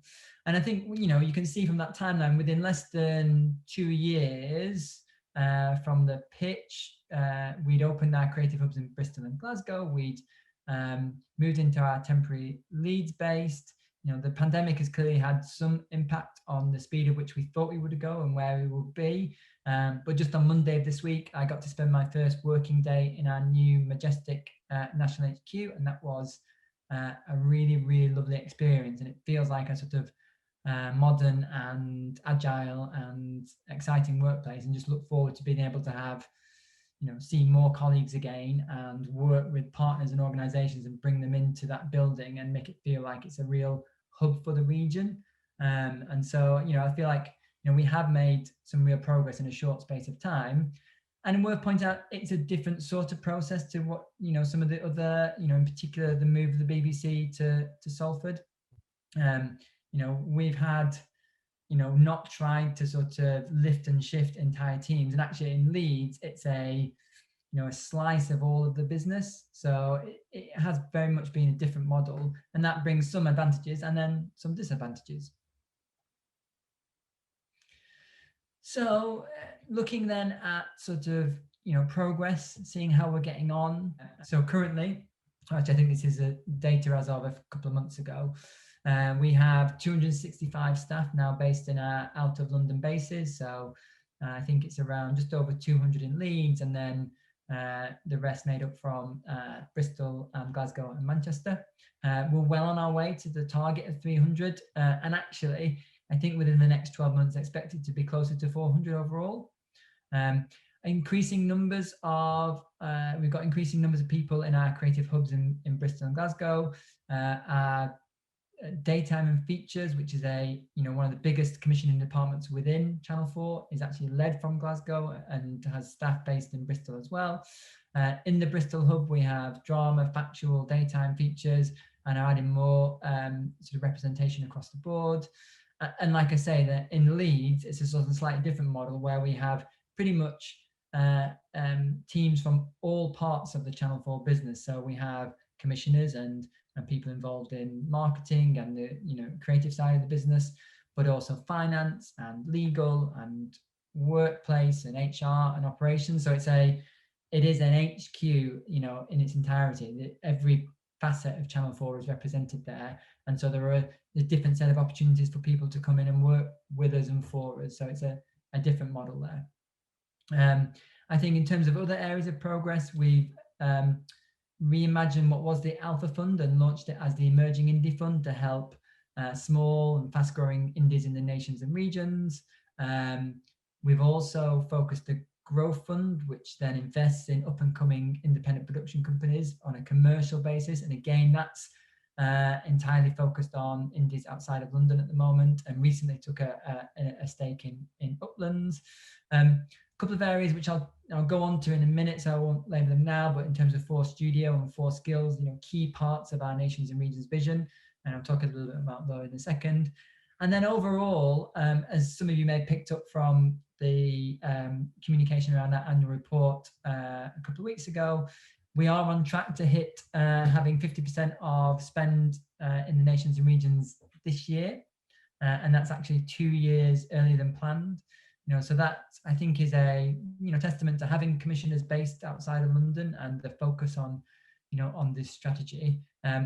As an advocate of everything nations and regions, I see that as the start of the process, rather than the sort of job done, we've hit it, now we can just relax a bit.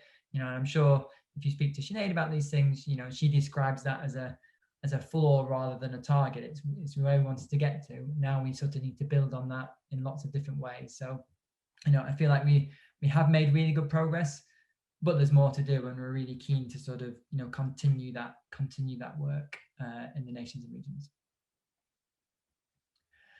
I said I'll touch a little bit on 4 Studio, which is a sort of an integral part of For All the UK, and actually more fundamentally sort of part of the sort of digital charge at Channel 4. We committed to launching a digital creative unit, as it was sort of more blandly termed when we announced For All the UK.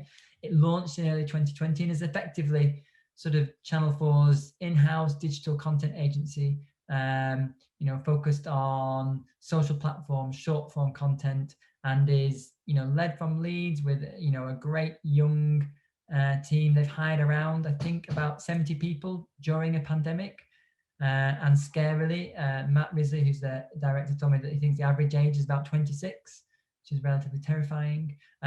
They've sort of launched TikTok and Snap partnerships. They've commissioned bespoke digital content and developed IP for sort of spin-off series. So I don't know if anyone saw the sort of It's a Sin After Hours sort of stuff, or the things they've done with Hollyoaks or The Circle. And overall, they've become the most viewed branded content partner in the UK and have won various awards. And I think it shows how having a really focused approach to a specific part of what you're trying to achieve has really borne fruit. It's a kind of, if you get a chance to meet the team, actually having that sort of sense of community within Leeds and them all sort of working together, even though it's virtual, that you do get the feeling that they're on a mission, as it were, and it's been a really shining example of what we're trying to achieve from a nations and regions perspective. And then, as I said, moving on to 4 Skills, which is an area obviously that I know really well, and again is another integral part of everything that we set out that we were trying to do in terms of For All the UK. And I think it's integral and important in 2 ways. Firstly, it's important in terms of being able to deliver on that sort of For All the UK strategy successfully. We ourselves need talent pipelines for people to come and work at Channel 4, or for our creative production partners to have the talent to be able to deliver on the programs, and to ultimately help make sure that we can spend enough money outside of London. But it's also, I think, important in terms of delivering on the sort of the positive outcomes, those public policy objectives, for the nations and regions more generally, opening up careers for TV production outside of London in a way that you don't then get that talent drain to the capital, making the move to London something that's optional rather than a requirement if you wanted to have a productive career in television. And that's and that second bit is obviously a really key incentive for many of the cities that put together bids for Channel 4. They wanted to create those opportunities, potentially even not working with us. They're just having Channel 4 there as part of the the city infrastructure. Just opens the possibility that actually television and broadcasting and the creative industry is accessible, it is relevant, and it's not a sort of frivolous waste of time. So I think, you know, it was something that, you know, we were keen to deliver on, and that our sort of partners were absolutely keen that we were able to contribute to as well. You know, so we set out that commitment to launch an academy to address skills gaps and be particularly focused on nations and regions, and, you know, really addressing and encouraging an increase in diversity and inclusion within TV production. And, you know, we in early 2020, and we started to sort of work up what actually this would look like, bringing together all of the different activities that Channel 4 supports, you know, and making sure then that it was, you know, from our work experience and trainee schemes and apprenticeships, we're all focused on a business need. All were able to be measured to some degree. You know, they all, you know, had a real emphasis on diversity and inclusion, and sort of principles that, you know, I think aren't rocket science, but actually, if you compare it to what we were doing before, where there was some great work, but it was in lots of different parts of the business, and it wasn't always clear how it was all laddering up to have a, you know, collective impact. That's what we've been trying to do through 4’s. And we launched it in October of last year, you know, which was as we started to come out of the sort of initial lockdown and recover a little bit in terms of our revenues. So obviously quite a few things were on hold in the first half of 2020. And, you know, we deferred, you know, a recruitment for various schemes, but then as things started to recover a bit, we were able to launch 4’s as an overarching label, and then start to, you know, either bring back some of the schemes that we had previously run, but focused on sort of nations and regions opportunities, or create new schemes and do new things as well. So I won't go through all these in detail. I know that I think Anna touched on some of them in her presentation earlier, but ultimately that's such a, you know, a critical part of what we're trying to achieve from a nations and regions perspective. So that's a kind of just a quick canter through sort of for all the UK and how I think we're doing, which is, you know, overall, you know, very positive.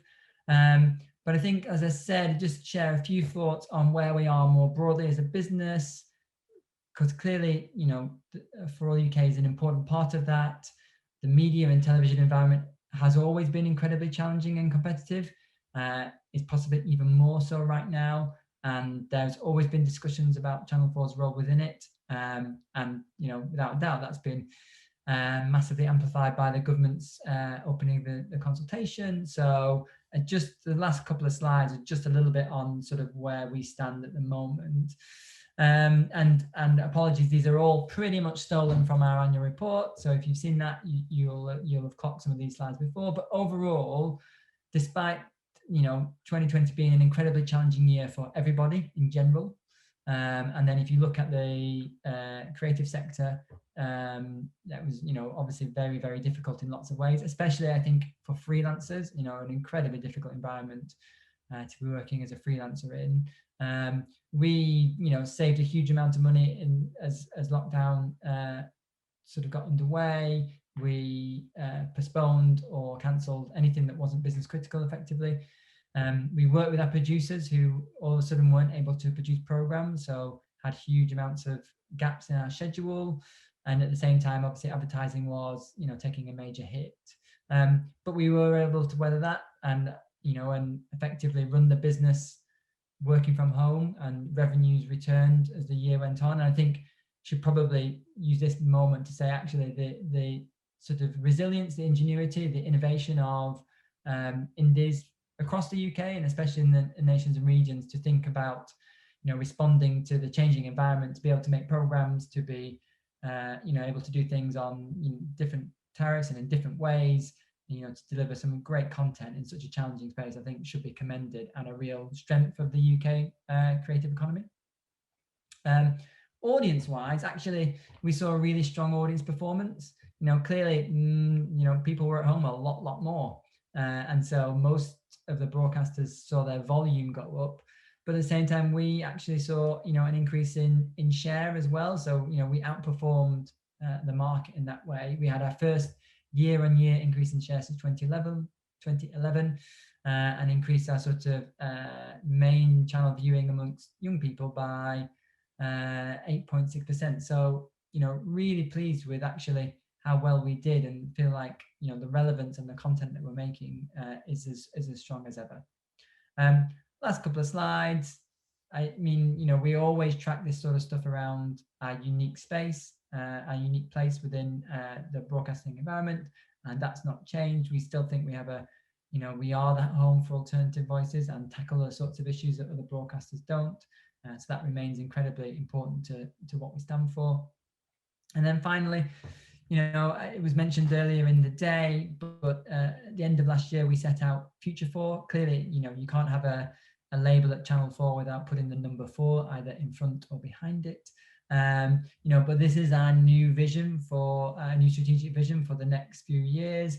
And it's all about beginning and building on that transition to a sort of a digital public service broadcaster. So the clear targets to double our all-4 viewing by 2025, to diversify our revenue a little bit away from linear advertising, so that 30% of it comes from digital advertising and 10% comes from non-advertising. So we've made a really good start on this. And I think the figures from the last 12 months bear this out. There's a long way to go though, and but we're confident that we can sort of deliver on that vision. And that, in what looks like approximately 25 minutes, is the presentation that I sort of put forward today. Hopefully you found it interesting, and yeah, happy to sort of answer any possible questions that you might have. I'm going to end my sharing and stop screen sharing if I can. How's that? That's great, Kevin. Thank you so much. Really, really informative, very clear, and answering a lot of questions, I think. So it's one of the great quirks of broadcasting history, isn't it? Channel 4 was set up during Thatcher's premiership. We might come back to privatisation, if you don't mind, at some point. But while people are putting questions in the Q&A, which I hope they will do, I'd like to use Chair's privilege by asking a couple myself. I was going to ask you about what a digital first PSB was, but I think you explained that really clearly with 4 Studios and what that's trying to do. So can I ask you a question that I think we had a brief exchange about when I interviewed you, and that is how you feel the Channel 4 works differently in the regions and with small companies, indies, to the BBC, because I think that's a difference I'm very keen to foreground today. I think it's an interesting question, because I think there's a sort of the Channel 4 working differently with indies anyway in suppliers and compared to the BBC, and then there's a sort of another level, which is Channel 4 within our new bases, from Leeds and from Bristol and Glasgow in particular, working with indies, and I think they're both represent sort of a different approach, and it goes back to that different model that we have. I think the first thing I would say is that the commissioners that we've recruited to be based out of our national HQ and our creative hubs they're all just really passionate about nations and regions commissioning. They're all from lots of people have come back to sort of Yorkshire after sort of growing up there and then moving to London and doing different things, or likewise in Glasgow and Bristol. So I think everyone has a sort of real sense of purpose, above and beyond the kind of I just want to commission really good content that rates really well and addresses a brief. So I think there's a sort of a real spirit and a sort of a purpose there that is important. And that's not to say that there isn't something with the way the BBC works, and I was Salford for a number of years, but the BBC's always been sort of based in the nations and regions one way or another. It's always had that as part of it. So so from a Channel 4 point of view, it feels like we're really the people that are involved in that are really at the vanguard and doing something that feels important and special for the organization as a whole, because it hasn't to the same degree been done before. I think the other element is around just the nature of the relationships with independents, and it comes down to that business model again, but it is a really close and almost intimate relationship at times, and I think being able to enable that and have it feel like it's a really creative partnership as opposed to supplier type relationship is something that we've been trying to do, and trying to instill sort of culturally and operationally within sort of the nations and regions setup, because we're working with a different set of suppliers in a way. There is more opportunity to access, engage with Channel 4 than there was before. You didn't have to go to do the trip to Horseferry Road and have your 45-minute meeting that ended up being 35 minutes because the commissioner was coming late from another meeting. Actually, you can do it in a more relaxed and ongoing sort of way, and that's the sort of thing that we want to encourage and to help grow, because ultimately that will build relationships. People will be more better creative ideas. We'll get a broader, diverse supply of content and talent and storytelling. So I think it is different in sort of tangible and intangible ways. Thanks. I know a phrase I heard bandied around in Bristol and in Manchester actually was the £125 cappuccino. You get on a very expensive train early morning, you have your breakfast meeting with the London-based Channel 4 commissioner, get a decision sometimes in your favour, often not, and then back you'd go. I suppose the worst thing is if you don't get a decision at all. I mean, I think that's the frustrating thing that they find is the kind of the go away and think about it a little bit more, and that's something that we've identified and we know we need to work on. I think it's interesting that obviously most of Channel 4 staff, most of the workforce being working from home over the last number of months has changed some of the dynamics of that. So there is something that is quite democratic and accessible about remote working and remote meetings. So all of a sudden, senior people were perhaps more available than they were before, and you didn't have that ridiculously expensive cappuccino, like you said. At the same time, there is then something that perhaps is lost in terms of the engagement and the ability to sort of forge a creative relationship. And so I think as hopefully things improve, we can sort of chart a middle path that still allows the flexibility of working, the ability to not have to sort of travel miles and miles and miles to come to meetings. But then when there's value in doing the face-to-face stuff and the the in-person discussions and workshops, actually that really contributes to those relationships as well. So I think that's a really interesting area for the next 1 to 5 years as we go forward, is how we get that balance right. That's really interesting. I mean, in the HE sector, I noticed a couple of days ago that there was there'd been a big protest from students in Manchester about Manchester University's decision to carry on online next year. So people do value face-to-face contact, even if sometimes there's the great convenience of an online meeting and like the one now, really. But yeah, absolutely. And look, I know you were sort of talking about the sort of the buildings and the place and the importance of them earlier, and I think we want each of our our national HQ and our creative hubs to feel like destinations, to feel like places that people want to come to, and that there's interesting and exciting things going on there, and that actually it's not just like another meeting in an office. It does feel like there's something sort of quite dynamic and a creative force that's taking place, and that's why we're looking at things like how we can maybe host training in our hubs, so that even if it's not for Channel 4 staff, actually if we're supporting indies to come in to do various training, whether we're funding it or not, having that as a destination, and that then might create conversations and relationships around those sorts of things. So I think that's how we want to get as much possible value out of our our new locations and our physical bases as possible. It's interesting use of space, as you say. Right, I have several other questions, but I'm going to keep those back because there's some in the chat. The chat is what panelists can use, and the Q&A is what the audience can use. So I am hoping that there'll be some in the Q&A as well, but I'm looking in the chat now. And I think the first one was from Nathan, yeah. So Nathan's asking which commissioning personnel in terms of genre are based at the national HQ or the regional hubs.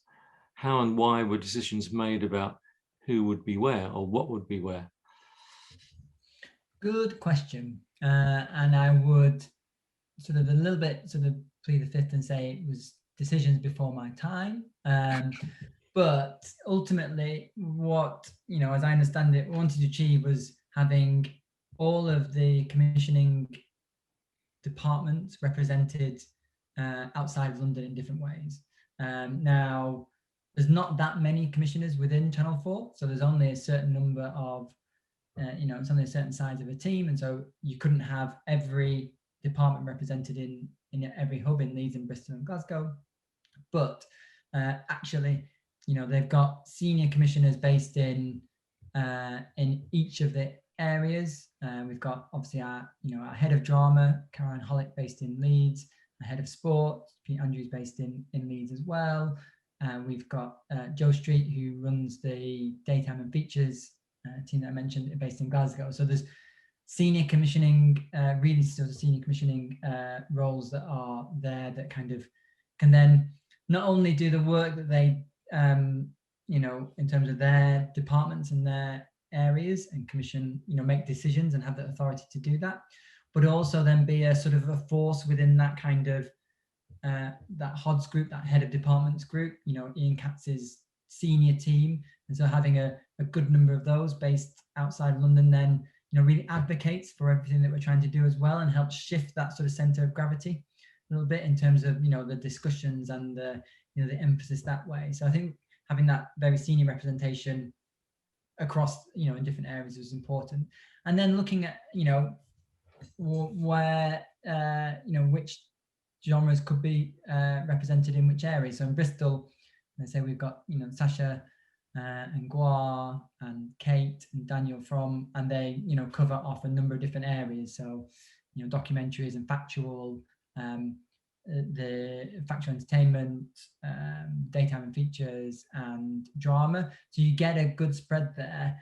And I think the final thing I would say is that it's also what we've tried to emphasize, and I think is that just because we have then these hubs and we have the commissioners based in them leading the charge for sort of nations and regions content, actually it doesn't absolve colleagues back at Horseshoe Road from sort of not looking beyond the M25 and thinking, actually, I don't need to worry about where, supply content or where the best ideas are coming from. Actually, they should want to be sort of coming out and building and taking advantage of the contacts and the relationships that are being built by those people based in the hubs as well. So it's about trying to, emphasize that it's not, you can't just wash your hands of it now that we've set up these bases. Actually, it's important for everyone to deliver on that commitment.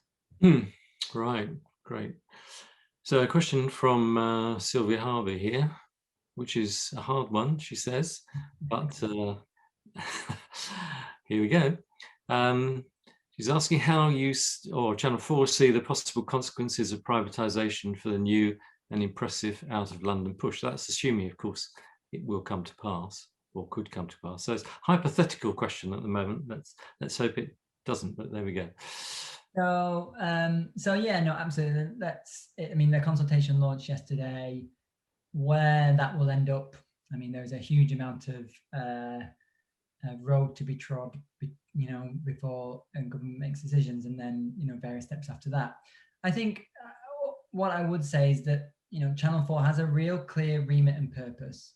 We think that we're delivering well on that. We're competing effectively in a really difficult and challenging, media landscape. And we're doing so in a way that actually really supports the UK economy and our creative partners and really punches above our weight. The sort of out of London push is part and parcel of that. it's critical to our success as a business, and I think other models of ownership perhaps wouldn't emphasize the importance of that, of those regional hubs, of sort of spreading that commissioning spend to different parts of the UK, of the things that we really see as part of our kind of DNA and representing and speaking up for the UK as a whole, of working with those small and medium-sized indies across in different parts of Yorkshire and the northeast, or in Bristol and Wales and the west of England, or in Glasgow and Belfast. And those are actually when you're probably when your main focus is a bottom line, that shifts the dynamic, it shifts your thinking. And it's why I started with a kind of just a refresh of this is what we stand for, because that does then inform, that has informed and will continue to form what we're doing in nations and regions. And so I think it's hard to know, because there are lots of models that they could suggest, or nothing might happen at all. But I think it would change the decision-making process if you had a different structural model. Sure, absolutely. So one final question from me then, just to wrap up for 3:45. A difficult one, perhaps. It's been said that the choices that Channel 4 made for its locations, Glasgow, Bristol, Leeds, were quite conservative in the sense that these were established, sort of quite vibrant media communities. So do you see that? Do you feel that the process was erred on the side of well, give those who've got a bit more? That's that is a pleasantly hard question to answer. So I think you could summarize it. You could look at it and take that view. I can see that. I suppose it's finding the balance between what's right for us as a business and being able to sort of thrive and succeed, and tap into those production bases that are large enough to have that critical mass and be able to kind of really build that relationship with us, have the sort of the selection of organizations that are really focused on the bid and doing things like Screen Yorkshire we're doing, or Bristol Council, or other areas as well. Finding that, but then also making sure that actually it was still right and we could add a lot of value and we could do things to it. So it could have been more smaller cities or more sort of unusual choices. That would then have created potential, I suppose, challenges in making it a success and making it work. And those were some of the decisions that were considered and thought through at the time. I think they were really hard decisions, and there isn't a right answer, I guess. The other thing that I would say though is that what we're trying to do is to make sure that the impact of Channel 4's relocation isn't solely felt by the areas that we've moved to.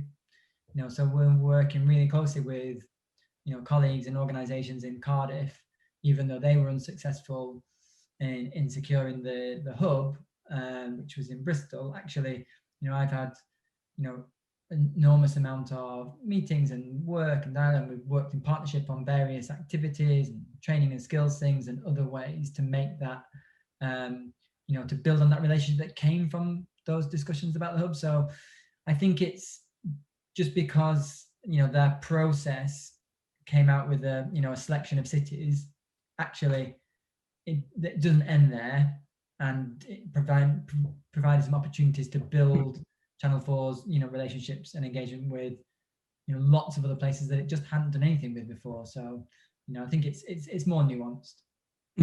Great. I think that was a very good answer. Very helpful. Actually, very helpful answer. I do remember at one of the meetings in Bristol that somebody said, "Oh, why don't we make a joint bid with Cardiff?" And there was a classic tumbleweed moment. Yeah. and then the person who suggested that then looked at the floor, and the meeting moved on.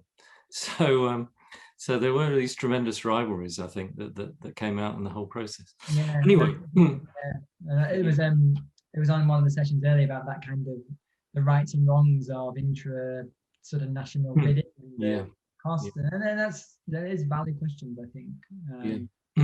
Yeah. Right. Well, thank you so much, Kevin. Really, really informative, really helpful, crystal clear, and added so much today. I know you're very busy and been to other meetings, so we're very grateful that you created this time for us, and it's been really valuable. And it would be lovely to applaud and give you a drink or a meal or something, but maybe another time. Anyway, well, hopefully we'll be able to come down to Bristol soon and come to the hub, and we'll do something there. That'd be terrific. Sylvia has written extensively on Channel 4 and the media landscape in general, and I know you're going to be very interested, those of you in the audience, to hear what she has to say for the next 10 minutes or so. So Sylvia, I know you've been part of the symposium all day, so over to you. Thanks very much indeed, thank you. I'm going to be as quick as I can. Welcome to the world of broadcasting outside London. I'm going to go back to the past a bit, to try and remember some of the things that happened back then, that maybe still are affecting the way we think and do things now. It's nearly 40 years since the creation of Channel 4. It's getting quite middle-aged. I don't mean that's not a negative point about their output. Starting in '82, of course, and the period seen very powerful, extensive changes in the amount and type of television production. I mean, to begin with, it was mainly London Indies, but over time that has changed, and that's of course welcome. And I wanted just to point out that Channel 4 is probably still the only broadcaster that certainly in its first few decades was mentioning with pride in its annual report the number of companies that it had dealt with, quite a striking addition to the corporate speak, if you like, noticeable to me. If we cast a historical eye over the BBC and also ITV from their start of broadcasting dates, I mean, the BBC starting in 1921, is it? I've forgotten already. And ITV, of course, in 1955. And both those, remember, they were the big hitters, and they still are actually, relatively speaking. They're the big hitters in terms of audience share. But they've both had some commitment to regional production. I think the BBC, for more sort of small p political reasons, a very sharp sense of the nations and the need to keep the nations happy, all the nations, not just England. So Scotland, Wales and Northern Ireland. And some of those voices came through despite the, as it were, the iron hand of what's called received pronunciation, which I'm probably speaking, unfortunately. But anyway, received pronunciation has been a bit of a muzzle on people. But there was some variation of what people could say and how they could say it. And the BBC developed its outposts in Manchester, Cardiff, Glasgow, Edinburgh, I'm not quite sure if it was in both places, and Belfast, recognising the separate nations and their differences, despite the, as it were, the middle-class Scottish grasp of John Reith, the first boss, who was immensely creative, but he was the boss. As regards the BBC's relationship with Northern Ireland, it's perhaps worth just reminding people that in 1921-22, the Easter Rising, 1916, was only a few years earlier, and Reith couldn't not have been aware of that, the significance of the Easter Rising in Dublin. And likewise, I think I'm right in saying that the partition of Ireland happened in 1921, which was just the year before the British Broadcasting Company started its work. I'm going to return later to the significance of BBC in Manchester, the North region, in the interwar period. But before that, I want to say a bit about ITV. And really, they have been, in their time, not now, but in the first few decades, they were a powerhouse of bringing production into the regions. And of course had a legal obligation, although it was very weird at the beginning because they were supposed to compete against each other, but actually, of course, they got together very quickly to create a strong spine for broadcasting. But at the same time, they had regular opt-out slots. So they established in British broadcasting the principle of opt-out, that with a time would come when you'd switch off the national signal and you'd talk to and occasionally slightly listen to the people in your region. So we should just recognise that achievement of ITV's and how it's affected the whole of the broadcasting system in Britain. Remember, for example, that ITV, unlike the BBC, was able to do targeted opt-out news.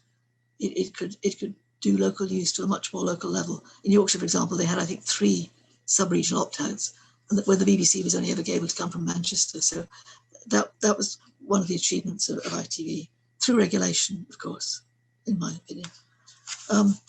The 2003 Communications Act, I wanted to just put a little mention of Stuart Cosgrove, who set up, I think, the first Channel 4 office in Glasgow. And I think I'm right in saying it was only in the 2003 Communications Act that the M25 gets a mention in a law, and it gets a mention as the way to establish whether or not companies in London are really messing about and not playing by the rules. So there had to be production outside the M25. I think I'm right in saying that's in that act, and worth remembering even now, I think. So waiting for the welcome newcomers who might shake things up a bit outside of the limited ken of what we still call the home counties. That's, the more you think about it, the more frightening that phrase is, the home counties. Who lives in them, what they do, what they represent, and why we still use that term, the home counties. Okay. One of the early advocates, just another little bit of praise, actually for William Whitelaw.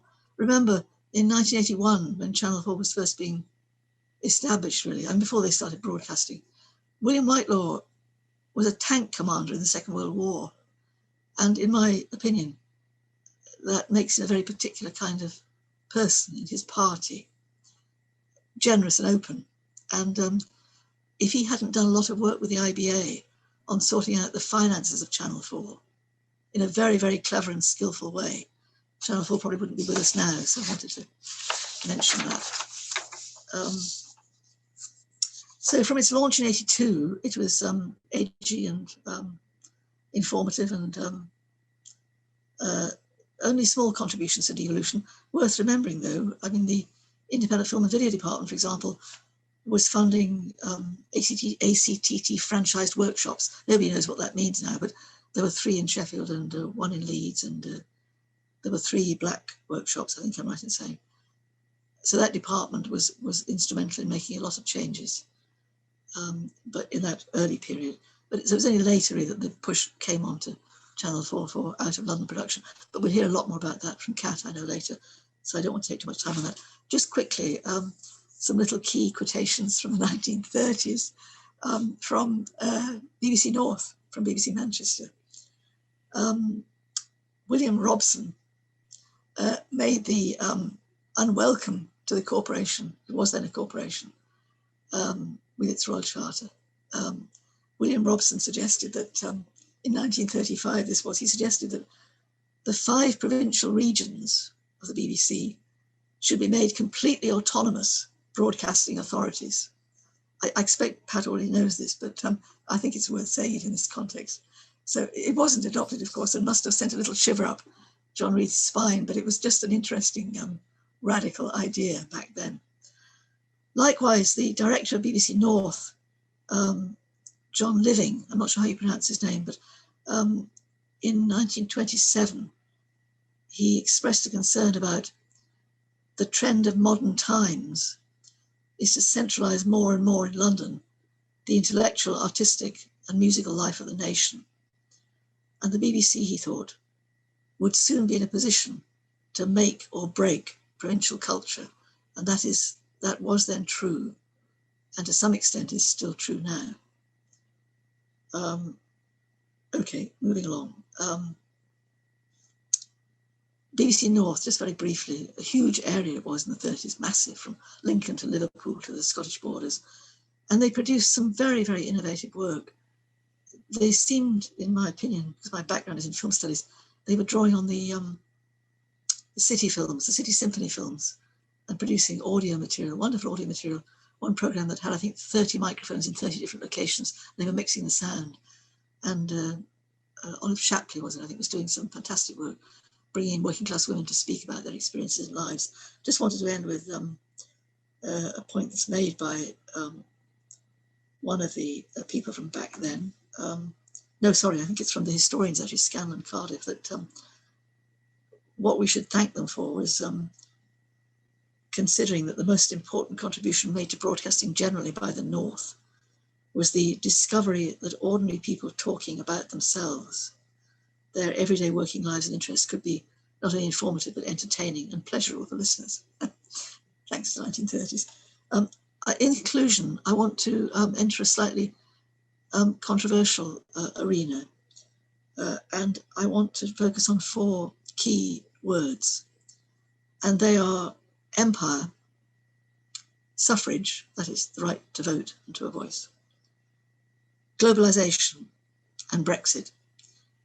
And you can play those terms out across the various political parties that have controlled the levers of power, and others who weren't in political parties who control the levers of power throughout the 20th century.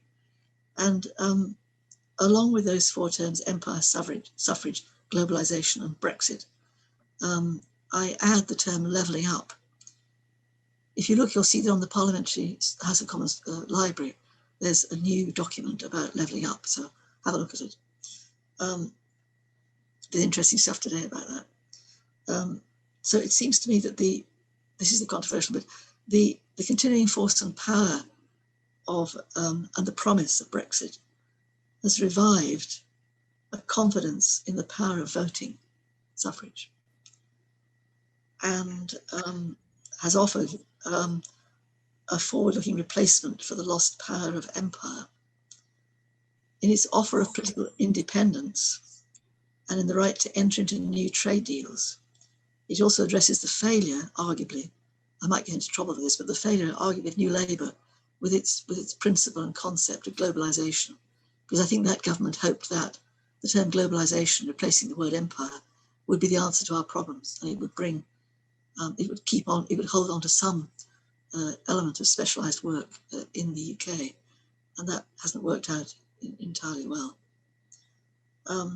So my point about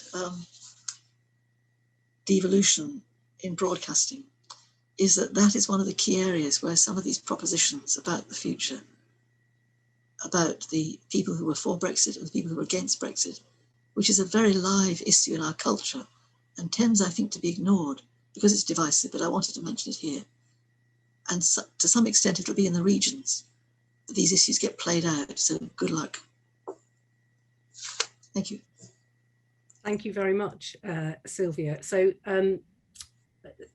so many things to think about then. So please get your questions for Sylvia ready. I mean, 2 things really.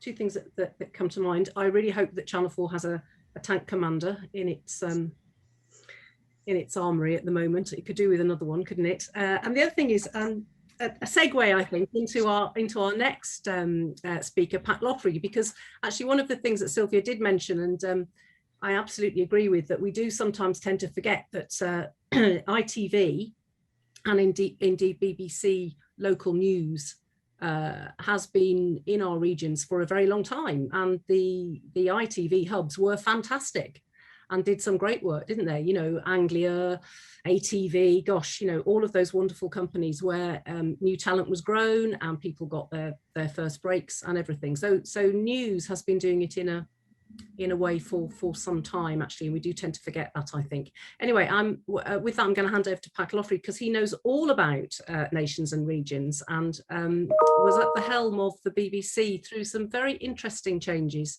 not too long ago. So Pat, you're very welcome. Thank you so much, Lynn. I've always been cursed by embarrassing titles. I was for a time called Controller Northern Ireland and then Director Nations and Regions. It always felt like something from the Holy Roman Empire. Very uncomfortable, but anyhow, a lot of alignment with what's been said already. And the inherent gravitational pull of the place where decisions are made. Those media capitals that Andrew mentioned at the very beginning. I think 2/3 of commissioning decisions in television are still made in London. As head of programs in the BBC Belfast in the 1990s, I felt I was bringing humble offerings from a land beyond the sea. And it was a kind of a Raj arrangement, as we were desperately trying to win favor and to please. And I did notice that later on, as my status in the BBC grew, people became rather better at understanding my accent. Media distribution, of course, distribution of authority in the media derives from and constantly reflects the power and wealth map of the country. And it's one dimension of UK life where I would argue the Victorians were a bit better. The power bases of Birmingham, Liverpool, Manchester, and the MPs that represented them as chancellors and as prime ministers were huge and could outweigh London at any time. That changes. But London too is far from immune from those issues of fairness and lopsidedness. When I was working in White City and in Broadcasting House, I realized that the BBC had, I think, 34 different addresses in London. 32 of them had a W within the address, West London. So great chunks of London. We talk casually about the metropolis and its domination. It's a very particular socio-demographic chunk of London that bears that weight. The rest is as overlooked as anyone in Beverley or Hull. Sylvia's right. Life in the corporation, although the regionality was somehow at the core of it, there was a constant power struggle. In the early 30s, there's a note in Reith's diary saying, "I settled Wales on Tuesday."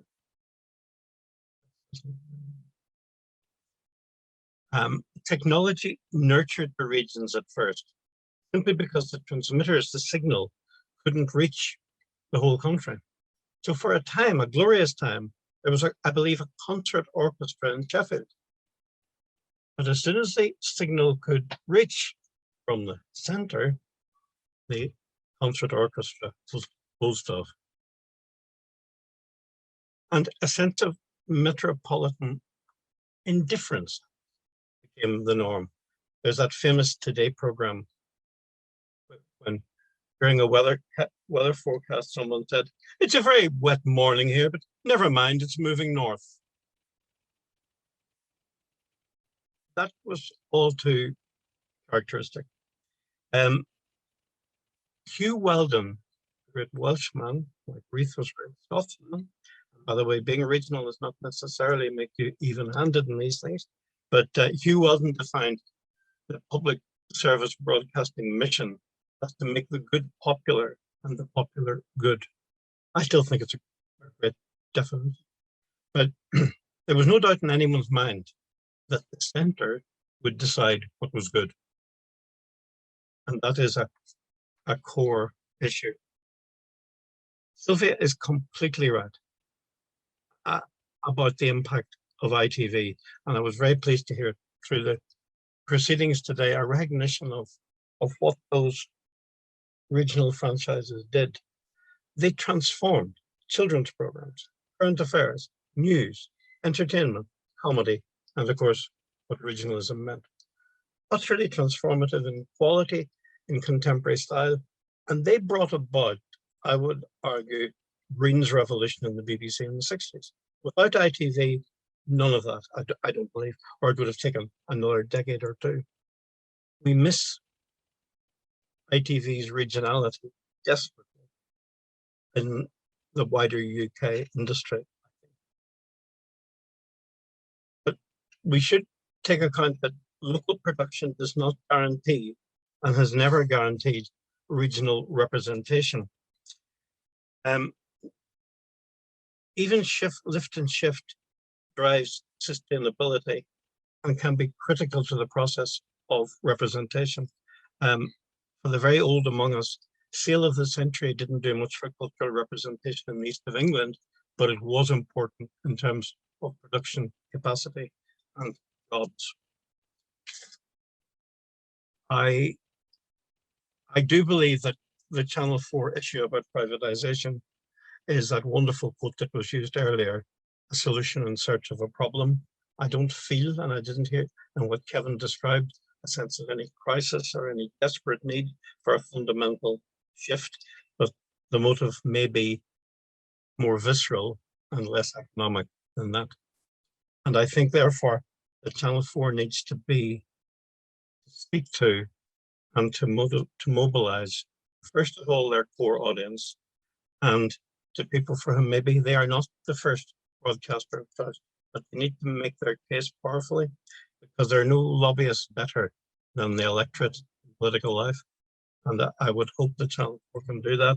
I trust that they will, because Channel 4 at its non-bureaucratic, non-trendy, too like the BBC best, is a wonderful force in British media, and we badly need it. Thank you, Pat. Yes, I think everybody would agree with your final sentiments then, and that segues nicely into Kat Lewis, the third of our panelists this afternoon. Kat, I'm going to make another assumption. I hope I haven't got this one wrong. I got the one with Sylvia wrong. You're in Manchester, you're in Salford? Yeah, you're on mute. You're on mute.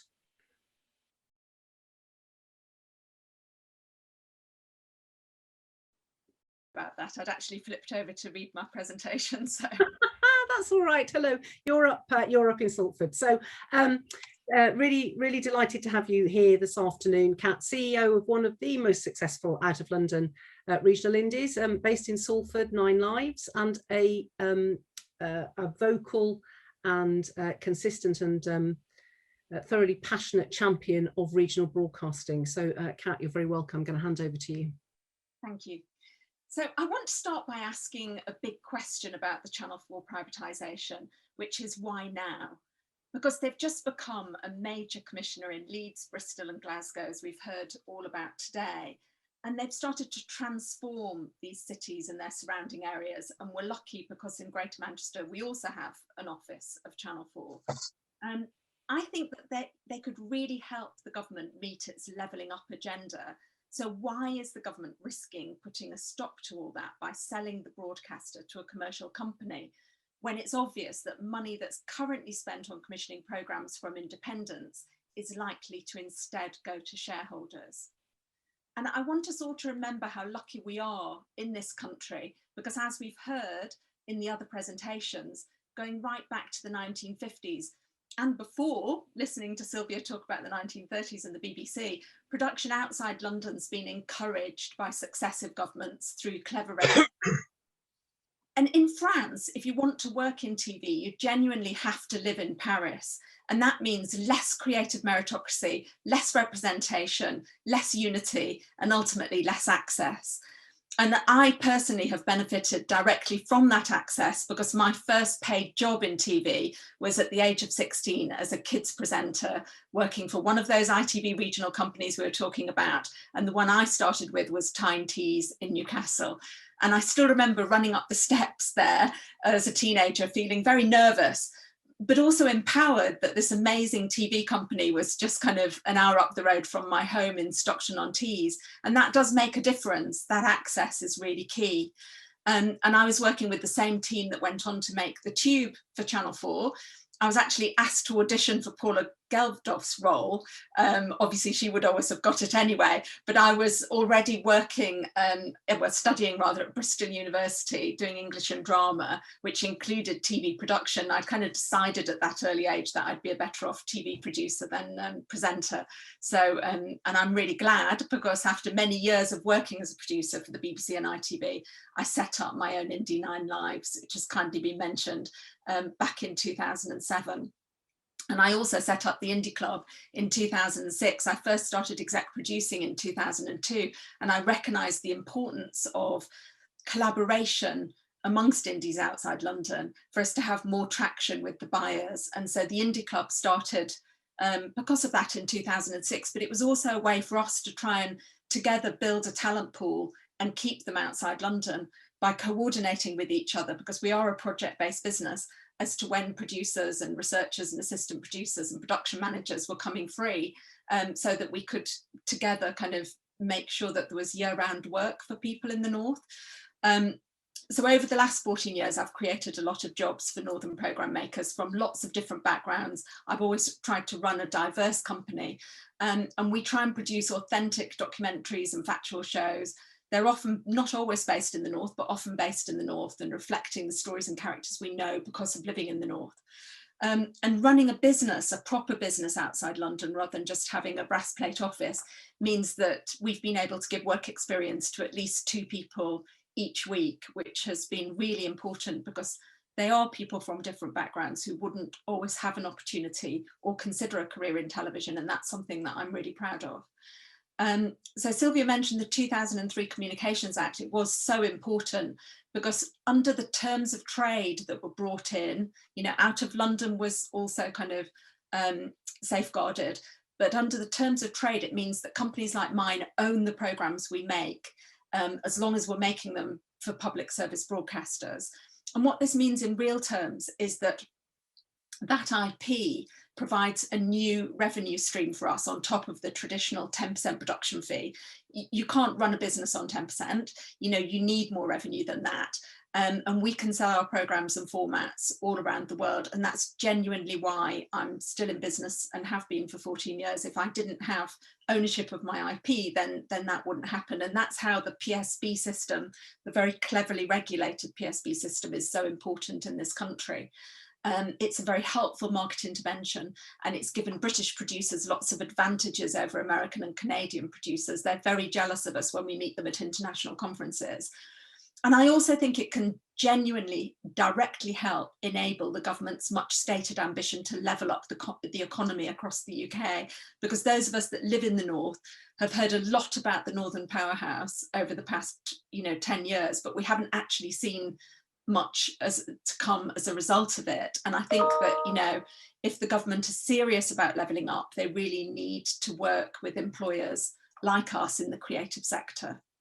And I want to talk about Media City in Greater Manchester because with the BBC as anchor tenant, it's currently celebrating 10 years.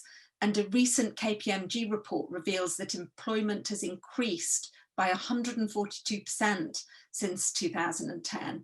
Plus, there's been a 70% increase in the number of creative and digital companies setting up in the area.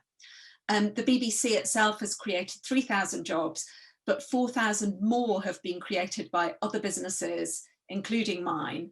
And this is why Media City is one of the most successful regeneration projects in the whole of Europe. However, despite this success, a few years ago, production outside London was very noticeably suffering. It had really begun to suffer in the late 90s when the ITV companies were allowed to merge, and unfortunately, the result of them becoming more commercial was to move to London, which is what we worry would happen if Channel 4 was bought by a similarly commercial company. So I ran a campaign with a group of other independents through the Indie Club, asking Ofcom to hear what find outside London programme. And the reason I decided to list this is because it's so important that everybody understands what was happening, because to be honest, it took me 6 years as chair of PACT's Nations and Regions Committee to work out what was actually happening. So Ofcom managed to close various loopholes that we'd spotted. And one of them was that before these new tightened regulations came in, a producer and the broadcaster, backed by the broadcaster, only had to tick a box to say that they had an office outside London, rather than the production was actually coming from that office outside London. So it's quite subtle, but anybody who makes television, or those of you today who all know about the industry, know that that's absolutely key, because a lot of these productions were actually being made in London.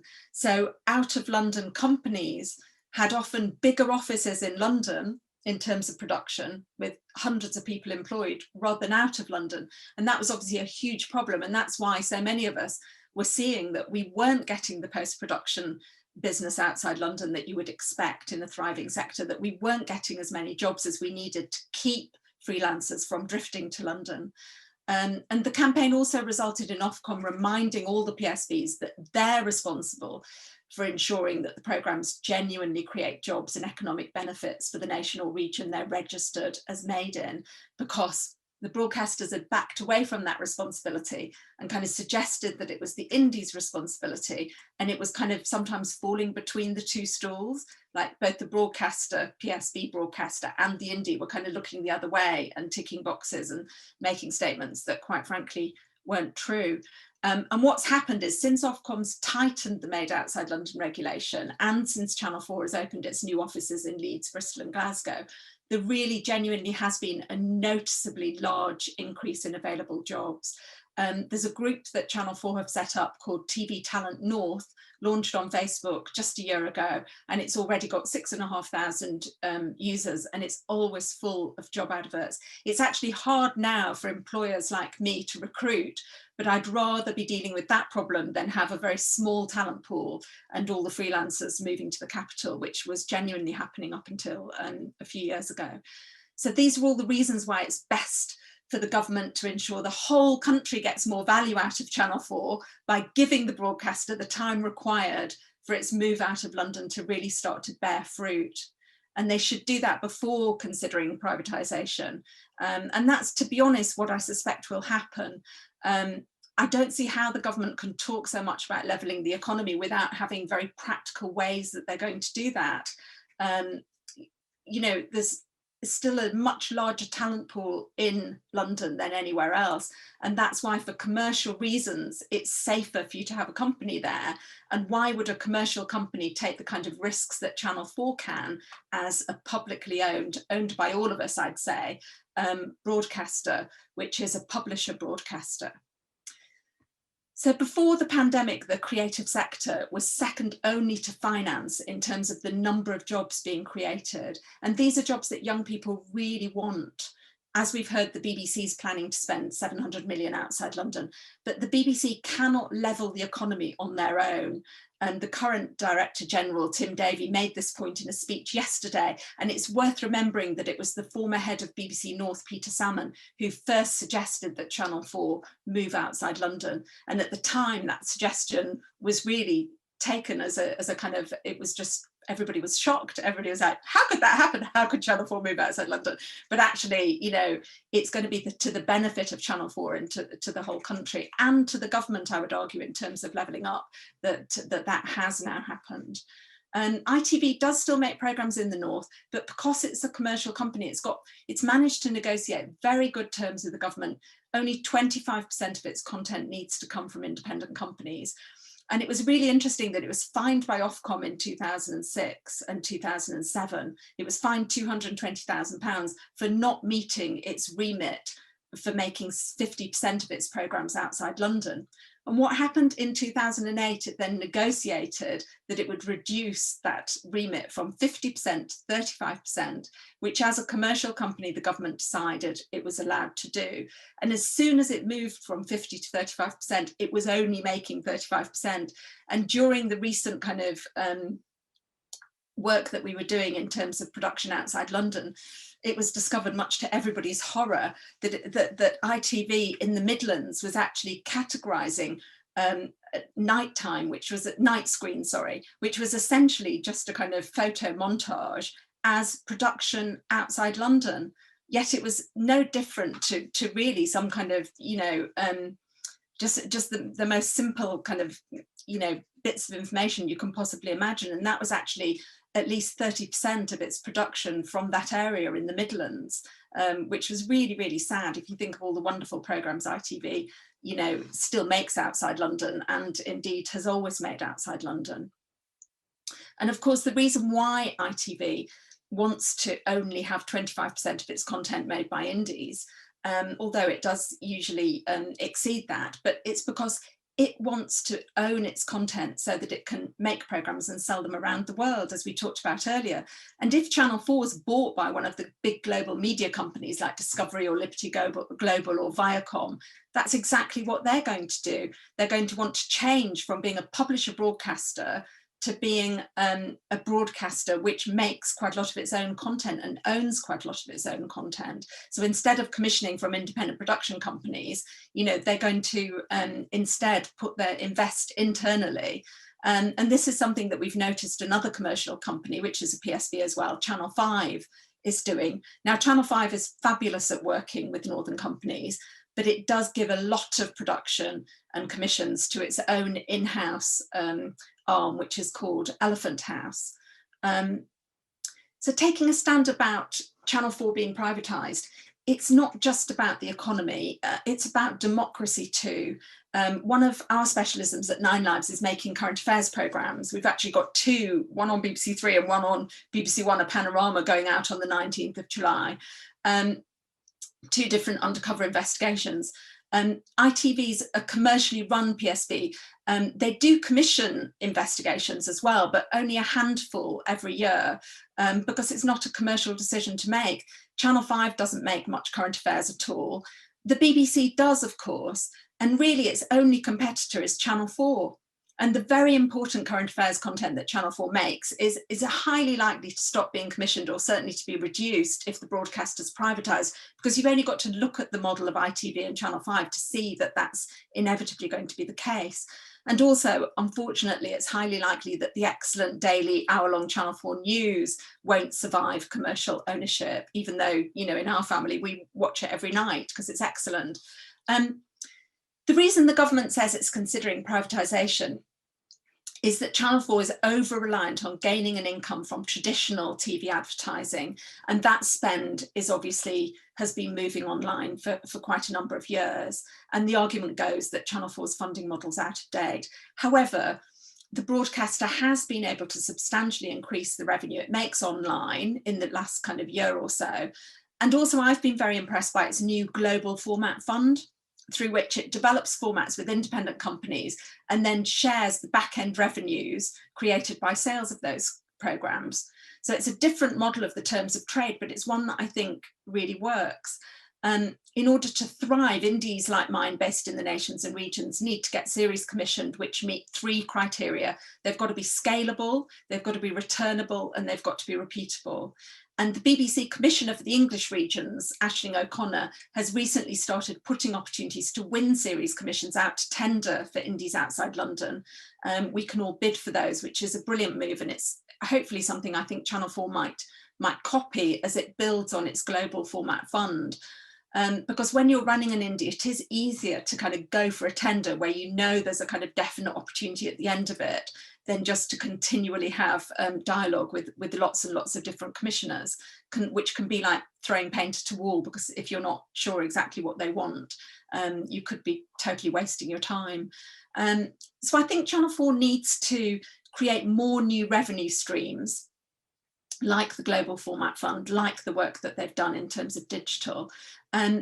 And I also think it should renegotiate the current terms of trade in light of the threat of privatisation, so that they get more financial benefit from the programmes that they commission, because the terms of trade aren't written in law that it's 85% for the PSB broadcaster and 15% for the indie. And at the moment, Channel 4 is giving 100% to the indies.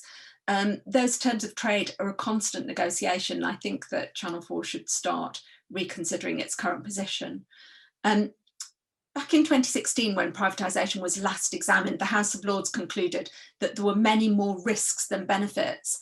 And I'm sure that that will be the conclusion this time privatisation is examined. And what's most at risk is production outside London.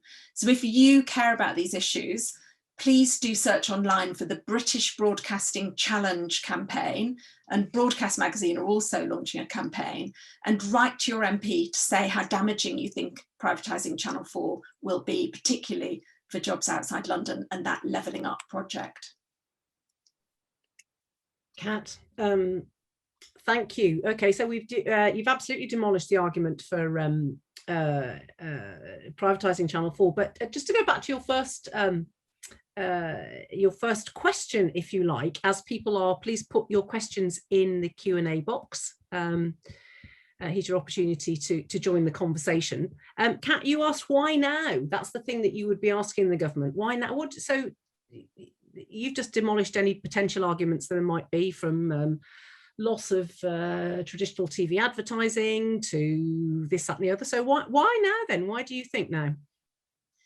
I really think it's just a passion project of John Whittingdale. And also, you know, there have been kind of questions raised as to whether the current cabinet are boycotting Channel 4 News and Channel 4 current affairs programmes.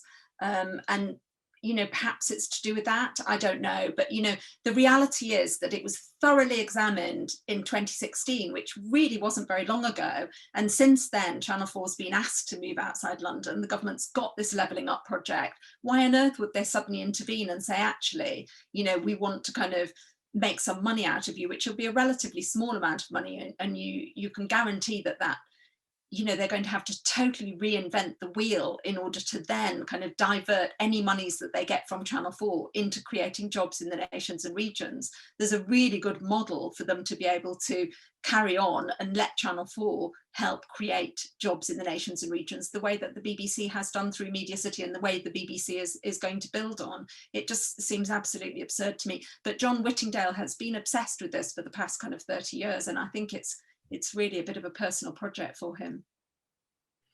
What do you think, Pat? Do you agree with that, Pat?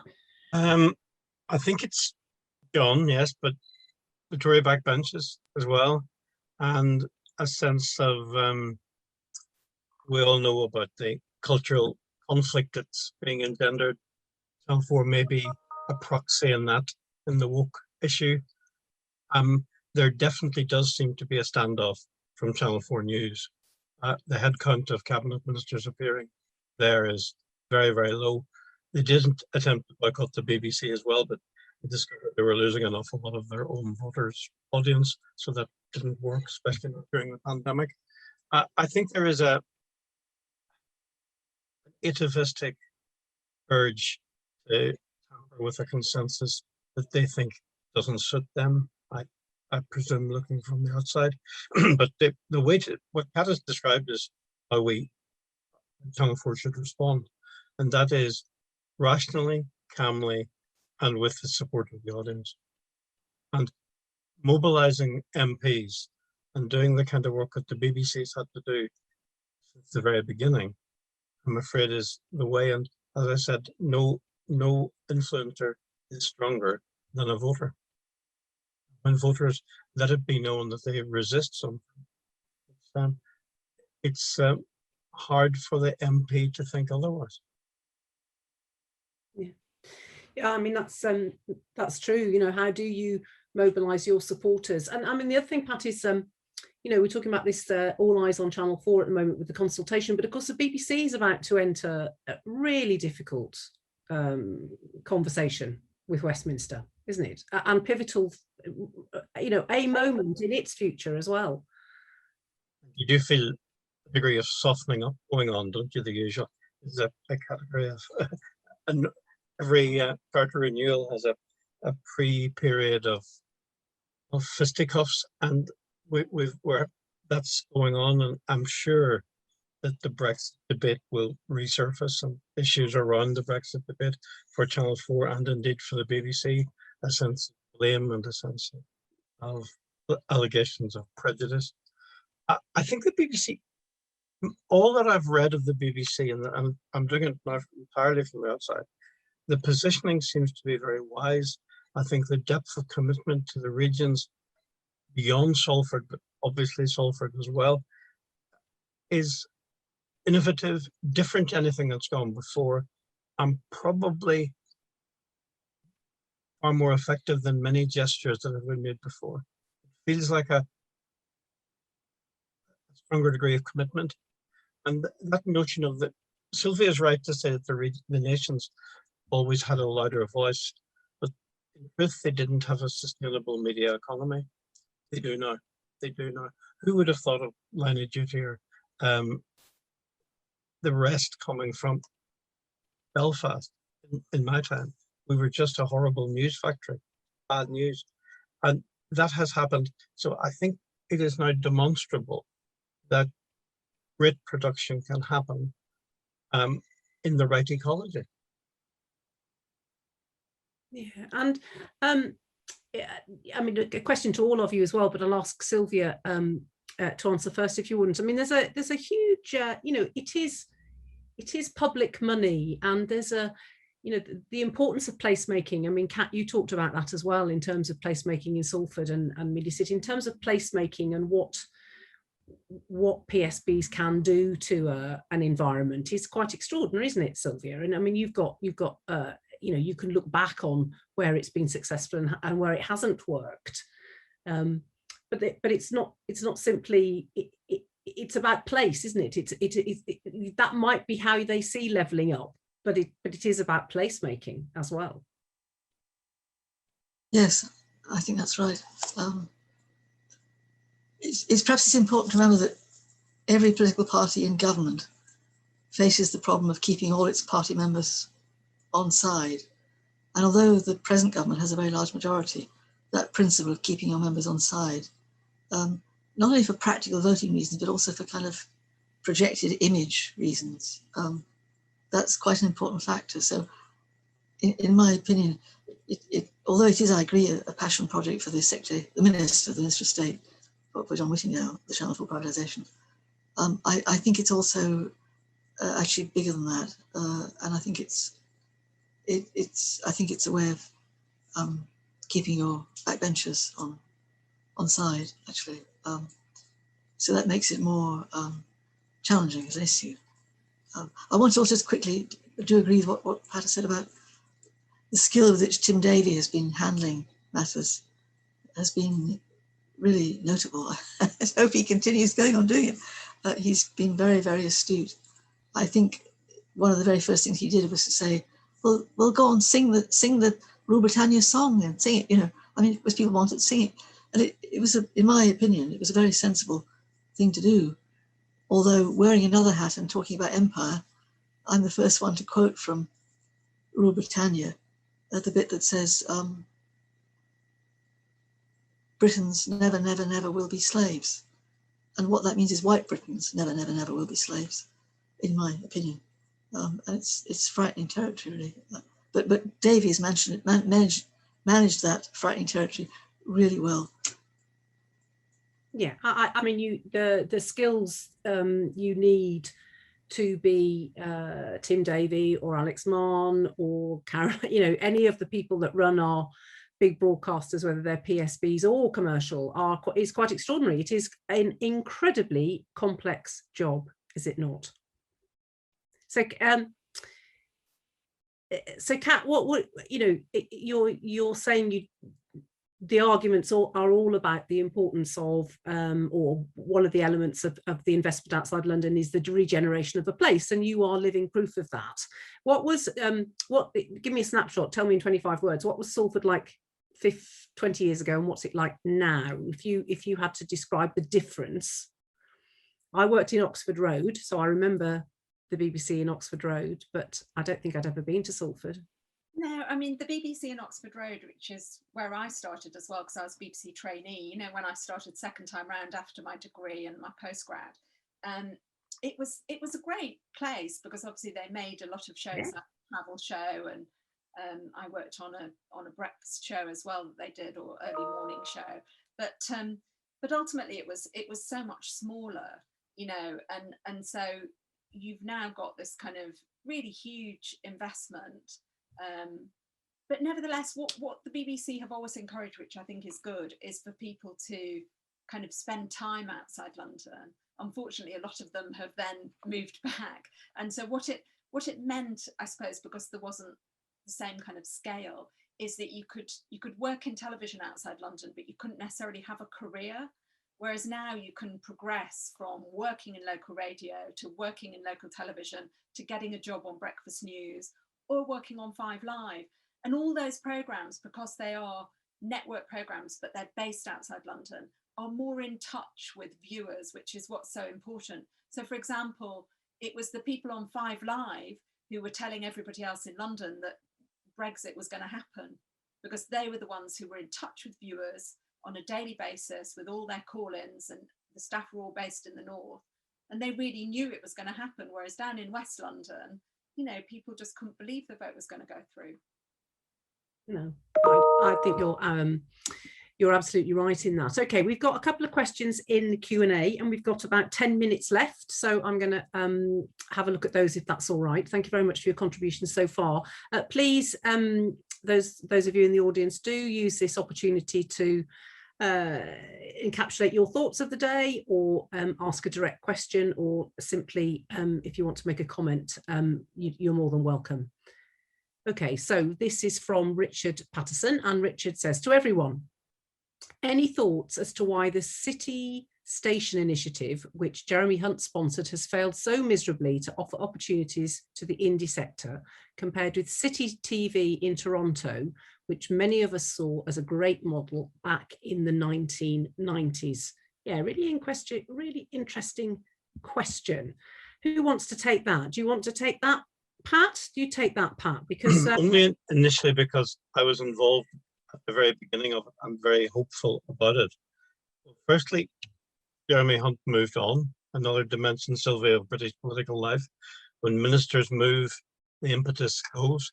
Secondly, there was a very sustained sneer from newspapers and from the established media forces that these were imposters and the standard would be embarrassing and impossible.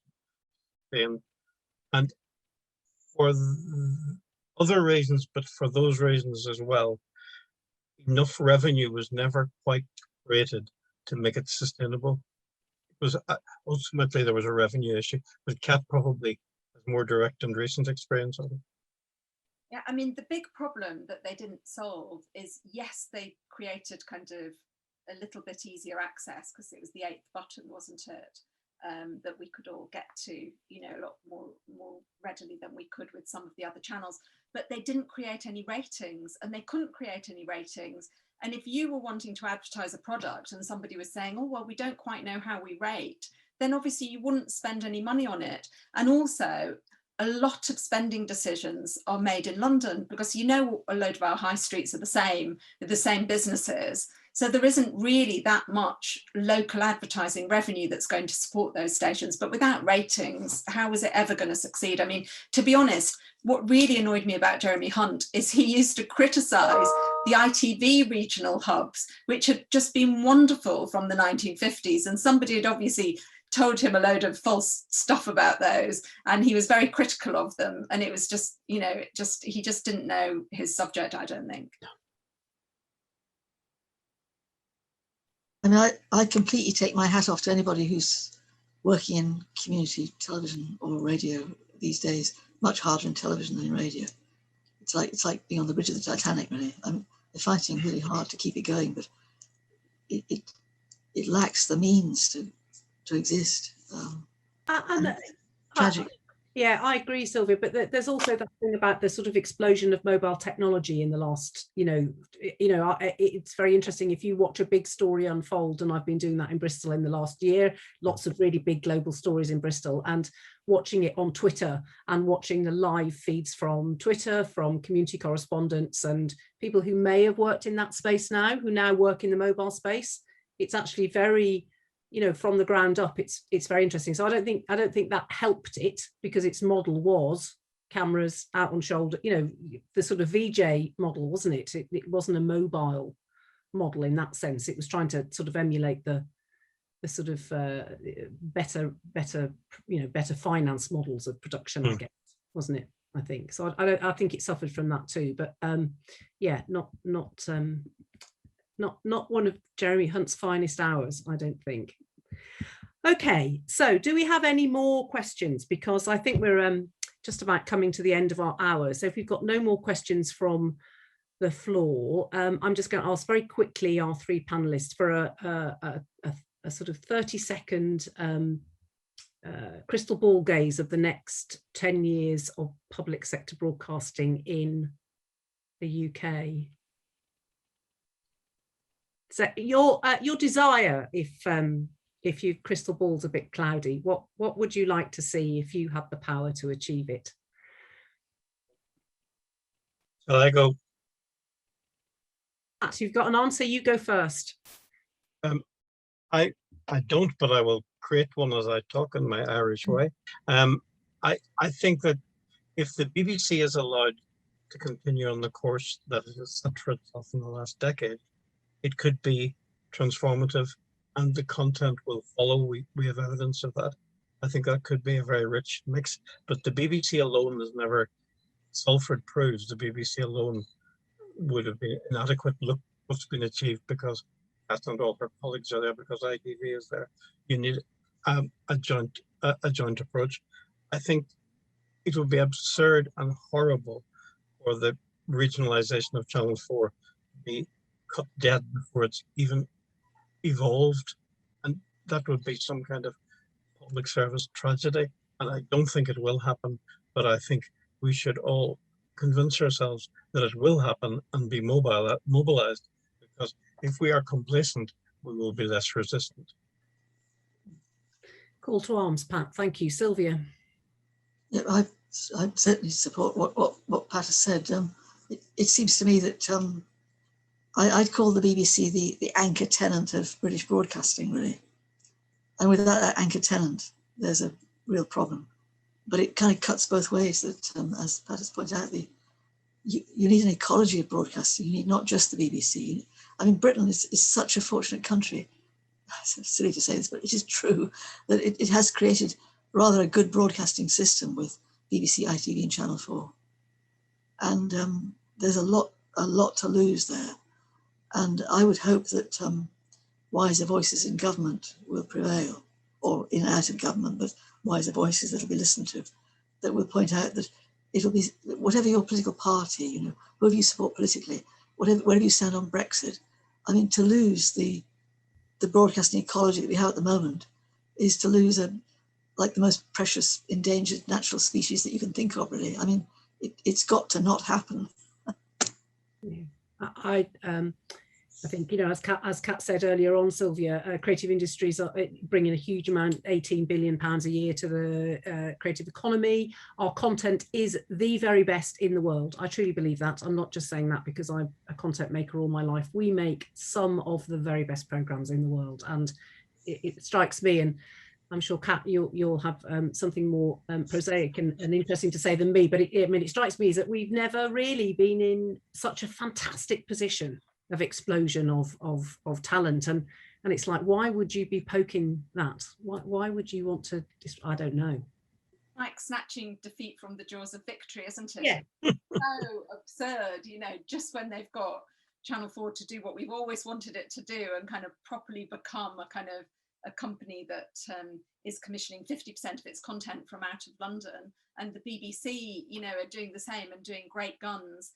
It would damage our democracy, it would damage our economy, it would take away jobs that young people genuinely really, really want. It'll damage our universities as well, because a lot of you guys are teaching the kind of course that I did, you know, that's led to the career that I've had. And so I just think it would be really damaging. And I urge us all to get involved with the British Broadcasting Challenge campaign, write to our MPs, and really stop it happening, because the BBC belongs to us, Channel 4 belongs to us, and we can't allow them to just be taken and sold. And if I might just, I think it's in the Crossman Diaries, there's a reference to British public life when you need a diversion, when you need some distraction. Go into this, something must be done. Something must be done. Oh, that's something. Let's do that. It somehow feels like that. It's almost like a yes minister moment. It's an old idea. It's such an odd reinvention of a very old idea that wasn't a great idea then, and it's a much less good idea now. Very good. Well, on that reflective note, I'm going to bring this session to a close, but huge thanks to Pat, Sylvia and Kat. Really, really, really insightful knowledge to share with us all this afternoon. Thank you. I know it's been a very long day for everybody, so that was just a perfect ending from my point of view. So thank you very much indeed. I know you're all busy people. I'm delighted to hand over to Rod Stoneman, who I think is in the room. There he is. Hello, Rod. Nice to see you again. To round off the day and share your thoughts of the day with us. Very nice to have you here. Thank you very much. Over to you, Rod. Thanks. I was in the virtual background. What I just want to say a couple of things before attempting this strange task. I mean, obviously, it has the coming in at this point in the day's conference has the advantage of not having to prepare a formal paper like the excellent range of talks that we've heard over the last few hours. But it also does, I would ask you to bear in mind, the danger of improvisation when you find yourself at the end of the day. I think it's a bit like that last shot in Thelma and Louise. You just sort of drive over the cliff to see where you land. I guess that being asked to provide a summary at the end of the day might come from two. I did actually do once before for a UWE symposium, but there are more pertinent reasons today, I think. One is that I actually grew up in Torquay, which I think could be called a case of extreme regionalism. I was in Portland, Oregon for a TV conference, and I saw a sign there which said, "Keep Portland weird." And that seemed to be very relevant to someone coming from Torquay as well. And, you know, Torquay is known through Fawlty Towers. And of course, it's obvious enough, Fawlty Towers is entirely shot in London. You know, brilliant comedy that it is, it's made elsewhere. And in fact, now I'm speaking to you from the west coast of Ireland, and just about 15 miles away from the stretch of rock in the Burren, which it contains the house that I know the farmer for Father Ted, and Craggy Island is located here. But you can be sure, with the exception of a few pickup shots, it was not made here in any way. So I guess that grown up a regional is one reason for thinking about these questions urgently now.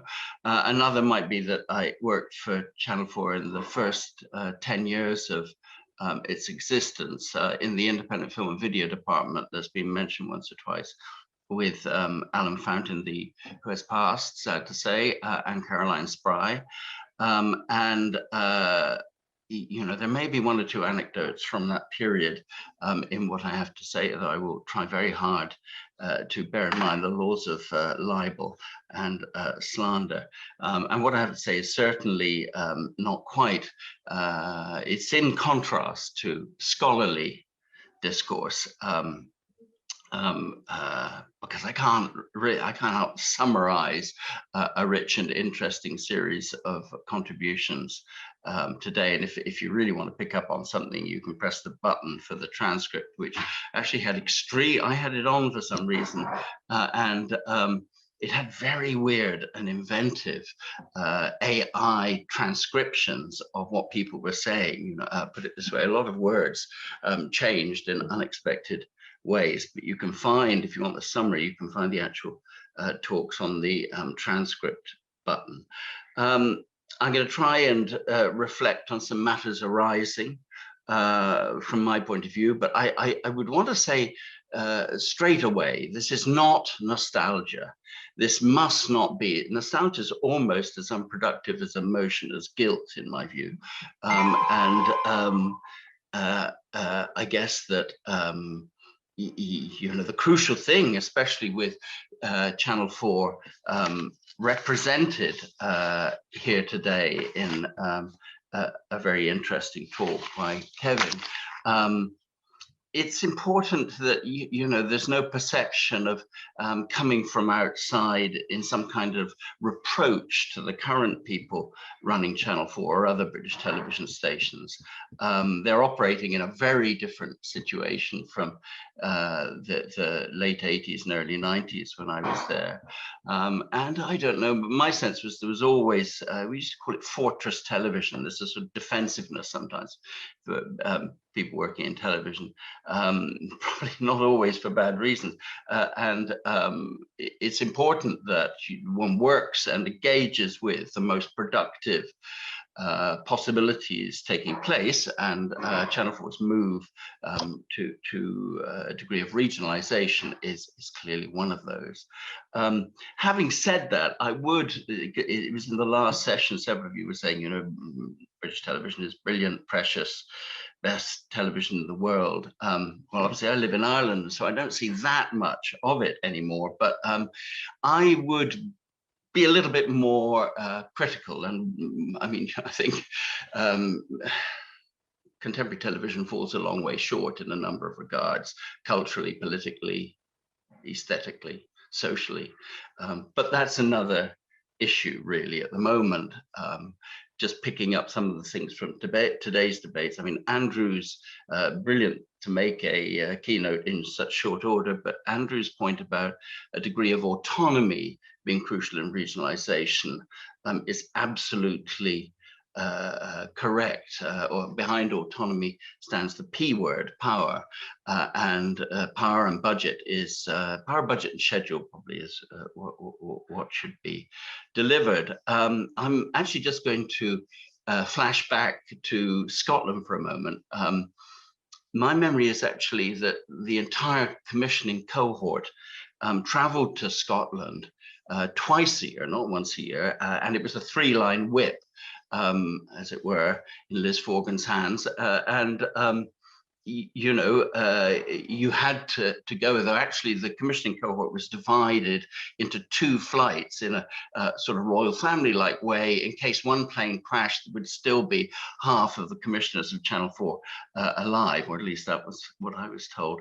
But anyway, we go to Scotland, and that was actually not a kind of, oh, well, that's interesting, voluntary trip in any sense, because I think, and I heard once or twice, that this was actually ratified, that the logic was S4C was autonomous. I mean, they showed some programs from Channel 4 itself, but S4C, I'm not quite sure how that anomaly happened, perhaps because of the extent of the use of the Welsh language, and also, if I remember rightly, Gwynfor Evans going on a hunger strike. But anyway, S4C was implicitly a threat to Channel 4 based in Charlotte Street, as it was when I worked for it.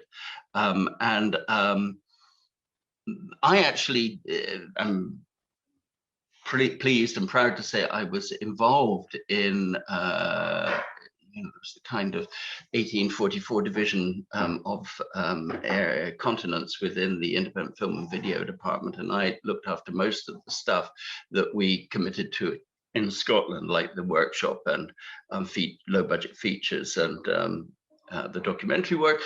And you know, it was a cornucopia of attractive things, and the problem would always be try to stretch our resources to do as much of it as possible. It was no question of a quota. You've got to do something for Scotland. I mean, I just think someone rudely said there are not a lot of interesting films made in Switzerland. Well, I think that's horrible, but I think that social contention and shift and movement actually is a political and a cultural context for interesting programming in a way.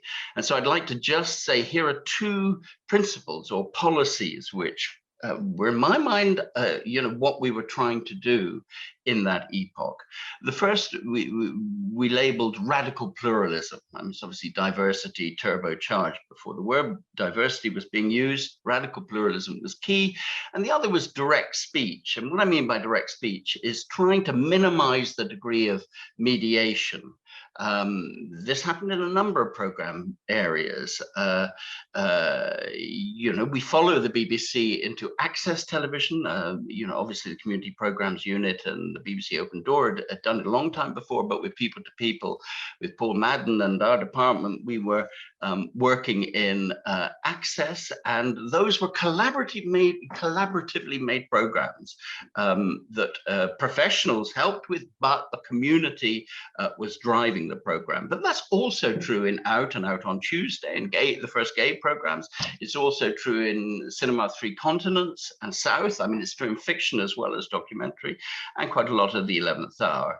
And probably the most large-scale commitment was the channel's, for the first 6 years anyway, the channel's investment in a network of regional workshops working in a different way under the ACTT workshop agreement. But this issue of making programs that have a different relation with the community just came up to me, came again in front of me on Friday. I found that myself in the strange position of being the interlocutor in a conversation between Gaston Cabaret in West Africa and Burkina Faso, a filmmaker from West Africa, and Zacharias Kunuk, an Inuit in the Arctic Circle, all coming through Galway and going to Edinburgh. At least that's how I felt it. And when talking to them about their films, which Fast Runner won prizes in one Cannes, and Gaston's films have done brilliantly well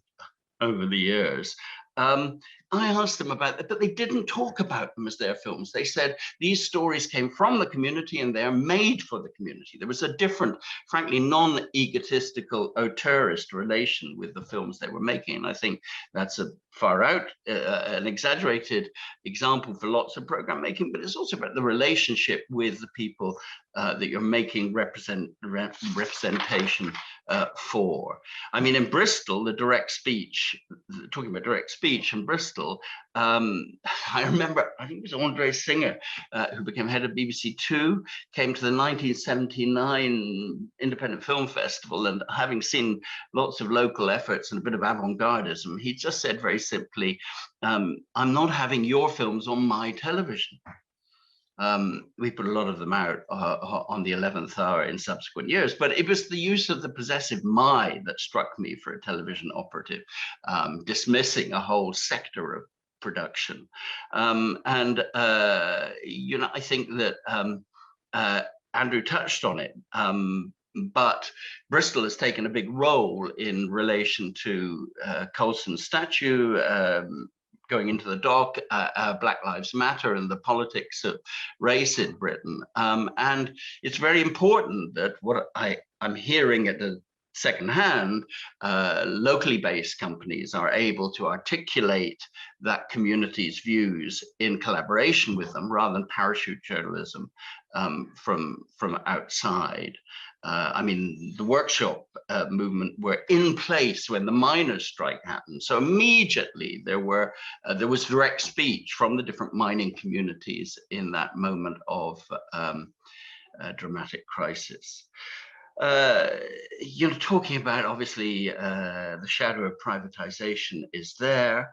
I wrote something for Screen magazine in 1992 when I was leaving the channel, and tried to talk about the way that in Britain there's a tendency to construct haphazard legislation to release market forces, which in the long term, crucially in the long term, reconfigure British broadcasting and reshape British broadcasting in a more ideologically amenable configuration. And that, I think, may still be going on. I mean, obviously, as has been mentioned, it was a Conservative government that founded Channel 4, and it's a Conservative government that actually supported or encouraged regionalisation. So there are, for complex reasons, I mean, Maggie Thatcher was not interested in black and white movies from Polish independence, but I think she certainly picked up on the free market available through the creation of a publisher broadcaster working with small independent companies, or bigger independent companies now.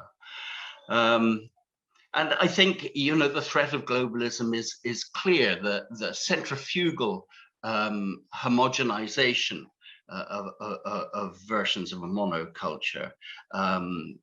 Sorry, I've got that the wrong way around. I should say centripetal, pulling things into the center and making it the same. I mean, even Hollywood could be different. It has clearly moved in that direction, and now more people see fewer films, and that works very well for the people marketing them. But there was a moment worth remembering when, actually as a result of Easy Rider, Hollywood studios thought, oh, right, there's a different model. So we make 20 films, 19 lose money, but the 20th makes enough profit to pay for the 19 and our shareholders' benefits. And that model is, I just think, culturally a much healthier one than where we are now with the bottom left-hand corner of America and Marvel's ultra-tested industrial products, God save us.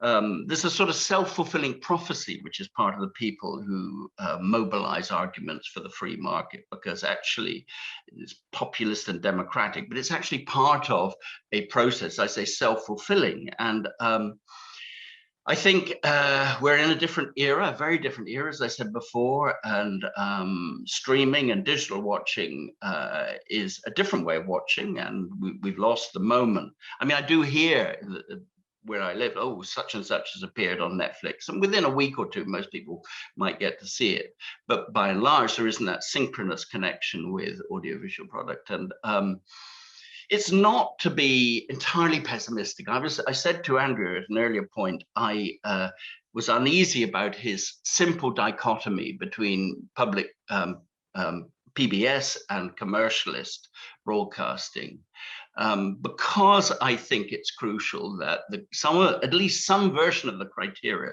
of public broadcasting are placed within the commercial model. And obviously ITV is a historical example of this going on. But it can be true of the streamers. And, you know, I mean, I share a subscription to Netflix with my son. Oh, I'm not allowed to say that, but you know, there's something, I haven't seen it yet, but something called Hating Tatchell, about Peter Tatchell, or on the moment, a documentary called Edge of Democracy about Brazil's history.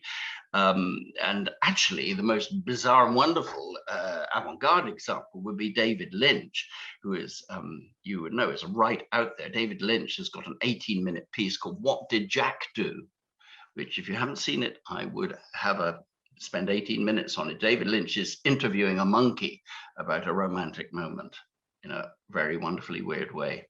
And, you know, it's easy in a different way. It's easy for a streaming channel like Netflix to have a breadth of possible and available diversity. The key question, I've just told you about David Lynch, but how things are marketed and known about, because like the internet itself can be speaker's corner with you know, thousands of voices. The question is, how do you get to know, who gives you the link to find something interesting from an individual or a community? I think that you know, that space for pluralism goes hand in hand with marketing, and apart from pushing to organize in the current situation, I don't think anyone's mentioned the Media Reform Coalition. There was an article online in Tribune about what's happening to Channel 4, which invited people to get close to the Media Reform Coalition. But I'd like to you know, end on a moderately optimistic note, which is, I have a sense that the culture wars and debates about television in particular have taken you know, a large proportion of the population to understanding what's at stake in the transmitted moving image. I mean, when I was looking after Northern Irish programming during the insurrection, the Troubles, I always thought, you know, no one would want to do a WEA evening course or a sort of part-time MA on media, because they know it, because they see it, and they know what's at stake in who talks, what vocabulary they use, how programs select what they do.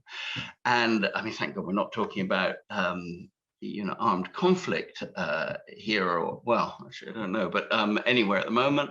But I have a sense that, you know, the whole effect of momentum and Brexit is that half a population is actually perceiving the politics of representation which can only be an excellent and healthy development. I too would like to to end by thanking Andrew and Amy for putting on a very interesting and productive day in what can only be described as very difficult circumstances. And actually the wide range of speakers themselves, which fit together into some kind of stimulating picture, I think. Thank you very much.